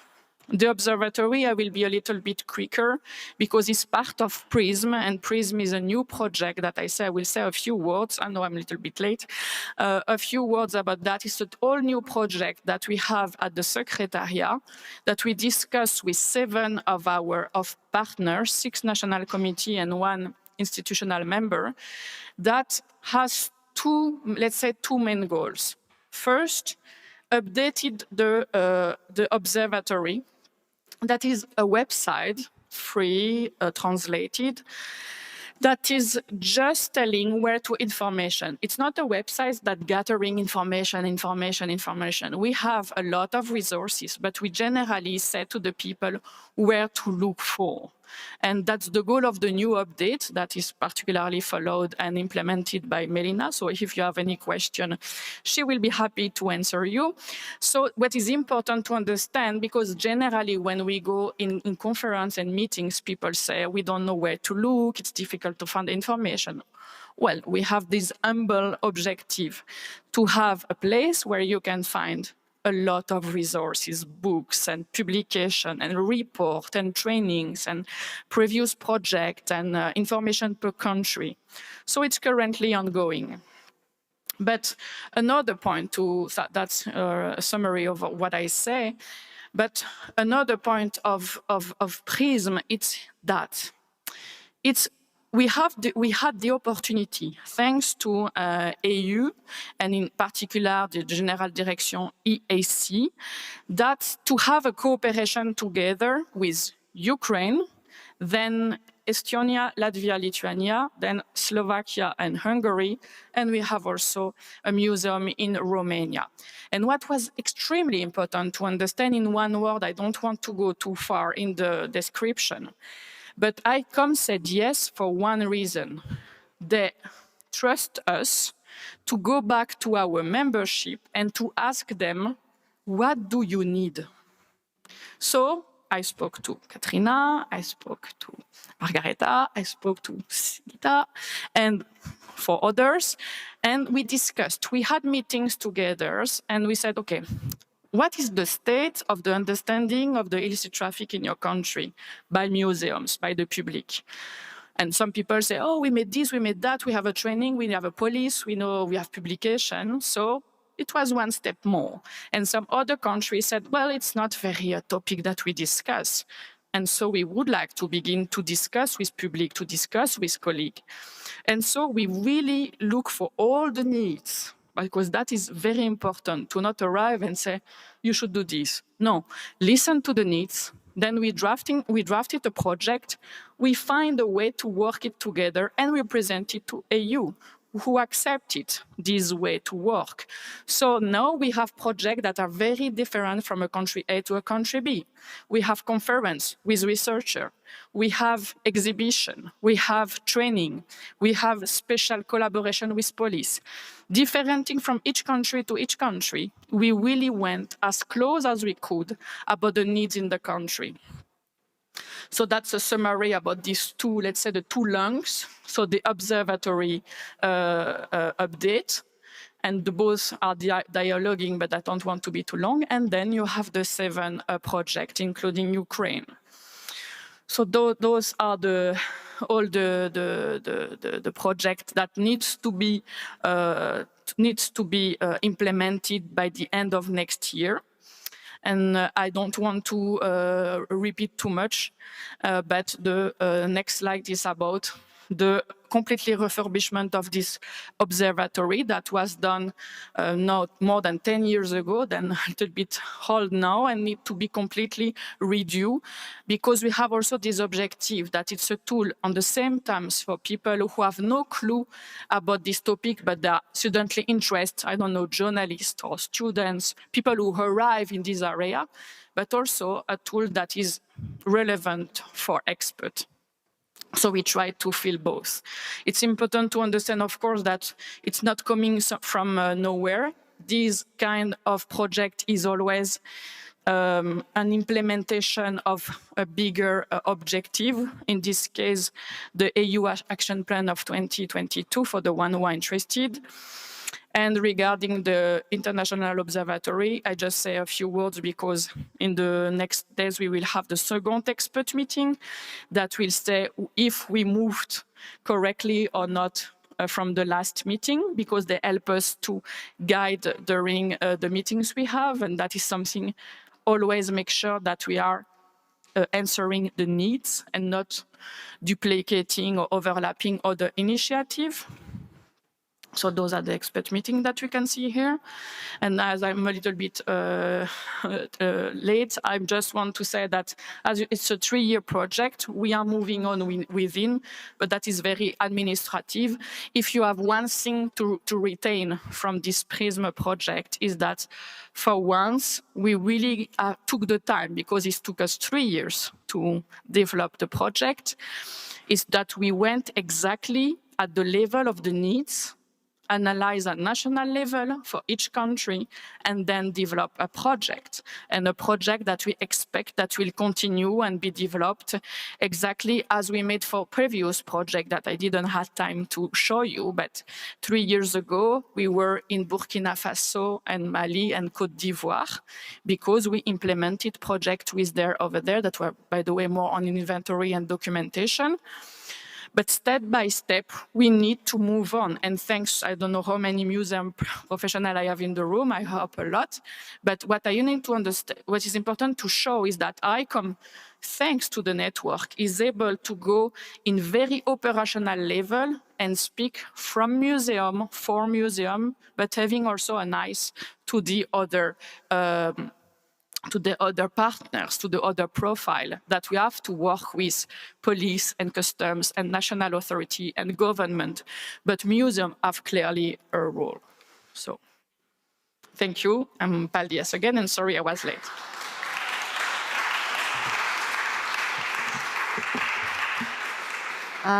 Thank you, Sophie, for this presentation. I think there might be some questions in the room.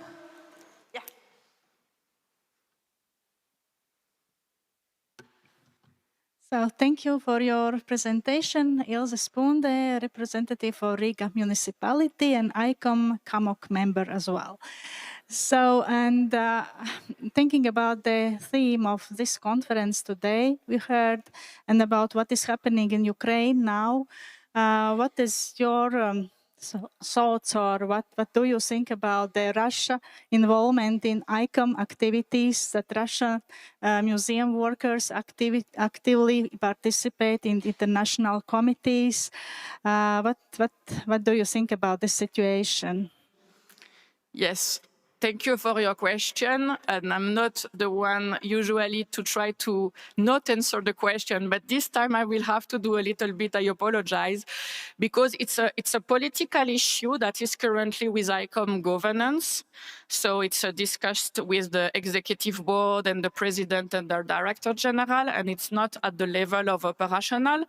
And I think also that for us, it's also a manner to continue. So I'm sorry that I will not answer your question, because these involvement that have been extremely discussed until where do we go, what is the application, the code of ethics and the rules that are in the ethics. But I have to humbly tell you that at my level, it's operational way.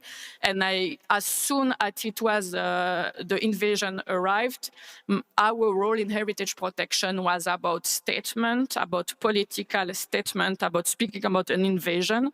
So you can check that we were maybe one of the first or that after 2 days we discussed, we say it clearly. And then our first things to do, from my point of view, it was to call the chair.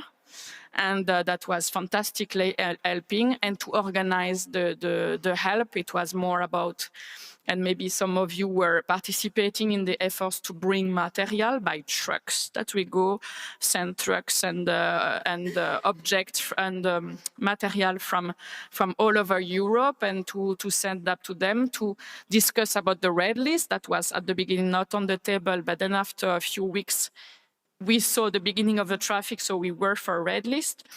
So again, I know it's not no question, but on heritage protection, our job is to focus more on what can be done on the field. But I encourage to ask you this question at ICOM governance if you want answer about this question, which is legitimate to ask. Any other questions? Vēl kādi jautājumi? Var arī latviešu valodā? End of the day. But I have one question. Now, when the new code of ethics is approved, how it will change or benefit for the combat of illicit trafficking? Maybe you can comment on that. Well, I cannot summarize everything, but the point is that what was very interesting, because when you look at the Code of Ethics, the last version was for 2004, so it was 22 years ago, and because it took a few years, what was interesting is that they said, that the committee says, a few years ago, we are not anymore on a good level. I mean, some themes that are a lot in discussion in the museum are not in this version. So we are lacking mirroring our life. So they wanted to discuss big topics like sustainability or digital eras or AI or this big topic. And then, well, they work on that. And then more and more they discussed, and more, this topic of heritage protection was not very far, especially because also from the last years, you can see not only the destruction by conflict, but the destruction, but also disaster, environmental catastrophe. And so, of course, it's difficult to...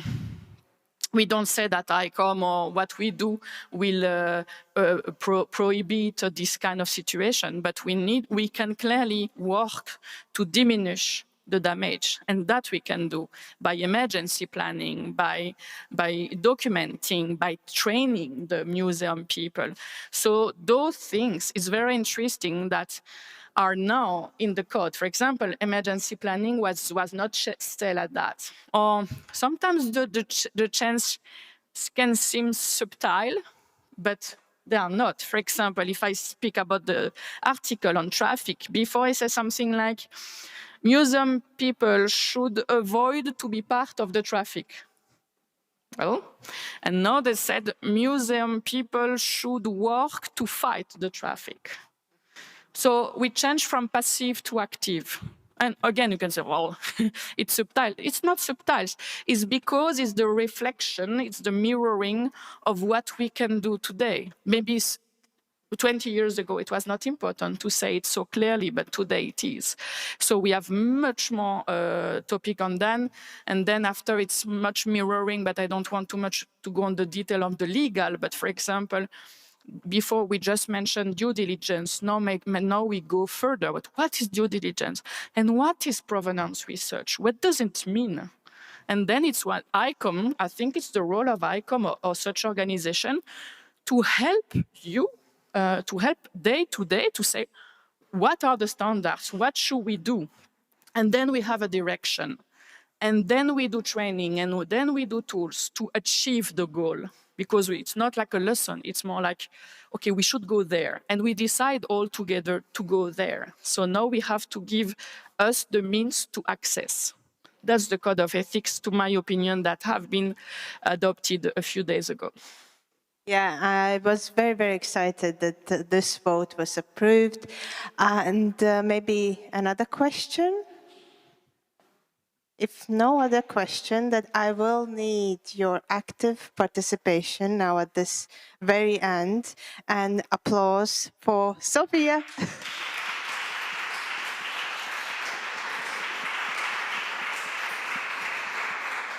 But I also want to thank my colleagues from ICOM Latvia board that helped to organize this conference, Maija, Maira, Kristina, Anate, and also our accountant Birute, because she has to deal a lot with these things. So applause for them.